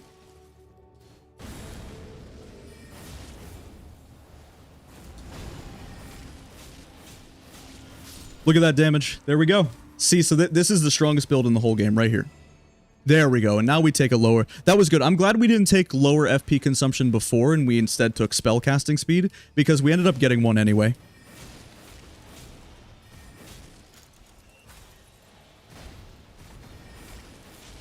And you can see how if you know the moveset and you have an insane build like this, like look how... Like this is the best... I don't know for my... Like personally how I can get stronger than this. When we have Duchess with Slicer going, dude, this is literally this is how I personally know how to, like, do the best on any Nightreign run. I would call this best in slot for the whole game. Based on my relics with the improved carry and sword sorcery and some of the testing I've done, like, this is the most powerful character I am capable of building. And you can do it a lot, because you just need to know where you get stabs, like at forts and in Sorcerer's Rises, because you just build for Slicer. And you only build for Slicer. You see how we have all offense? It's like everything we have is based on sorceries and spell casting speed. You don't want to buy any defense because in this kind of case, it's like the best defense is a good offense. You understand what I'm saying? We are so strong because we kill everything so quickly, therefore we would be pretty tanky. Or it's like, we don't have to perfectly dodge this Crucible Knight for 15 minutes because we kill him so fast. It's like, you might as well build for insanely fast kills. Because this is where a lot of your power is going to come from.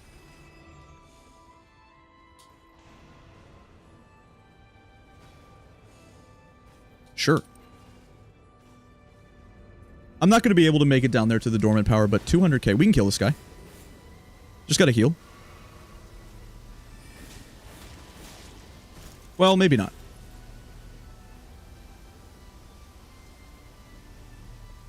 Yeah, this is the best build in the game, consistently from what I've been able to accomplish in this game and from playing in my experience. I don't know how to get stronger than this, you guys. And you'll see me do this a lot. Like on most of the, like if you watch my stream and you stick around and you watch me play Duchess, I mean, this is what we do.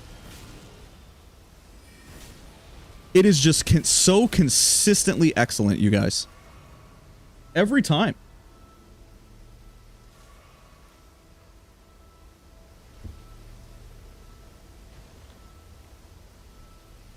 We just basically full clear. I mean, we not just basically, like, we just full cleared all of the Crucible Knights with multiplayer scaling for our teammates. Did you see that right there?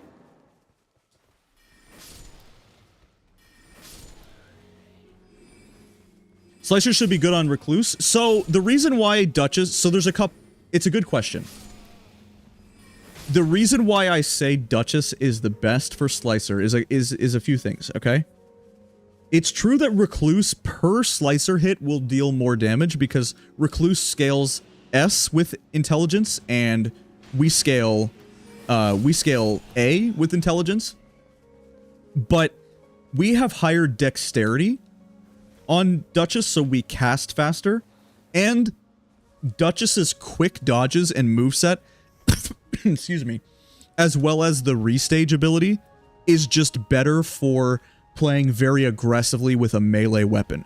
It's like on you have a 0 time loss on your like you don't lose any DPS for doing your restage. But imagine if you're playing Slicer only on Recluse and you build for just Slicer and you're trying to grab your magic cocktail. It's like that takes so long.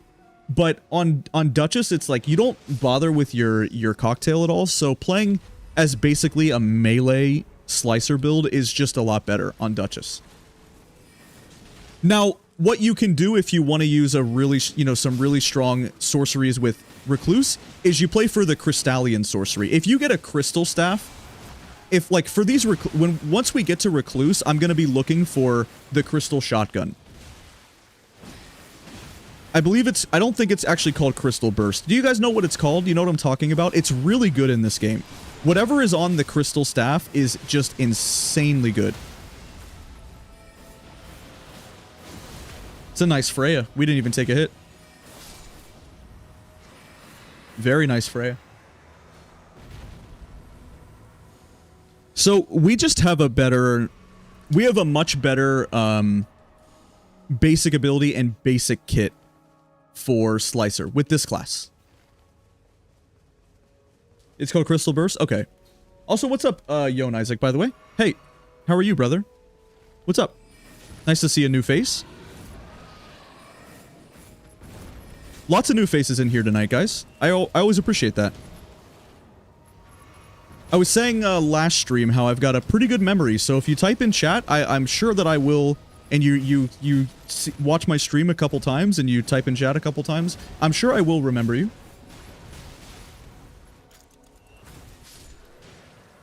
It's important to me to try to remember who you guys are and stuff, and when you leave messages in chat, because that's my job as a streamer, right?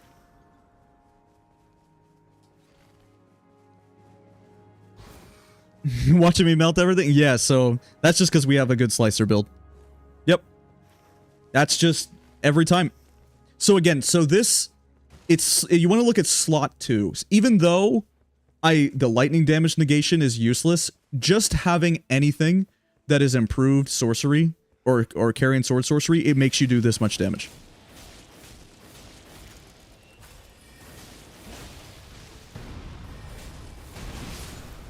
When I was doing, I've been streaming some runs where we do 1 million runes runs.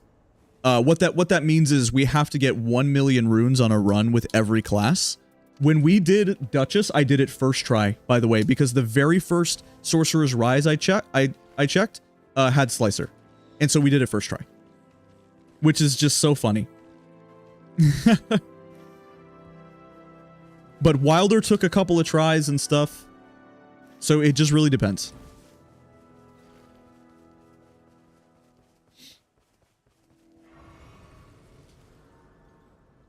I got to get back to that run as well. There's a few runs that I'm going to be doing, and I won't... I'm just slowly but surely working on this 100 win streak. Obviously, this is only the first day. But I really do want to work on this 100 win streak over the course of the rest of the summer into the fall. And this is going to be, you know, one of the longest challenges we could possibly do. But additionally, I am working on some other runs as well. Okay. We will finally swap out... We're not technically using charged sorceries. We don't charge this, so we will take this Ritual Shield type of effect. Damage negation at full HP. Nice. Another thing we could do on this day is Everjails, and we can buy a Stone Sword key from the township. Sure. I'll get started on this BBK because... so, BBK is usually a problem because he's immune to status and has a difficult moveset, but this boss is actually weak to magic, and so you will see Slicer. This normally ridiculously strong, difficult enemy, you're going to watch him get destroyed, by the way.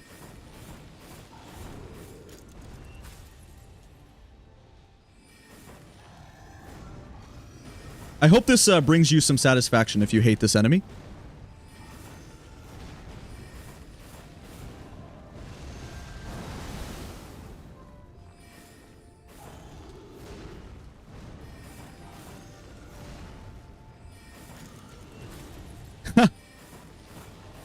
As you can see, it's quite good.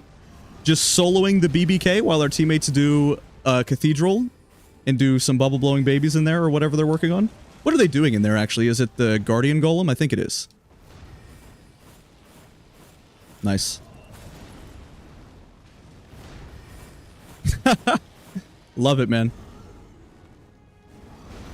How many times did this guy kill you in base Elden Ring outside the, outside the Bestial Sanctum? I'm curious. Like, how much trouble did this guy give you guys?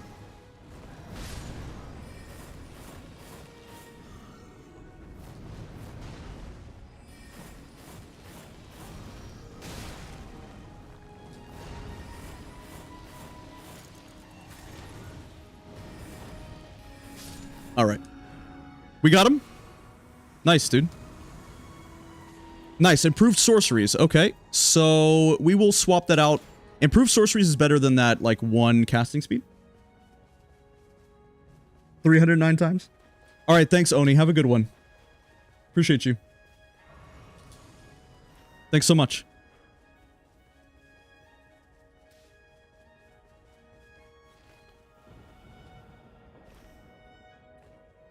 We're looking good here, guys. The day 2 zone is just now starting to close in, and we're already 13. All right, Loretta is very tricky and strong against magic damage. This will not go as well. Loretta is very high scaled, but if we can kill Loretta, then it's a good run. Loretta is basically a test at how good your build is and how good of a run it's going to be. It's like, if you can't kill Loretta, then it's going to be a lot more difficult. But if we just blast her, then you know you're doing good. Because this is like the... I think Loretta has the highest scaling of any boss.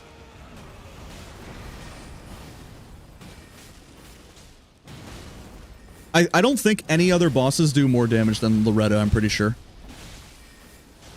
And I think the reason why is this is the Halig Tree fight, right? Like, this is the achievement boss in the Halig Tree. So her scaling is strong. Yeah, and you get a... So this is huge, right? So anytime we get a Wending Grace in multiplayer just means we have a good chance. This is so good. We're gonna miss out on the township though, so let's definitely need to go risk it for the biscuit. They can start the Everjail. Maybe I'll buy a Stone Sword key, but most importantly, we need to go buy a Ritual Sword from the township. And it's 15k. So my hope here is that my lovely, amazing teammates are gonna finish that Everjail and give me the runes. And I'm going to have it buffed by this golden tree.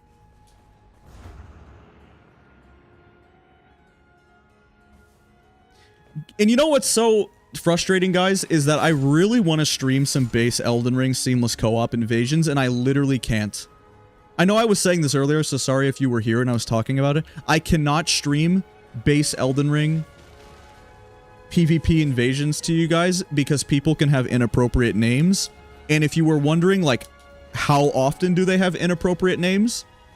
I encountered 4 people. I did some base Elden Ring invasions, some PvP today. In 1 hour, I encountered 4 or 5 people with racist names. And you can't even, like, I can't even just black out the screen to see as I invade if they have a name I'm not allowed to show. Because I invaded somebody and their name was like, it says, like, you invade, you know, the world master or whatever. You invaded so-and-so. And then it's like, oh, okay, I'm good. And then I get there and I lock onto him once I get close. And his name is something I'm not allowed to say. Right? And, of course, that's only a problem in Seamless Co-op. It's not a problem in the base game. But I only like invasions and PvP and Seamless Co-op. So it's a shame I can't stream that. And there was 2 different cheaters as well today, both of them with racist names. So, as usual, the Souls community just being excellent, as always.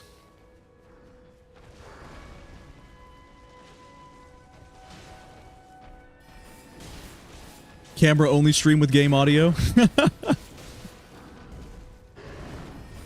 There was people spewing some racist stuff in League of Legends Alt Chat yesterday too when I was playing Arena. But I guess that doesn't come as a surprise to anybody. Like if I say that and you guys are like, yeah, and like the sun came up yesterday too, bro. Like what? That's just news always. Yep. Stream it on Kick. You can. Well, I also don't want to give those people a platform. I don't want. Even if you don't get, like, banned because of Kick terms of service or something, like, that's still not I still don't want to stream because then it just gives people an incentive to make their names something inappropriate as well, right? It's like it's kind of a double-edged problem there. It's a multi-pronged issue.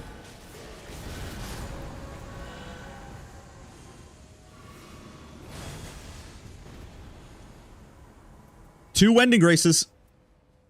Is 2 Wending Graces better than double damage negation at full HP? Probably just to make sure we don't lose, right? Just so we absolutely don't lose the run? Yeah. 2 Wending Graces, man. So helpful. Nice. Yeah, sadly that's kind of normal for League. Yeah. People taking their arena super casual, super chill games so seriously that they are mad that their random teammate build a certain item and so they start typing racist and inappropriate things. Like, isn't that so insane? Crazy, man.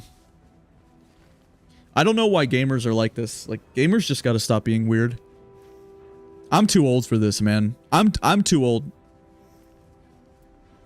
I can't. Like, come on. Ooh, he found an Erdtree's favor. That's pretty good.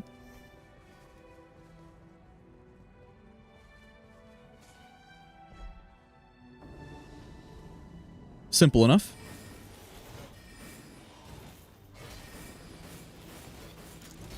Nice. Holy damage. Stop.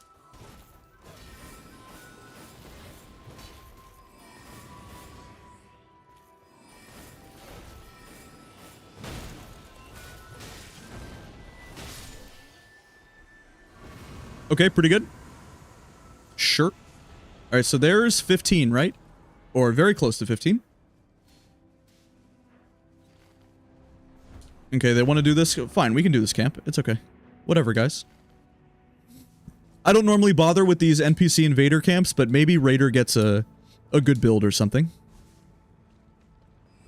This is called a cataclysm, by the way, according to the game's files. It's not called like an NPC invader. This is, if you want to know what they call this is a cataclysm. I thought that was pretty interesting.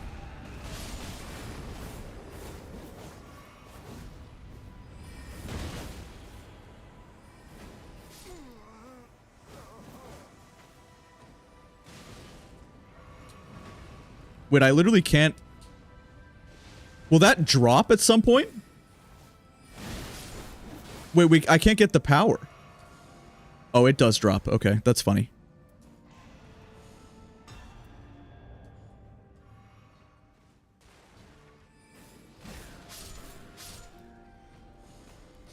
Oh, 2 spell casting speed. Do we have any 1s? Yes, we do.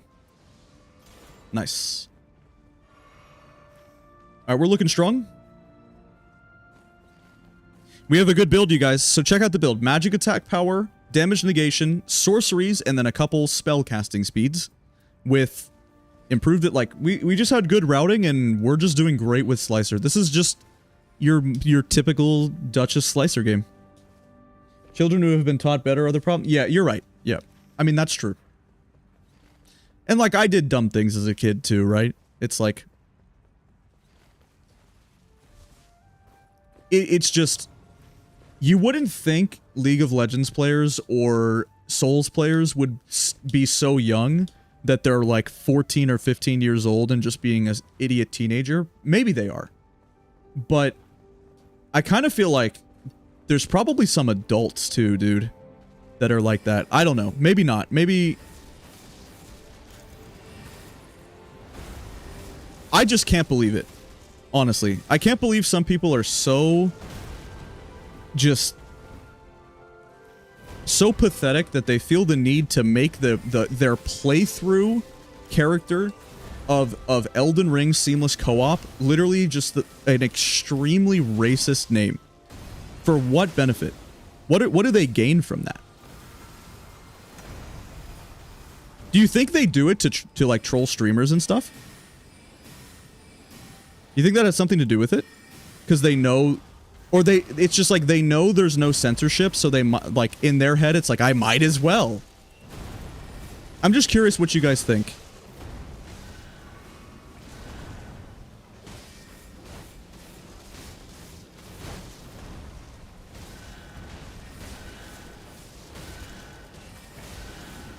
Nice.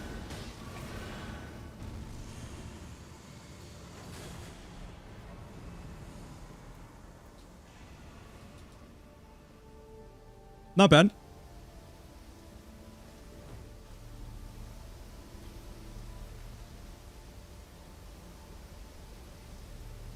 If you take a look at professional league streamers, they're toxic too, and that normalizes toxicity. Well, that's true. You're absolutely right. And that's a huge reason why I don't make league content anymore, and I don't want to be involved in the community, and I've quit that game, is because I have outgrown the toxic community and the player base acting like that. I'm just, what's the, it's not Pulp Fiction, right? It's True Detective or whatever. Danny Glover is like, I'm getting too old for this stuff. Yeah, I'm too old for it, man.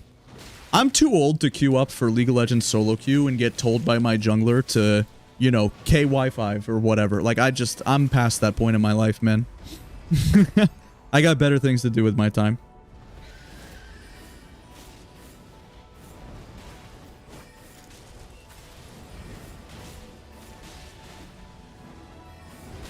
Ooh. Don't have a lot of heals left. Had to use a lot of flasks to get to the boss, because I decided to do the avatar on the roof, which was funny. Should be a stun at some point.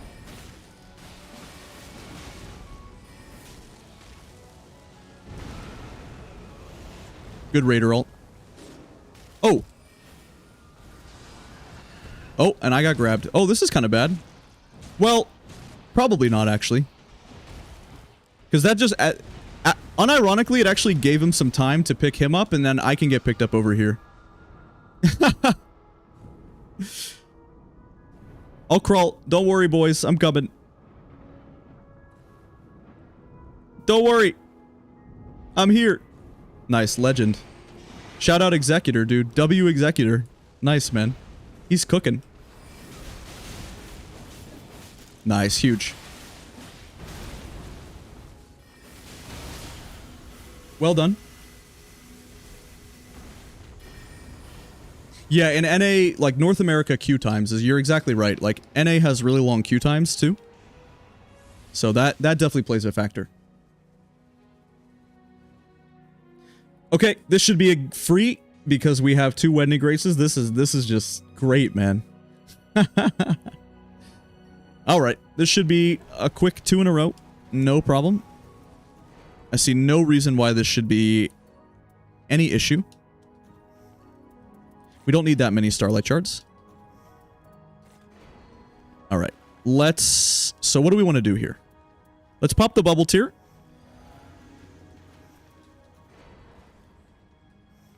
Is 2 going to be enough? I think I would rather have the boiled crab than take the Starlight Shards. Yep.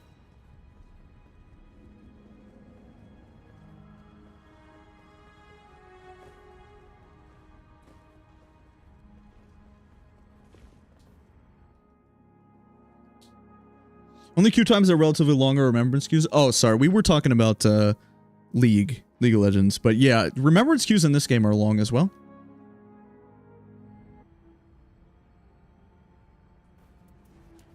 And I think that's just a bug, right? Certainly that's not... I don't know. I just never take a deal with this guy. I think it's fine, right? Do you even take a deal?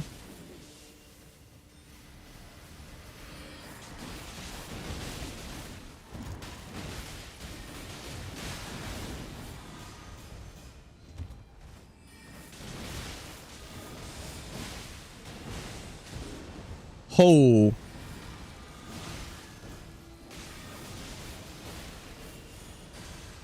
Nice.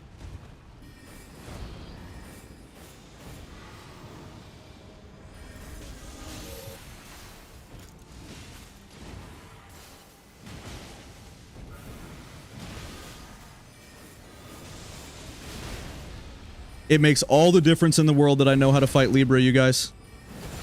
What a difference it makes that I just know how to fight the boss. Look at this Libra. He hasn't even phase transitioned yet, you guys. Look at this. There it is, finally. But Raider can just ult if he wants.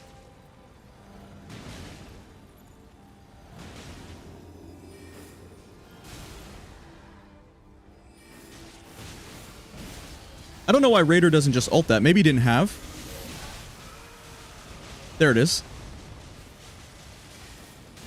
Oh, that's the first hit. That's literally the first hit we've taken, by the way. Crazy. Okay, I'll just ult here. It makes everybody stealth, and then this will help get this, pick this guy up. Let's just heal, just to be sure. Insane Libra. Nice. GG, guys.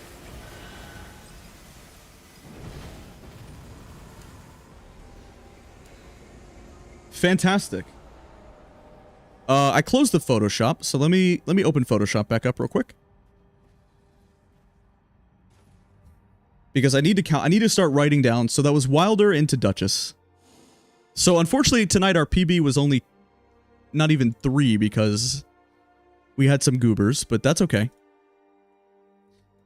We will definitely queue up a few Iron Eyes here, I think, just so we can finish off, so we can at least get a PB. Because Iron Eye is my best class. But nice, got a Duchess and a Wilder win. Good. And it was just so smooth. The moment that I got Slicer, I knew it was smooth. We had 2 Wending Graces, man. That was going to be no problem, dude. 700k runes, by the way. 79. Look at our kills. 79 kills. And if you're curious about the number there, what that number means is we have to use every class equally. So 100 runs divided by 8 classes that's 12.5, and so obviously we can't do a half a run, right? So we will just do, for 4 out of the 8 classes, we'll do 13 runs, and then for the other 4, we'll do 12.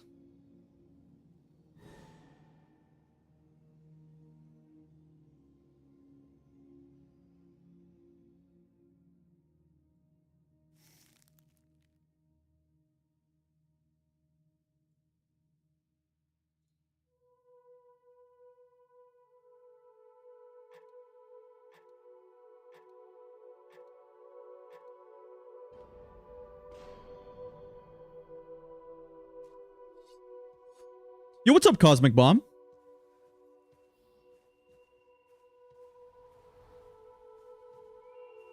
Oh, you were my run? Yo, GG's, brother. Oh, yeah, you were the executor, right? Yo, GG's, brother. Hey, GG's. Hey, hope you're doing well. GG's. Thanks for playing. Nice res on the Deathbird. Yeah, I don't know if you knew this. I had two Wending Graces right there, so we were totally fine. And Libra is my best. Libra's my most practiced Night Lord. So I had two Wending Graces. We were chilling. That was no problem. Nice. That was a good run. And I got Slicer early. I full cleared the castle for everyone. That was pretty fast. Yep. All right. I didn't even see who we're hunting. Okay, we're hunting Augur, who I really like. Cool. Yeah. W run. Nice. So what I'm doing is I'm streaming 100 consecutive wins with randoms, queuing up all random all random Night Lords as well. So I just queue for every possible Night Lord. And then we have to do randoms, and we're trying to equally spread out all of the classes and try to win 100 in a row. My personal best all time is 24. But I got to a 24 Expedition win streak without even knowing that Expedition win streaks were a thing. I never even looked at the visual codex and saw that that was a thing. So sort of like accidentally we have a PB of 24. But yeah, so we just started tonight, so that was only the second one. But not bad though. We will definitely take it. I'm very, very happy about it. Thanks, yeah. Yeah, maybe you can snipe me and get me again if you're a good player. So please, queue up sometimes. I need all the good players in queue to lock in and queue up to help me out so that we can snipe me, yeah.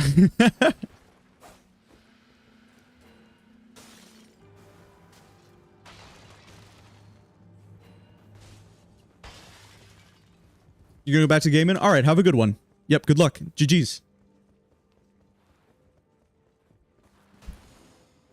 Any Slicer? No. But attack powered full HP? How do I get 2 Carrion Glint? Well, I guess because that's what it is. So I guess attack powered full HP is probably best. And it had what on it? With Oracle Bubbles? I guess we could try Oracle Bubbles.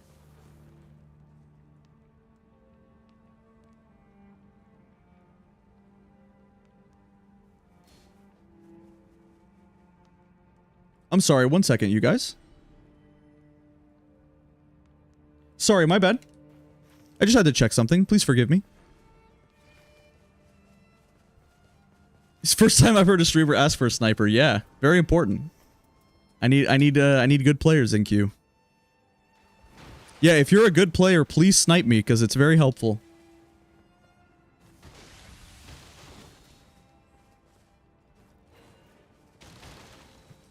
And then one of you guys are going to be like, well, I guess what? I'm a bad player. And then I'm going to... Yep. So actually get destroyed. I love Libra. Libra is my most practiced. So that's why... So actually what's nice with the random queue is back to back now. We got our 2 most practiced bosses, which are Libra and... Morris or Augur. Elden Jellyfish, if you will. Alright, Perennial has died and left the world. Okay, so here's our first rage quit. So I should maybe write these down when we get rage quits. Because now we have to win a duo. Yep. Pretty funny. Okay, successive attacks negate damage. Great. And... Okay, sure. How about a Misericord? That seems fine. Yep, there's the first rage quit of the challenge. Pretty funny.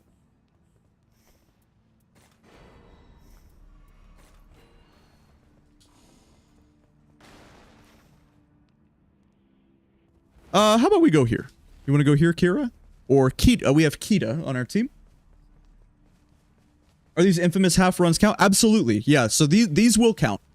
Like, when people rage quit, or if it rage quits to the point where we have to solo, then so be it. We will solo, or we will... Yeah. Absolutely. However it has to be done, that's, you know, this is it just is what it is. No worries. We will make do.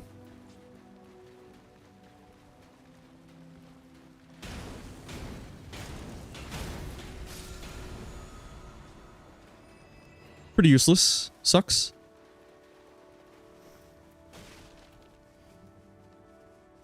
Hopefully something easy. Probably not too bad for us, but I should definitely ult this. Oh, I don't have ult. Okay, here we go. Let's see if I can't go get a backstab. Even though we can't wield our Misericord, it probably will still do okay damage because it's critical. I guess not. Sucks. We're just not level 3.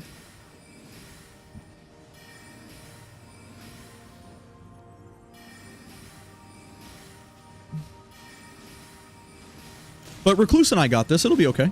Ooh. And I can just stand under Terra Magica. Very helpful. Let's commit a Starlight Shard.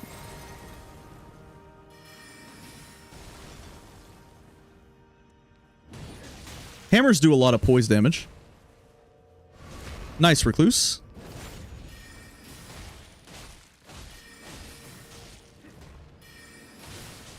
Big bleed.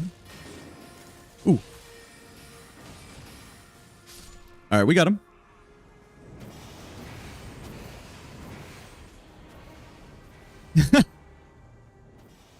Yeah, torches do good poise damage because they're technically hammers, I think, right? Or they have hammer levels of poise damage somehow. However it works out. Okay. Cool.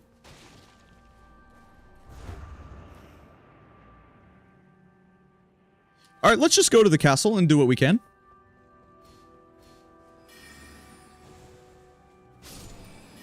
Ooh, bubble damage. Okay, she wants to go here. This is fine. Sure, you want to go here? Pretty funny rage quit.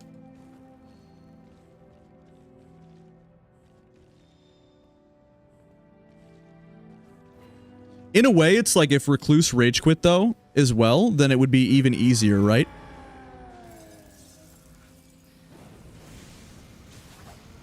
Because then we would get... Well, I guess you...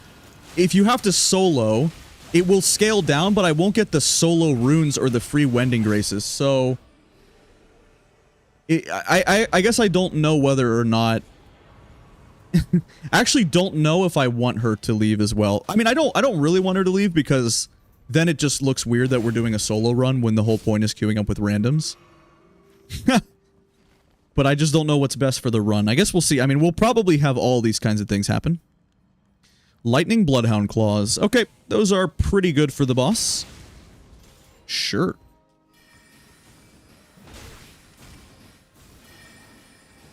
Nice, we got a good weapon for the final boss.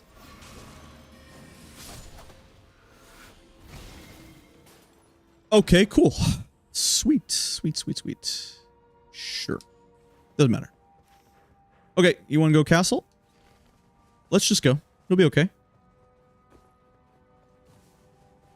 So enemies don't become less aggressive if someone quits, but the game does scale down, which is why everyone has been saying it literally makes no sense whatsoever that they're struggling to put in proper duo when Seamless Co-op put in duo day 1 as well. It, like, how... Not only did we tell them that duo is really important and it's confirmed coming, but what I don't understand why duos is taking so long is because the game already correctly scales it down if somebody quits. So it just, across the board, it makes, I mean, literally 0 sense.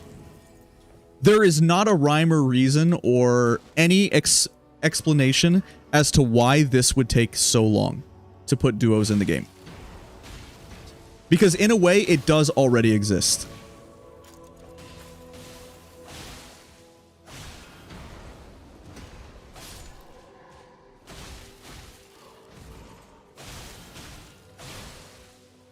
What a combo. Ooh, saved myself.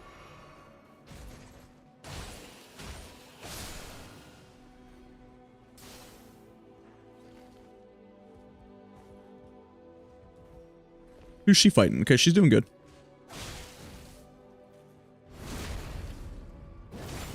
So we'll get the freeze and we'll get the bleed on this guy, and that's when we'll do our... Nice. Yep, that's when we do restage. I think ulting is really good here because not only does it let us take out all these enemies one by one, but we need to rebuff our frozen armament too, so we can just do this all while stealth.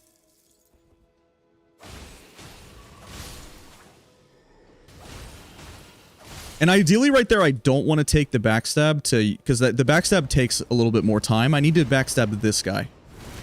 With all my buffs, right? And it's like... You might ask, like, does it really matter? And it's like, yeah, dude, those little efficiencies could be the difference in why we... It's like every single minor detail comes into play when you want to win 100 expeditions in a row. Especially when people rage quit and whatnot. I bet this attack up when wielding 2 armaments counts for us. If I had to guess. So, not necessarily. I mean, the thing is we can just kill the jellies. I think it'll be okay. I don't see why it should be so bad. I mean, I guess we'll see. But I can do lightning damage. The thing is, I don't know all the cocktails that Recluse has, guys. Like, what happens if I'm hitting the boss with lightning damage? Can Recluse... Like, we need to take Recluse to a Sacred Seal place so she can pick up Lightning Spear. And if she can get Lightning Spear, then we're going to be insane. I shouldn't have gotten rid of my item discovery. I sort of made a mistake right there. I got rid of my item discovery item that I had, and then I farmed the jellyfish. I should do it the opposite.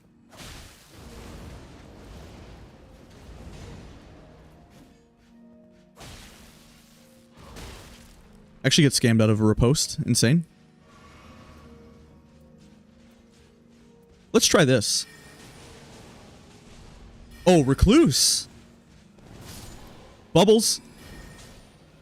Nice. Insane bubbles. Okay.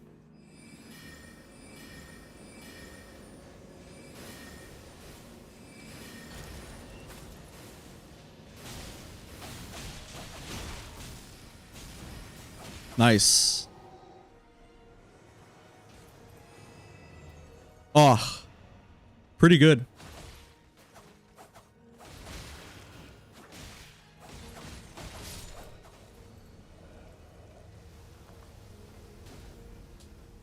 Okay. Not a bad day 1. Level 7 after a rage quit and everything. And we didn't find Slicer.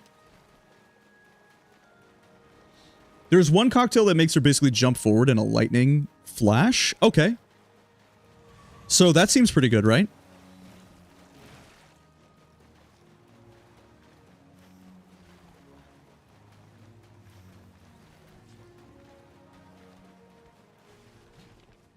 This was a DTS over here, which is going to be really hard. We're also running Everjails. Does she have Everjails? She does not. She has improved gravity sorcery, which I think she has already picked up. Okay.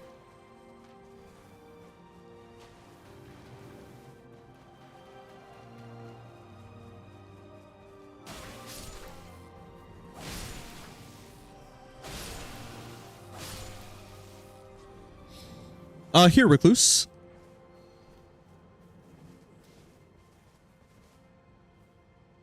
Would you like one? Or are you good? Okay, I'll take your kukri. And just for good luck, how about we give her some emotes? Oh, she got some exalted flesh for me. Thank you. So you can use your stuff off the ground. Okay, really important here that we get everything off that we need. Oh, should have checked that scarab. Okay, we can do that. I'll remember. Surely. There's one cocktail that's like a Moonveil slot. Wow, that sounds interesting. Who is this? Wait, who is all rats? Is this like Gaping Dragon or Centipede Demon? I actually don't know. Because it's not Wormface if it's just all the rats. It's definitely not Wormface. Because Wormface has the crab. And some of those zombie guys. Gaping is all rats? Okay. Yeah, that's what I thought. Alright, let's rebuff. And here we go. This should be good. Should be really good.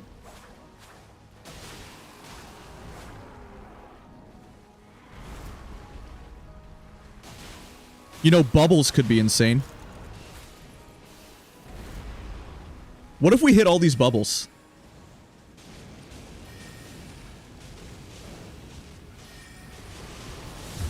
Yep. Yep, that's pretty good. Yep.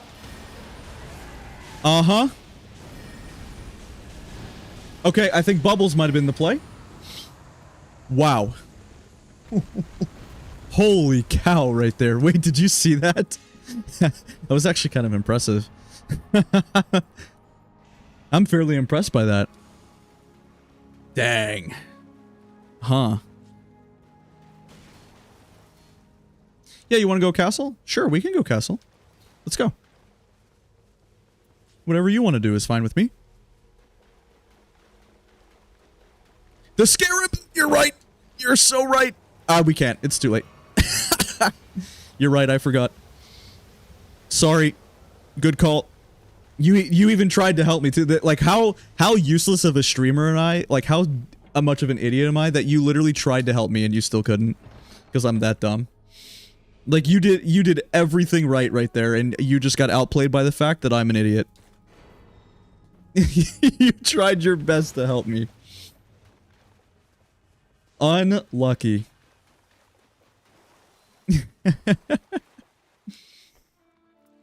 Sure. What do I... Sure. Shattering Crystal is beautiful with Duchess? Absolutely. So we... Unfortunately, we have not gotten Slicer or our... Like, we don't have a lot of what we were looking for this round. But that's okay. Because because Kita is doing really well on Recluse, so it should be fine. Alright, is it Bellbearing Hunter? No, it's this horrible boss. I gotta stop. I've been saying how I'm gonna stop complaining about Red Wolf, guys. We'll see how many streams I can make it without just bitching about this enemy. For those who don't know and why I complain about it, it's because this is not the good version of this enemy. It's like the worst possible version. It's so not only does it frame trap, I need to just let Kita come back, sorry. Is what it is. This enemy doesn't have any of its cool sword attacks, and all it has is frame traps. It's in a small arena. This is not actually the Remembrance boss from, or the achievement boss from the Academy. This Red Wolf is like in a hero's grave, or it's the overworld one. And because you're in this small arena, all that happens is you get frame trapped by its glint blades over and over again. And it doesn't have a lot of openings or punishes and just ends up running away because they didn't give it any of the cool sword attacks. Like, it's supposed to do those, like, Dark Souls 1 Sif attacks, but it literally doesn't do any in this game. Because this version of the Red Wolf is not the same one. Oh! I mean, what does it have? It's not that good. A Colossal? Oh, but do you have something for me? Okay, damage... Yeah, you do. Damage negation full HP is good. Thanks. 40%. Thanks, sure. Thank you, Kita.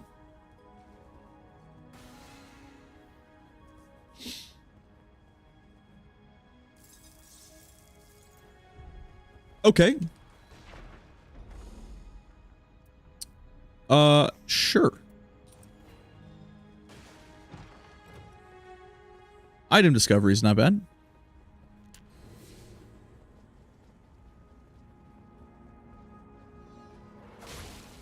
Yeah, Kita's playing very well. Especially considering our circumstance, right? With losing a player. No problem at all. We won't let the rage quit ruin us. I don't think there's any reason why we should ever have to freak out too much about a rage quit. I think it should be fine. I actually have a lot of practice playing duos from Seamless Co-op, and so I know that Seamless is... Or, I know that duos are a little tricky, but it should be fine.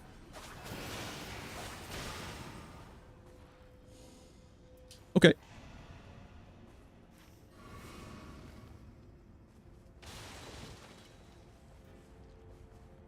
So we have a couple silver foot to use here.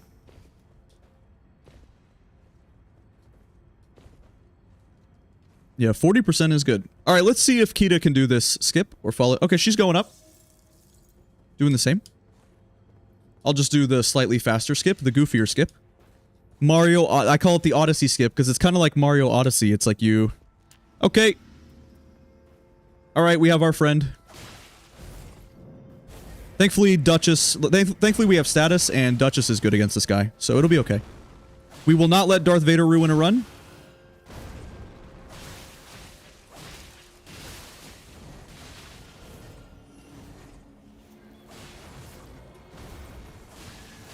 Yeah, no problem.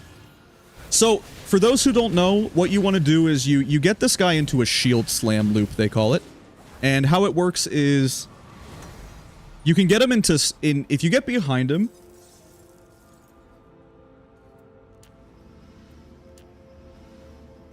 You can get him into a loop where he just continuously does the shield slam, which is a pretty big punish.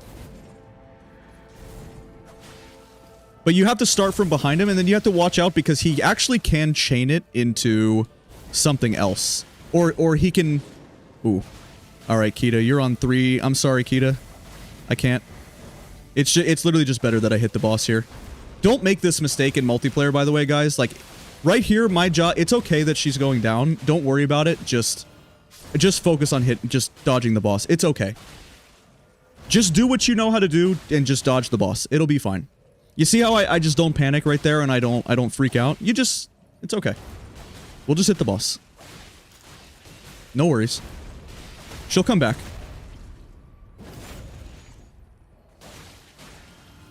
It's like, okay, he's gonna do the big explode. So, and the reason I knew he was gonna do the big explosion right there is there's just the smallest little difference in the animation.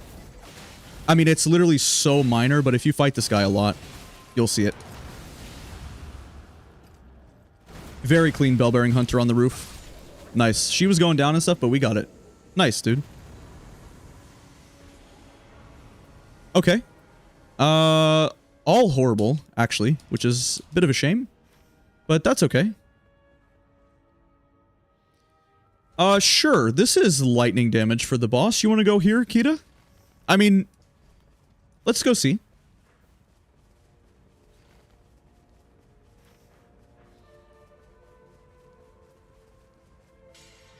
I feel like I just want to... I feel like I'm just going to go into the mine real quick.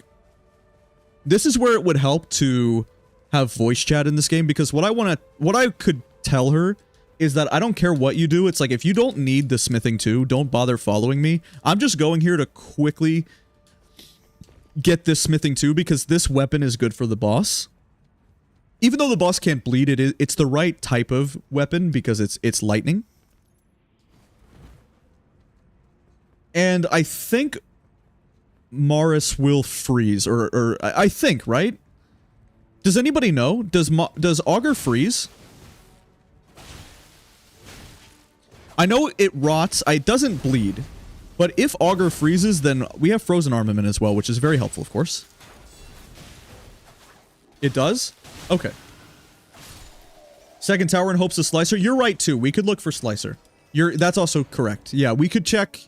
So we have a little bit of time here, so we should check this tower. Unfortunately, no forts are in the zone other than all the way over there. But there's not a... The problem is there's not a formidable foe. right? But you're right. They would definitely be helpful. Although, for any boss, if there's any boss where we don't care too much about Slicer, I guess it would be Augur, right? Because Slicer would just help us kill the jellies, but Slicer doesn't really help us against the boss, even though obviously we showed last time how good our Slicer build is. So, well, not only does it take the damage over time, but it's just weaker to lightning, so therefore all of our hits, you know, will do pretty good damage. So it's kind of both.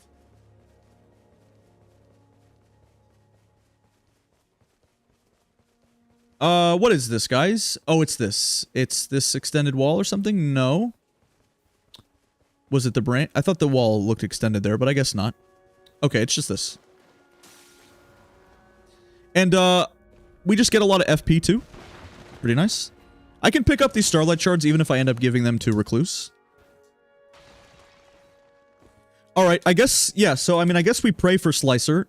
You can also get, like, Lightning Shrouding Cracked here from this, which would be good. But maybe Slicer. Shattering Crystal is really good. With successive attacks negate damage. Okay, sure. So, okay.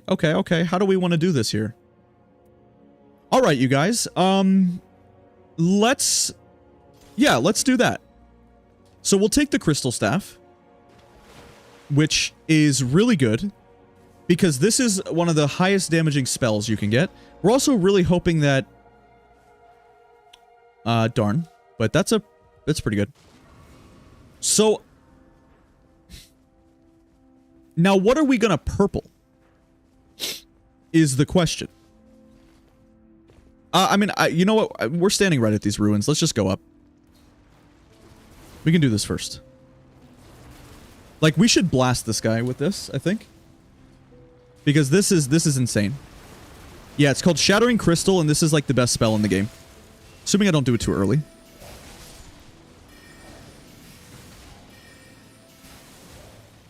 Oh, hang on. I really need to change music. This is like Interstellar theme or something. But it's gonna get flagged. Our RuneScape music ran out.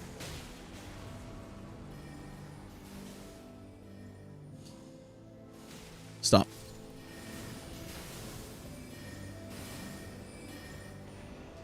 Okay. Really important that I change this. Okay.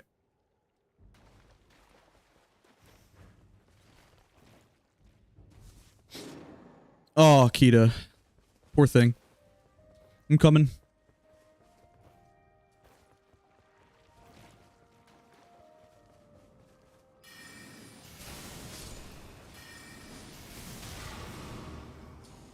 Okay. Alright, can we go up here?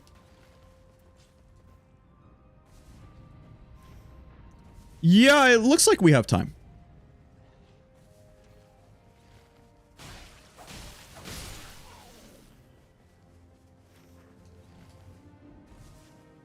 Okay, maybe not. Loretta is really tanky against the both of us.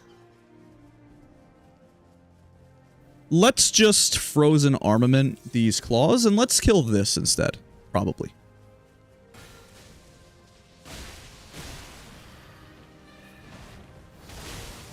Yep, that works. Nice Recluse damage, man. Ooh, she has the bleeding sorceries. Nice, dude. Briars of Punishment or whatever that's called. Either Briars of Punishment or Briars of Sin. That's really nice. Starfist, but okay. So I was saying yesterday on stream, we got a good Starfist run going, and it was so funny how we were using a Dex class, but we were just using Starfist anyway because that's how insanely overpowered they still are all these years later. The Cataclysm might have been worth in terms of runes. Where was the... oh, well, it looks like we didn't have time for either, right? But maybe you're right. I don't know. It's okay.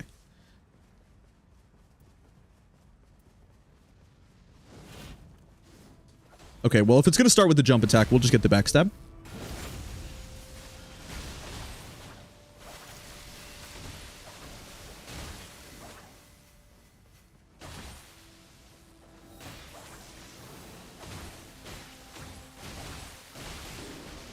Oh. At least I picked her up. Oh, no. Oh, she killed it in time. Nice. Okay, thank you. Part of me wants to just use Starfist, but the boss doesn't bleed, so it's okay. So many Starfists, though. Wow. You know, we have time to do this boss, too. Yeah, maybe enough time for the lightning camp? Yeah, we're gonna try. Or we can check the illusory floor here, just to see for a talisman, maybe. There's like a 30% chance to get a talisman out of these chests here. Spell casting speed would be good. Wow, lightning grease is good. Okay, lightning grease is definitely better than silver pickle at this point. Okay, that was worth it. All right, I'm glad we came. We were just here. Honestly, the lightning grease alone was very worth it right there. Nice.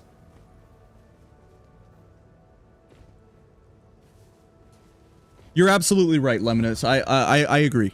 I agree, Luminous, for sure. I was saying in a YouTube short how it is a problem that some of the minor camps are not balanced correctly and aren't very good. I completely agree with you.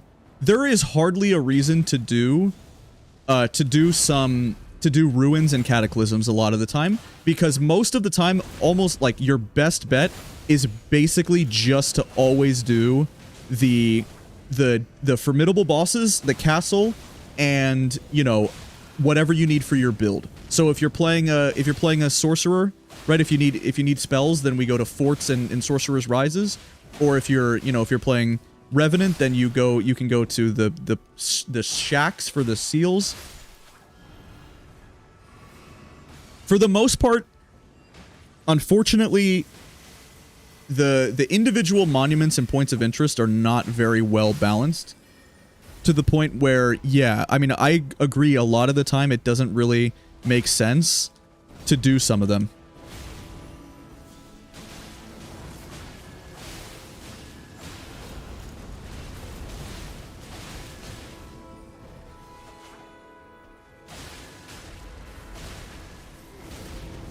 Very often on my runs, actually, I feel that way.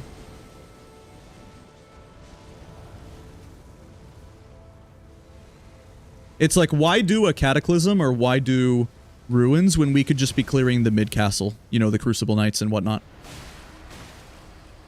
That explodes, yeah? Okay. Yes, it does. We're doing good fighting Fatty here. I know how to fight Fatty much better than I know how to fight Skinny. I won't lie, I'm pretty bad at Skinny. Okay, Kita, don't worry. It'll be okay. I promise.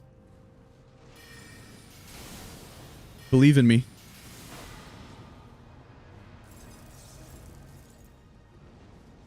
Just gotta lock in here and clutch this up. There's no real reason we should lose.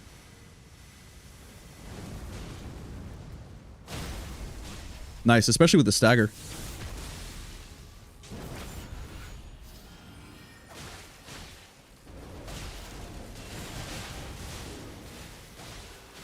Ooh.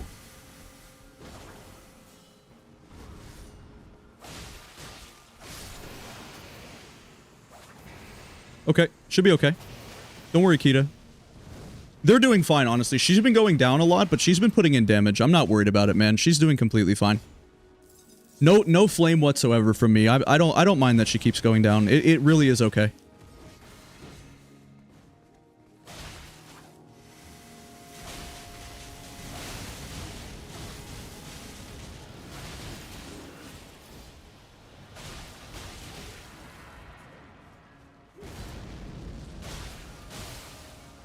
Although I won't lie, I don't exactly know how to dodge this new Skinny that well. I've been mostly just running away from this grab.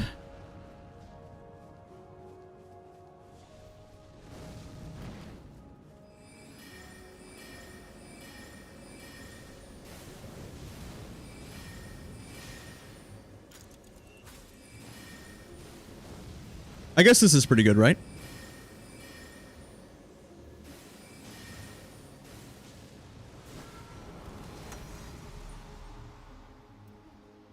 Okay.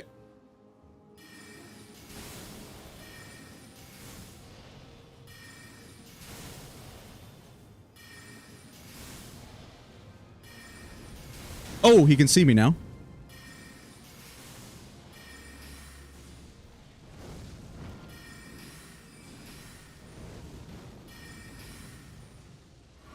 Seriously? No way. I didn't get her. Shit. I don't usually swear on stream, but oops, like... Could have just killed the boss. I wanted to get her. Sorry for swearing. My bad.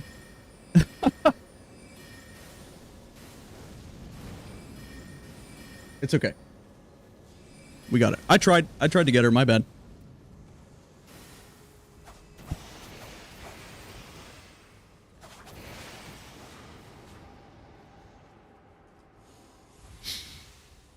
Okay. Probably just always maximum HP is good.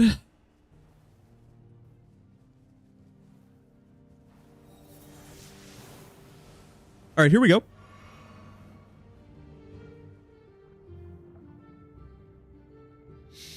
Well, we clutched that one. This is a fun clutch, dude. With the rage quit and everything. Maybe should have... So realistically, what's the worst case scenario?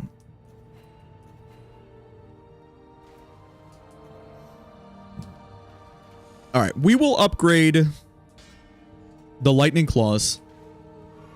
We can freeze the boss with frozen armament, right? And then we can also... Yeah. But it's probably more important that we lightning grease. I don't know. I guess we'll see. We'll definitely take a look. So let's just start with frozen armament. Because you guys said that it can freeze. So let's see. And we will just kill as many jellies as we can, really. I wonder if Recluse knows to kill jellies. Doesn't look like it, unfortunately. She could have shot something there, I guess. Nice. It's okay. Thankfully, I know how to fight this boss better than Sentient Pest. It's actually just so huge and game-changing that I know how to fight this boss a lot better. Makes a big difference that I know how to fight the boss. Alright. How many jellies can I kill? Not many. They all went for her. Oh, I need voice comms. I need to tell her to kill them.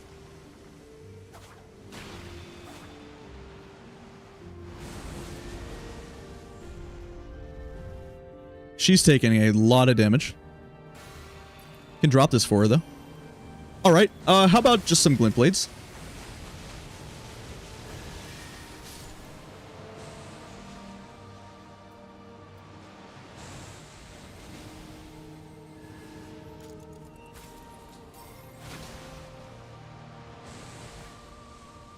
We're never gonna get a freeze, are we?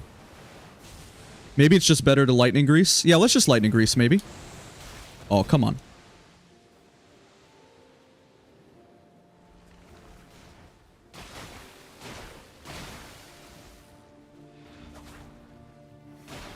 Alright. Okay, how many... I need to kill some jellies. Please come after me. Okay. Oh boy, can I reach? Yeah. It's okay. Nice, Recluse. Nice, Recluse. Insane stun.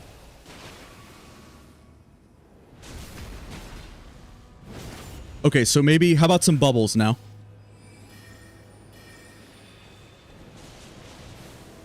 Not bad.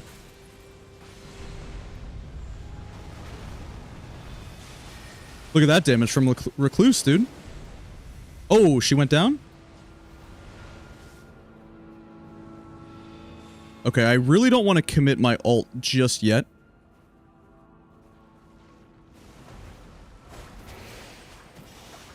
Okay, I got her. Maybe we need to ult, though. Yep, we sure did.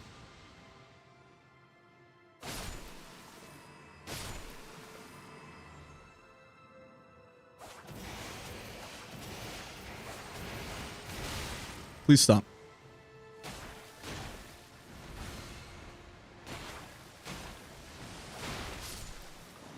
All right. Of course, I heal and get hit instantly. Darn.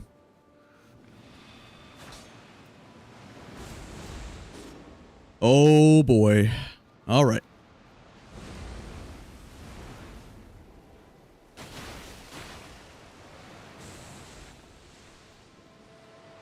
All right, gentlemen. This is going to be a little tricky, isn't it?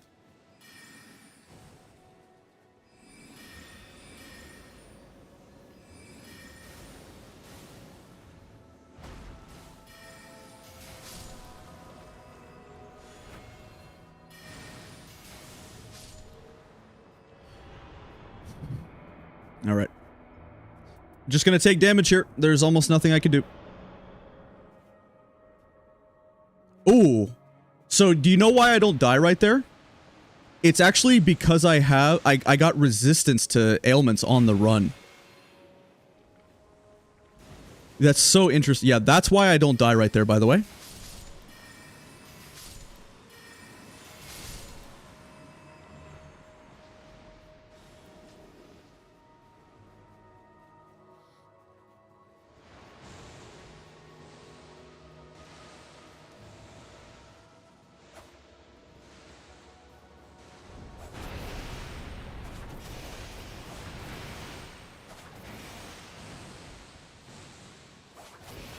All right, slowly but surely.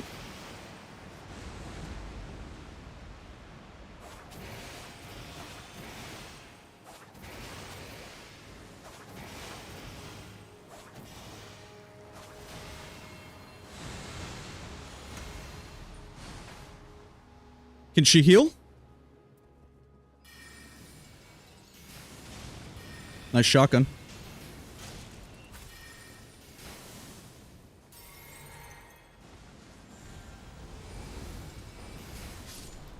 Killing jellies. Killing a lot of jellies. Insane stun the boss. Here we go.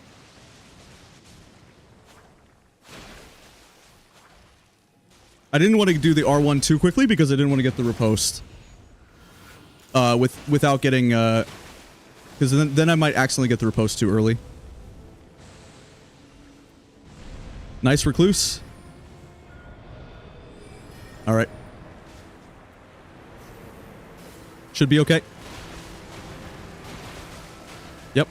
I have plenty of lightning damage. No recluse. Is that a nuke? Yeah, it's a nuke. Okay, I have to run. I'm sorry, recluse. I'm so sorry. Where did Augur go? Oh, right on my head.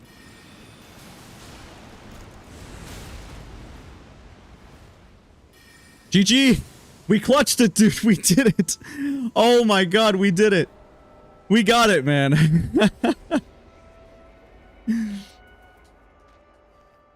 We did it.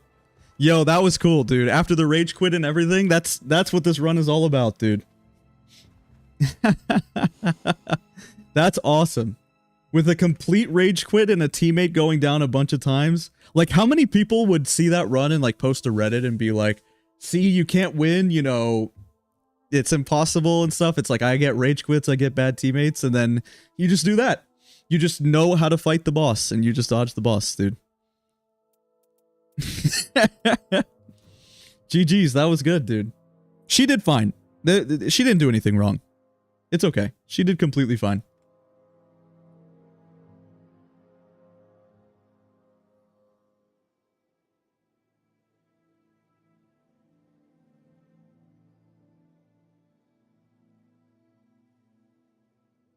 Okay.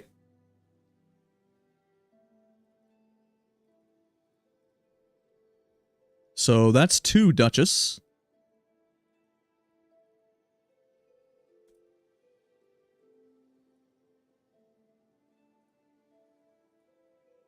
So that's a streak of 3.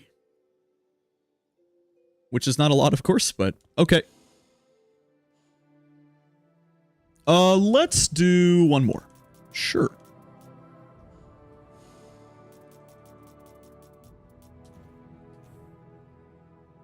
And we haven't done any Iron Eye yet on this streak. So the first streak, we had 2 Iron Eye games already by this point. So would be a good time to maybe whip out the old Iron Eye. Revenant is really good too, of course, and I know how to play Revenant. Okay, and they're not playing Iron Eye? Gaping Jaw. Okay, Iron Eye is very good against Gaping Jaw. This is fine. It's just regular Gaping Jaw as well. Good. Okay, so this should easily be a win streak of 4. This should be no problem. I see no reason why this should be an issue.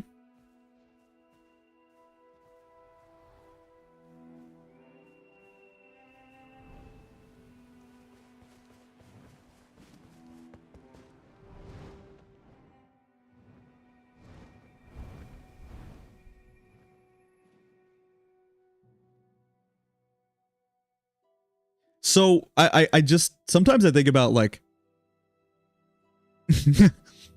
how good are we gonna do here? How realistically, how well are we gonna do?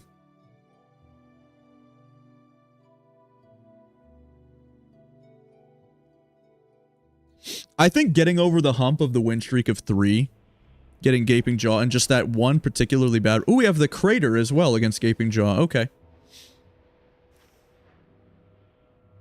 I think we're going to go on a big streak here, and I think there's a good opportunity, especially if I keep playing Iron Eye. I don't want to waste all of my Iron Eyes, though, because I do need to save it for Sentient Pest, probably. Because, again, that's really the only boss that I'm super concerned about at the moment.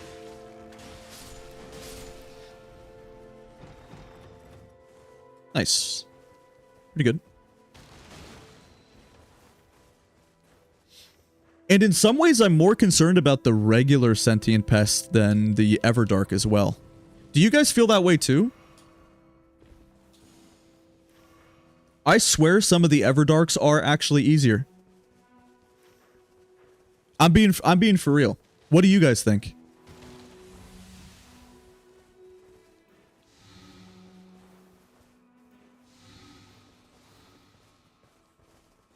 Warming Stones are always good for the team. And Silver Pickle. Nice.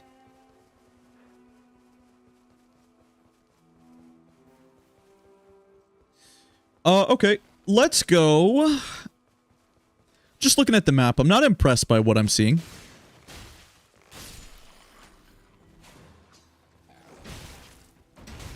Stop.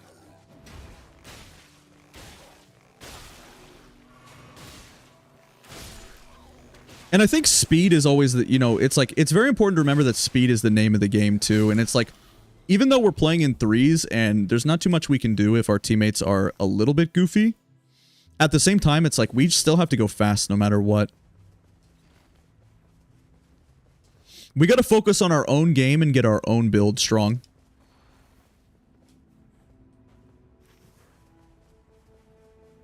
I'm gonna work on this Everjail without aggroing this Tree Spirit, probably.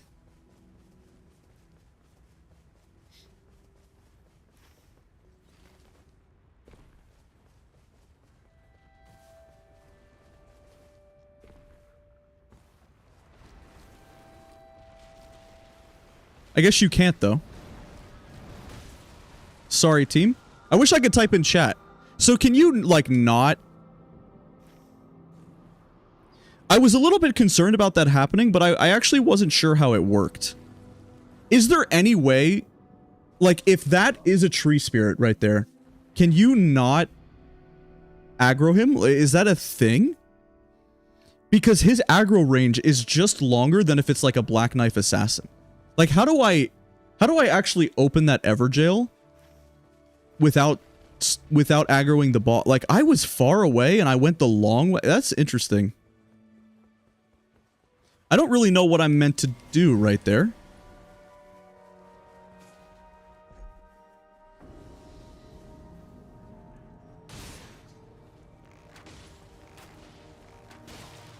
Recluse has Bestial Sling. That's pretty good. I just gotta watch because I'm level 1. Probably worth ulting, actually.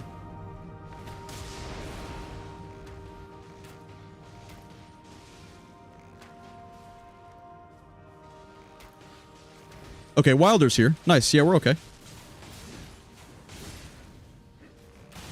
Yeah, thankfully nothing bad happened right there. They were coming regardless. I still had the Stone Sword key. It was okay. Just kind of funny. Yeah, so this Everjail is something I've been trying to figure out. To see how to not aggro, but nice, that's pretty quick. Okay, let's just go castle.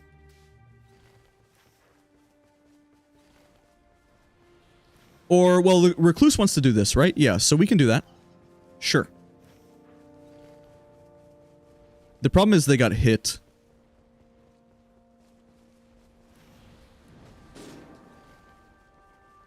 I can maybe pick her up.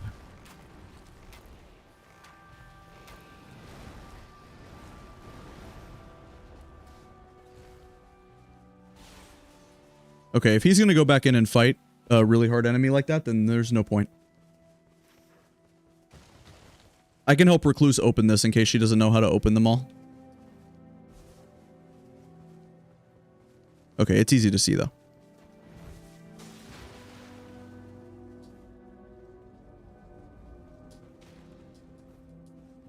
Yeah, I was saying that earlier. I think I like going here in multiplayer to help people open these, just in case they don't know all the puzzles.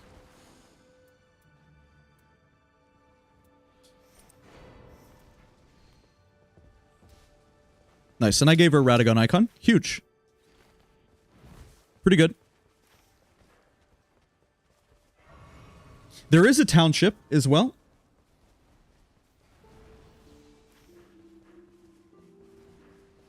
But we won't have time to get to the township here.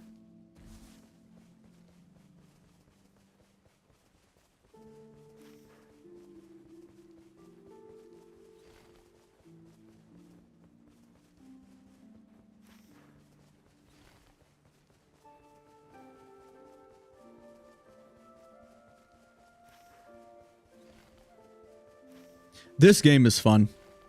I've had such a blast streaming this to you guys tonight and in general. I'm having so much... I'm having so much fun with Nightreign. This is sick, man.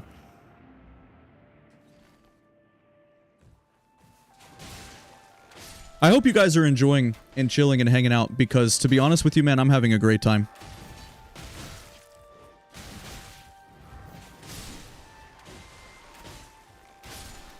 This has been very fun for me.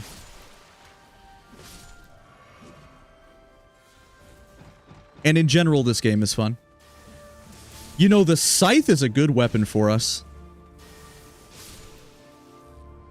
Okay, I've been wanting to run the scythe.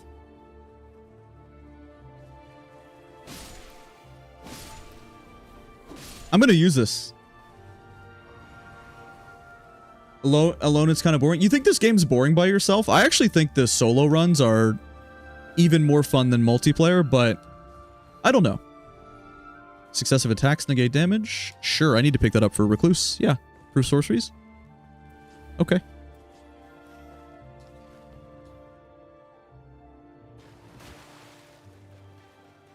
At least for me personally, I've been having a lot of fun playing solo, but you got to remember I do some solo challenge runs and stuff, and it's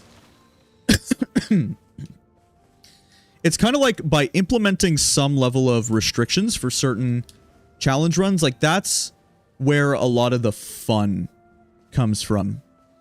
I think if you play this game and you don't implement some kind of rules or restrictions and you just sort of go through the motions and play solo, I actually could see why...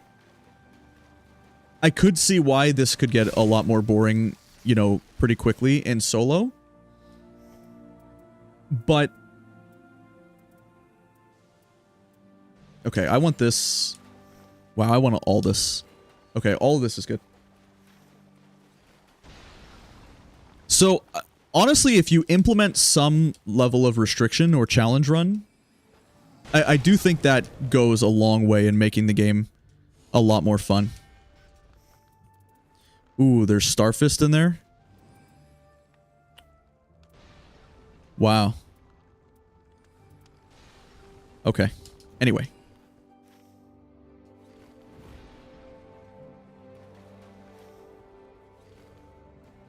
We'll just go with Recluse, see what she wants to do. I'm I'm not really pinging a whole lot this game, and I'm not communicating very well with my team. I certainly need to fix that somehow.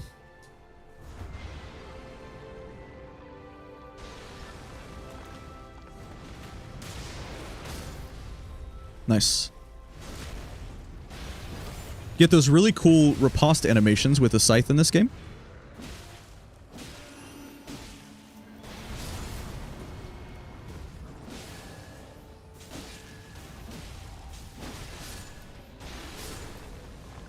Okay, pretty good. Alright, and we'll take a hornbow. Sure. Why not, dude?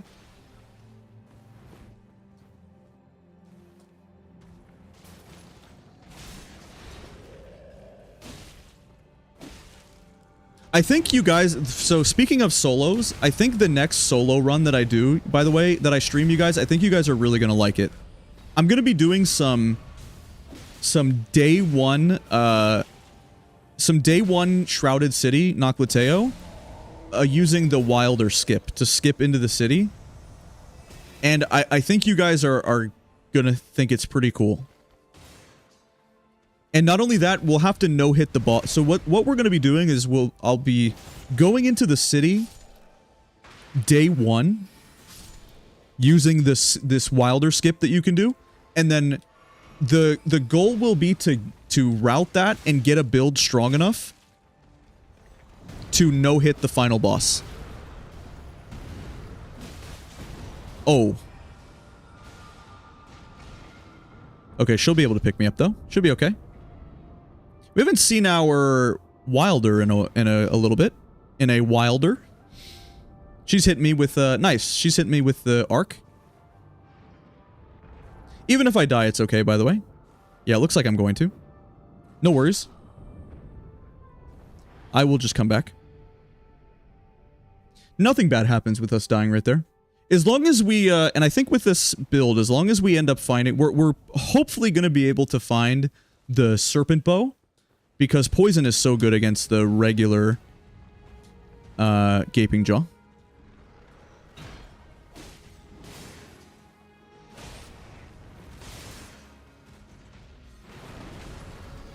Maybe we can use this hornbow here.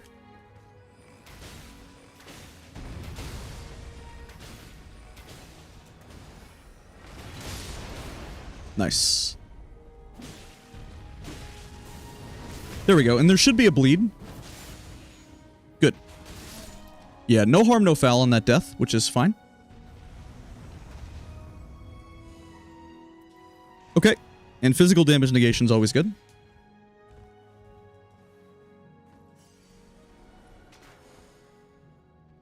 Ooh. I guess the Albinaric bow is probably better than the horn bow. If I had to guess. We do have 100k. Bloodhound claws are good too.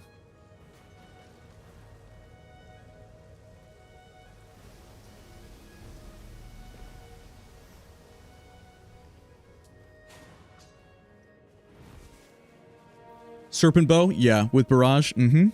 Would be good. So I guess we'll go do this site. And I have a few silver pickles, actually, so there's a very, very good chance we find a legendary, by the way, once we get to the crater of this game. In fact, I can guarantee pretty much with these 2 silver pickles that we playing Iron Eye as well, like, there's no way we won't get some kind of good legendary. And maybe we'll get the Serpent Bow, upgrade that to a legendary with the crater power at the anvil, and then not only will we get to do that, but then hopefully we will find like Hand of Millennia for a melee weapon or Morgoth's curved sword. There's a few things we could find that are good.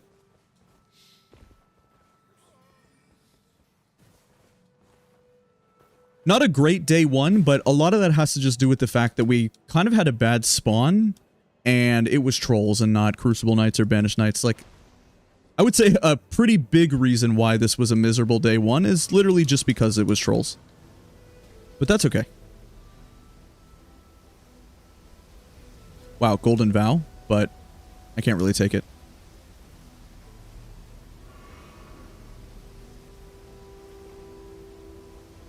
Thankfully, next to this spot, there's a lot of places to heal.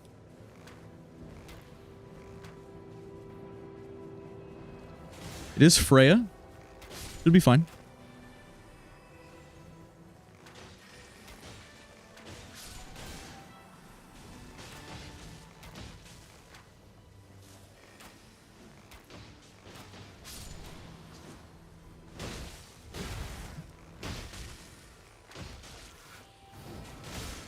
The scythe would probably be better here, actually.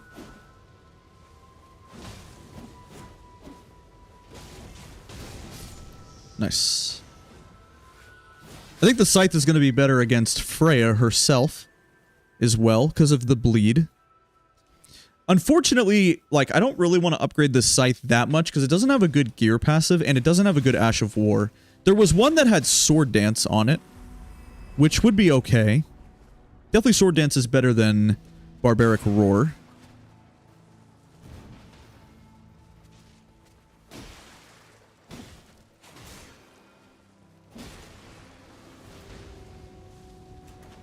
Maybe we ult just to stall the boss and get rid of a lot of these. Because we really want to proc our mark, of course.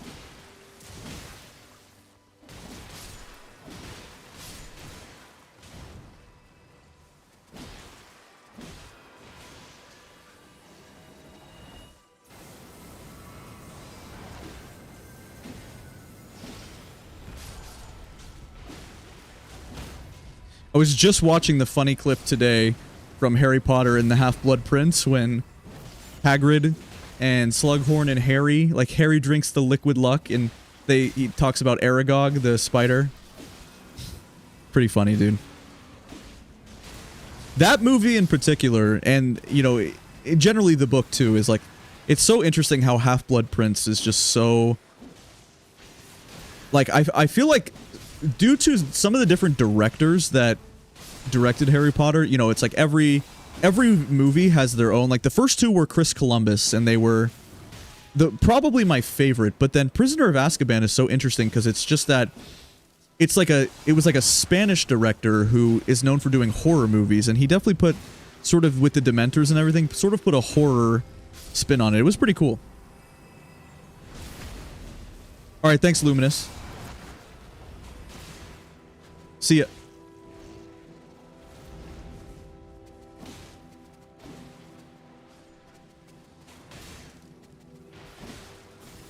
Oh, come on.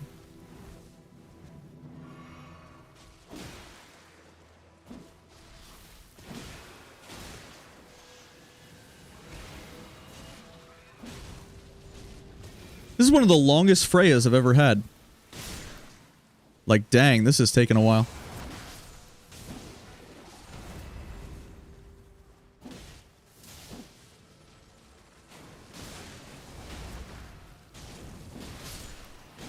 Finally proc the mark.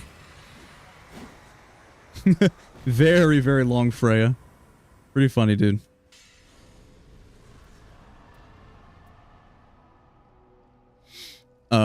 Okay. Probably invincibility windows is okay, too. Why does that spider not die, like, after the fact? That's insane.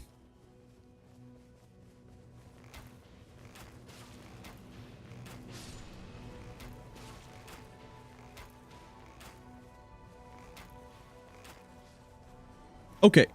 Do I have a stone sword key? No. Let's just go here and fight this boss, man. We don't need another church. We don't need more heals. We'll be completely fine with this amount of heals. We'll literally pass by this church and get... Like, we're gonna have 7 heals. Don't worry, man. Alright, this tree sentinel might be a problem. Not gonna lie. Problem for teammates if they're not good at dodging the boss. Gonna be tanky. Good recluse ulti, though. Alright, they're committing all their ults. That's huge. I'm really glad they're doing that.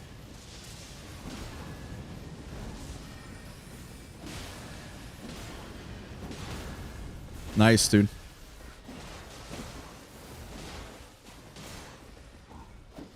Ooh. Okay, they're doing good. Nice, they're honestly playing well. Shout out to our teammates. Shout out to Victor and Mangliu.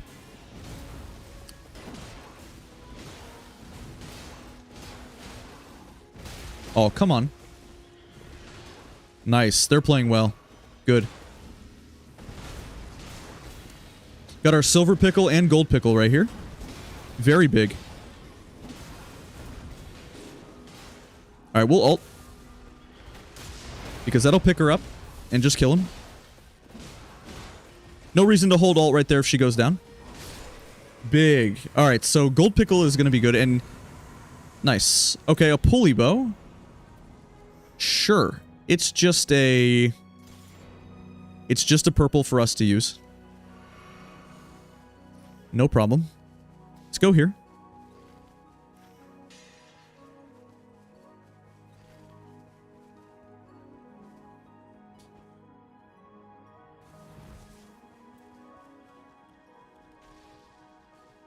Hopefully they don't get spooked by this gargoyle. Because I don't think it... Like, we have a recluse who does... And this guy's weak to magic damage, so... And can be headshot by me. Honestly, landing a ton... Yeah, so I've had him in this loop before, by the way. Very interesting loop that you can get him in.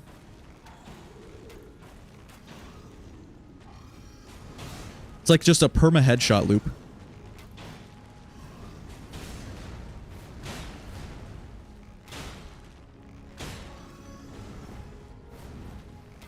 Doing really good. I don't know where my teammates are, but they're coming, and I'm just killing this guy. Surely they will make it.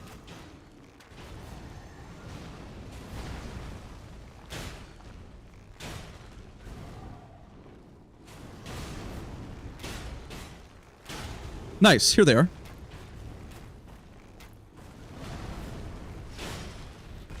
Nice.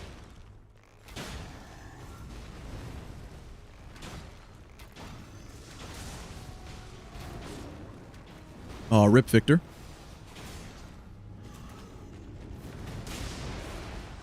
Nice.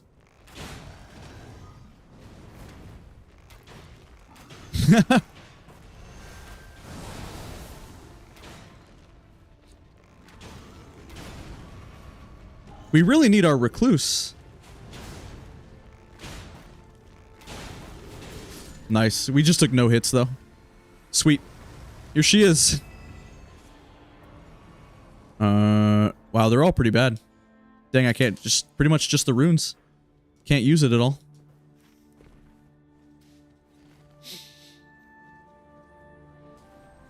Yeah, exactly. So he tries to dodge the arrows, but he kind of just can't, which is honestly funny.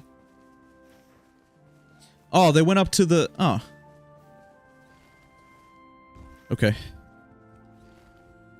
Well, we really need to do the basement boss. As well as the roof boss. Like, we have so much time. How come they don't... Alright, let's just see who the basement boss is, I suppose. Like, why are they going for that church? I guess they just don't know how it works. Okay, it's just a revenant. I say just a revenant, but to be honest, this might be tricky.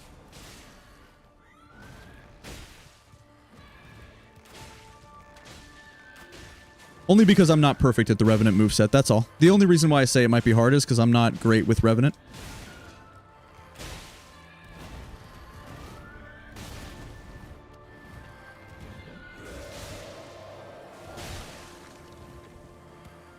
Especially if I get trapped on the poison.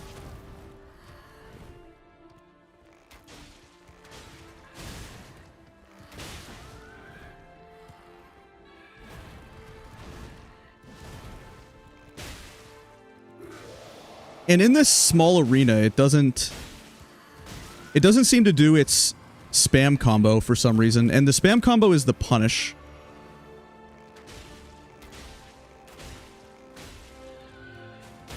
Nice.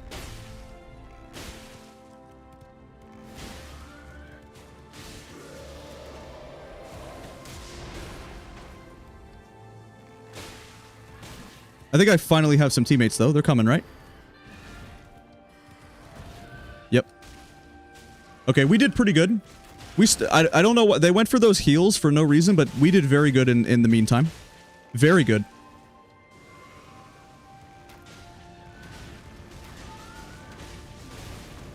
Definitely happy about that, considering I'm not necessarily the best at the moveset. Only okay. Nice, that was good, right? Like, we called the shot, we came there, and then we didn't mess up or make a big mistake. Okay, we will use Antspur, and that's what we will upgrade to a legendary. Nice, dude. Yeah, I mean, they're pretty tricky. The issue there is that he's not doing his spam combo, and the spam combo is by far the biggest thing you can punish.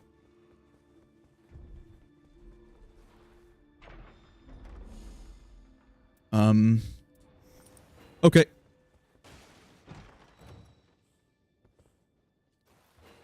So we won't really have time for the Deathbird because these guys are a little slow. I'm just gonna keep it real. They're not that fast. They're just a little bit slow. So we just need to adjust accordingly, right? If I know that they're not playing that well and they're not super confident and it's gonna be tricky, then what is definitely a better use of our time instead of trying to quickly rush that Deathbird, which I know they're going to have a problem with. Let's just instead go down here and just start killing this enemy.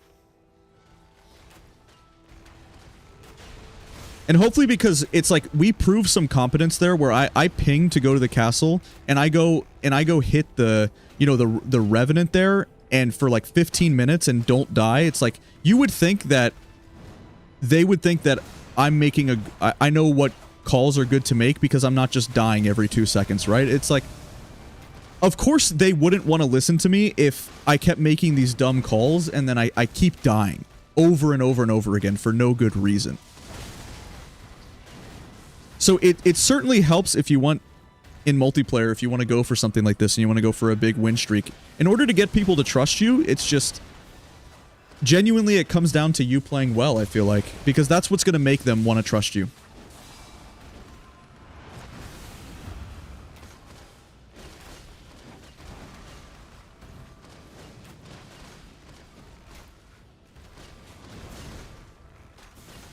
Nice, that's pretty quick.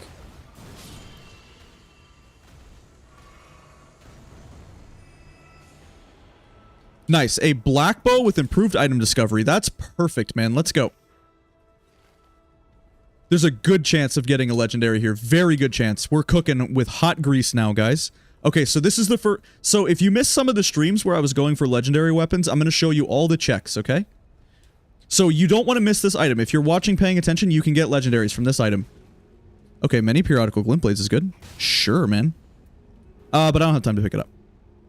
Okay, so that's the first check. And then, of course, there's this guy. And this fire prelate can drop legendary.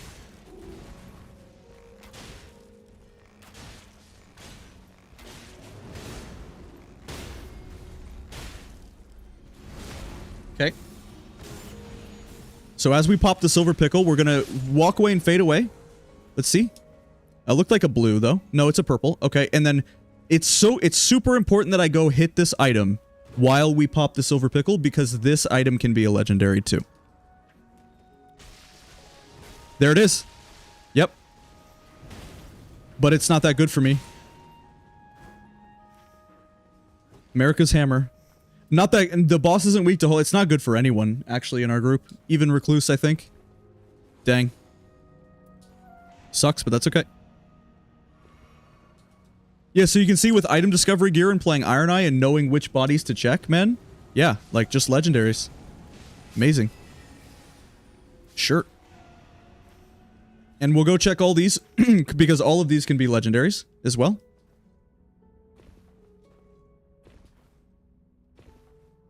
So you just have to learn the pathing. You got to know which bodies can be legendaries.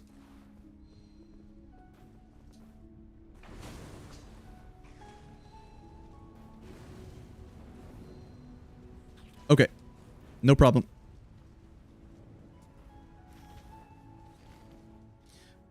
We might be a little low on time here, I'm not gonna lie, you guys. We need to go fast.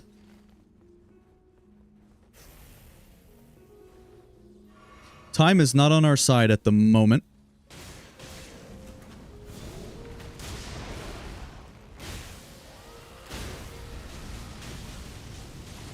Why is my Wilder casting Dragon Cult incantations? Maybe he has it in his relics. I didn't look.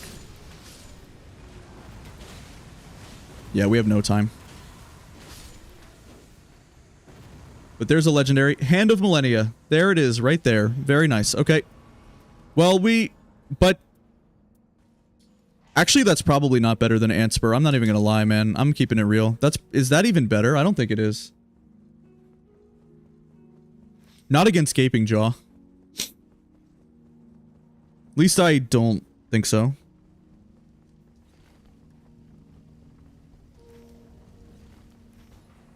I don't know if we're gonna have time to kill the Magma Worm. Probably not. Would most likely throw the whole run if we did. So we'll just check for legendaries here. It's these two bodies right here can be legendary. Middle and this one. Nope. Okay. No worries. Do we have a single talisman in this game? Nothing useful. Yeah, that's pretty bad. Okay. An unfortunate run where we didn't make it to the bottom because they weren't great, but that is completely okay. We will be fine.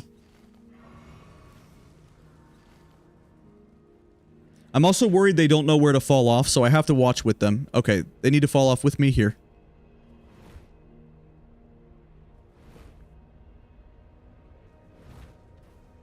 Did they make it? Yep, they did.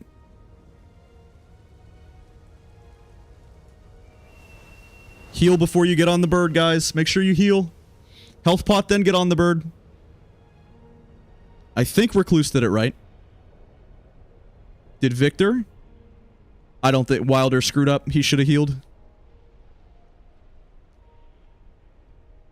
Oh, is he out though? Okay, maybe we're out. Okay, and then the final two legendary checks are over here. Yeah, like I said, we got two legendaries this run, just none were worth picking up, unfortunately.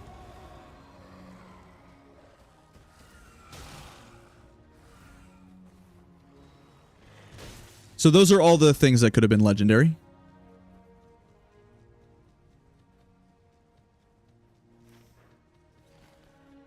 And then there's a few more. There's some inside here, and we didn't grab everything at the Falling Star Beast, I don't think.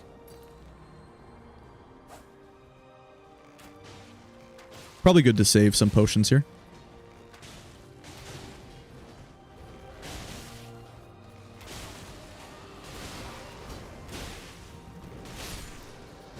Dude, the Wilder with the Dragon Cult incantations is cracking me up. Ooh.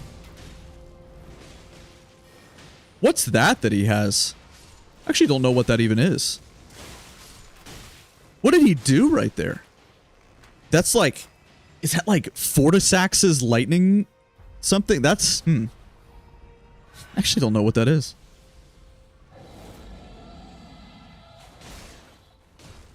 Alright, so we can... Ow. Ow.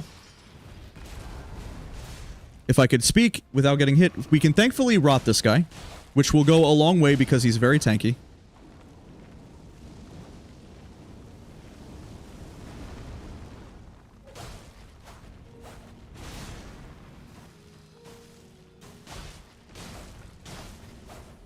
Nice. Rod is huge, for sure. And this is a good boss to ult, because you hit the head, and then headshots... I mean, headshots are just so big.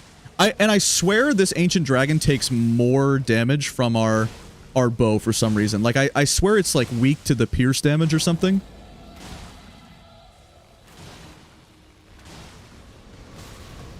I've just noticed that Iron Eye in... Like, I've had some very good builds against this boss, and I've just noticed that Iron Eye seems to do a lot more damage than other classes. Specifically while targeting the head against this. It's like the headshot multiplier is very high, it seems. More than normal.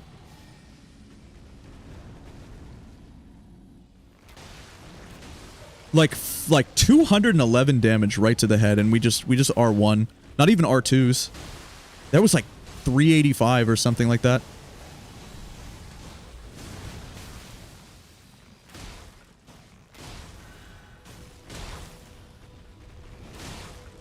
Nice, dude.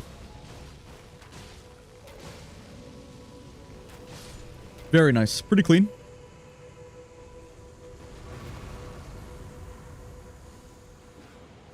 Okay. Sure. Periodical Glint Blades is okay. It's a double boss. Pretty needed right here. This is really good that we got a double boss, by the way. The reason this is so good right here is just because we're not 15, right? This is not the cleanest run ever, so anytime we get a double boss, it's huge.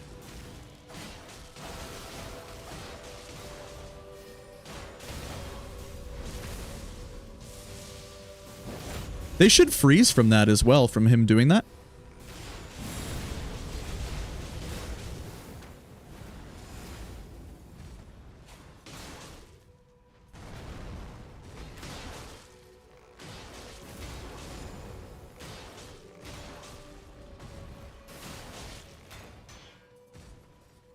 Nice.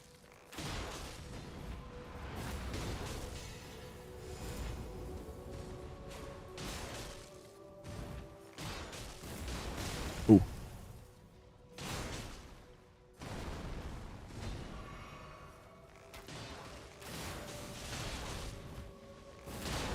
Okay, we just take care of the Crucible Knight for our teammates. No big deal. Good.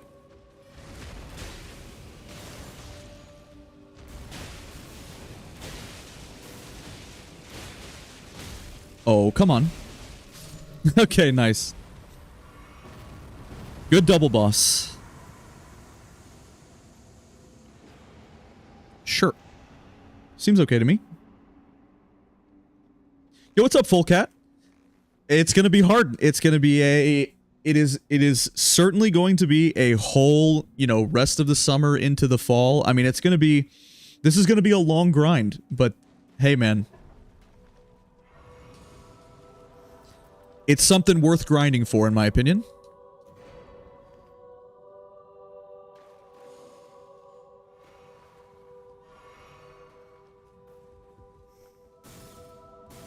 I think it should be fun. So the way this is going to work is the way that's working is we are queuing up with randoms, and we queue up a random boss as well. We just go through the whole list. So this is just the regular Adele, but yeah. And the reason that we don't do it in solo is because I already had a really long win streak in solo without even going for the run, and if we were full tryharding, like we put in some of the restrictions to do it with all classes and to do it in multiplayer without the Wending Graces. Like, as I was kind of saying before, I think solo for an experienced player is pretty straightforward. And I don't think there would ever be a reason why we would lose. Barring some just, like, horrendously egregious mistakes, yeah? Which we could still make. Like, it's not as if solo would be so easy that it's, like, impossible to lose, but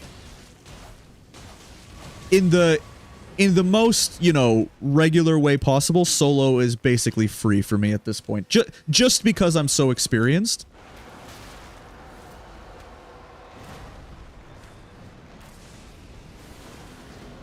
But that certainly doesn't mean that, that there's no way we could lose, though. Like, I feel like we could lose a solo if I just made a ton of mistakes, or I wasn't on top of the Wending Graces and stuff, you know?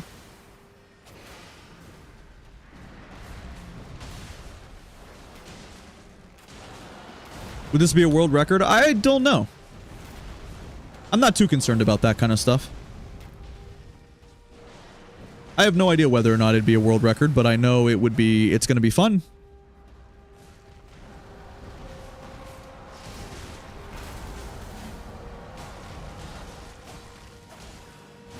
He got the riposte, huge.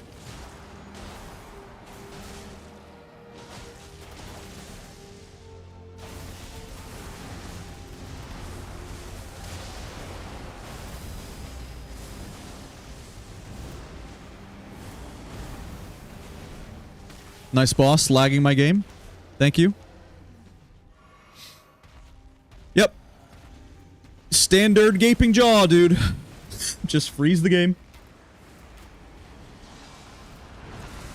Okay, so that's a problem, because he will heal and get stronger, but good freeze. We got the freeze and the rot going, so it's okay that he heals and gets stronger from killing Recluse. We just need to not troll.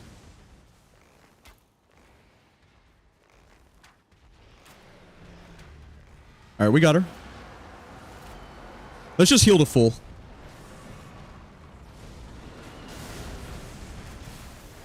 Should be okay.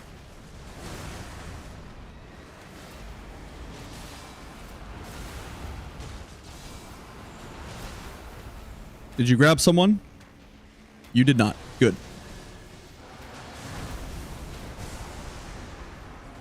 Oh, insane stagger. Hey, we got it. Nice, man. All right. All right. All right. Pretty good, guys. Pretty darn good. Not bad. GG's, gentlemen. Great job, everyone. Everybody was good.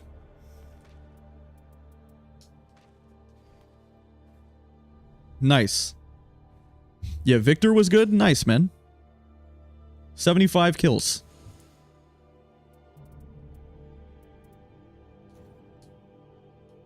Not too bad at all.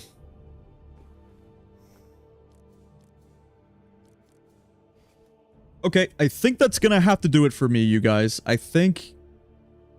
So let's just at least update and let's look at the thing, but I think that's just gonna do it. For sure. At least for now.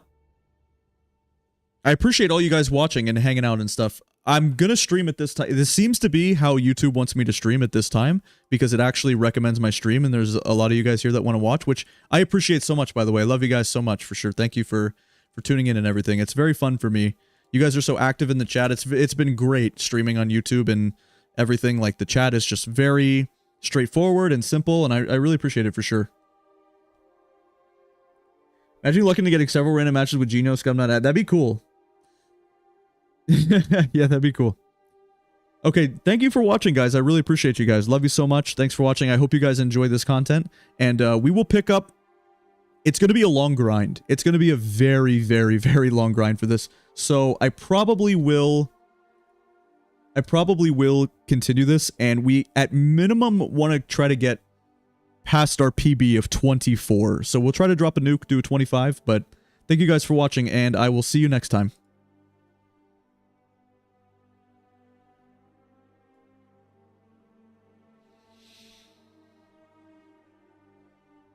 Bye, guys. Thanks for watching.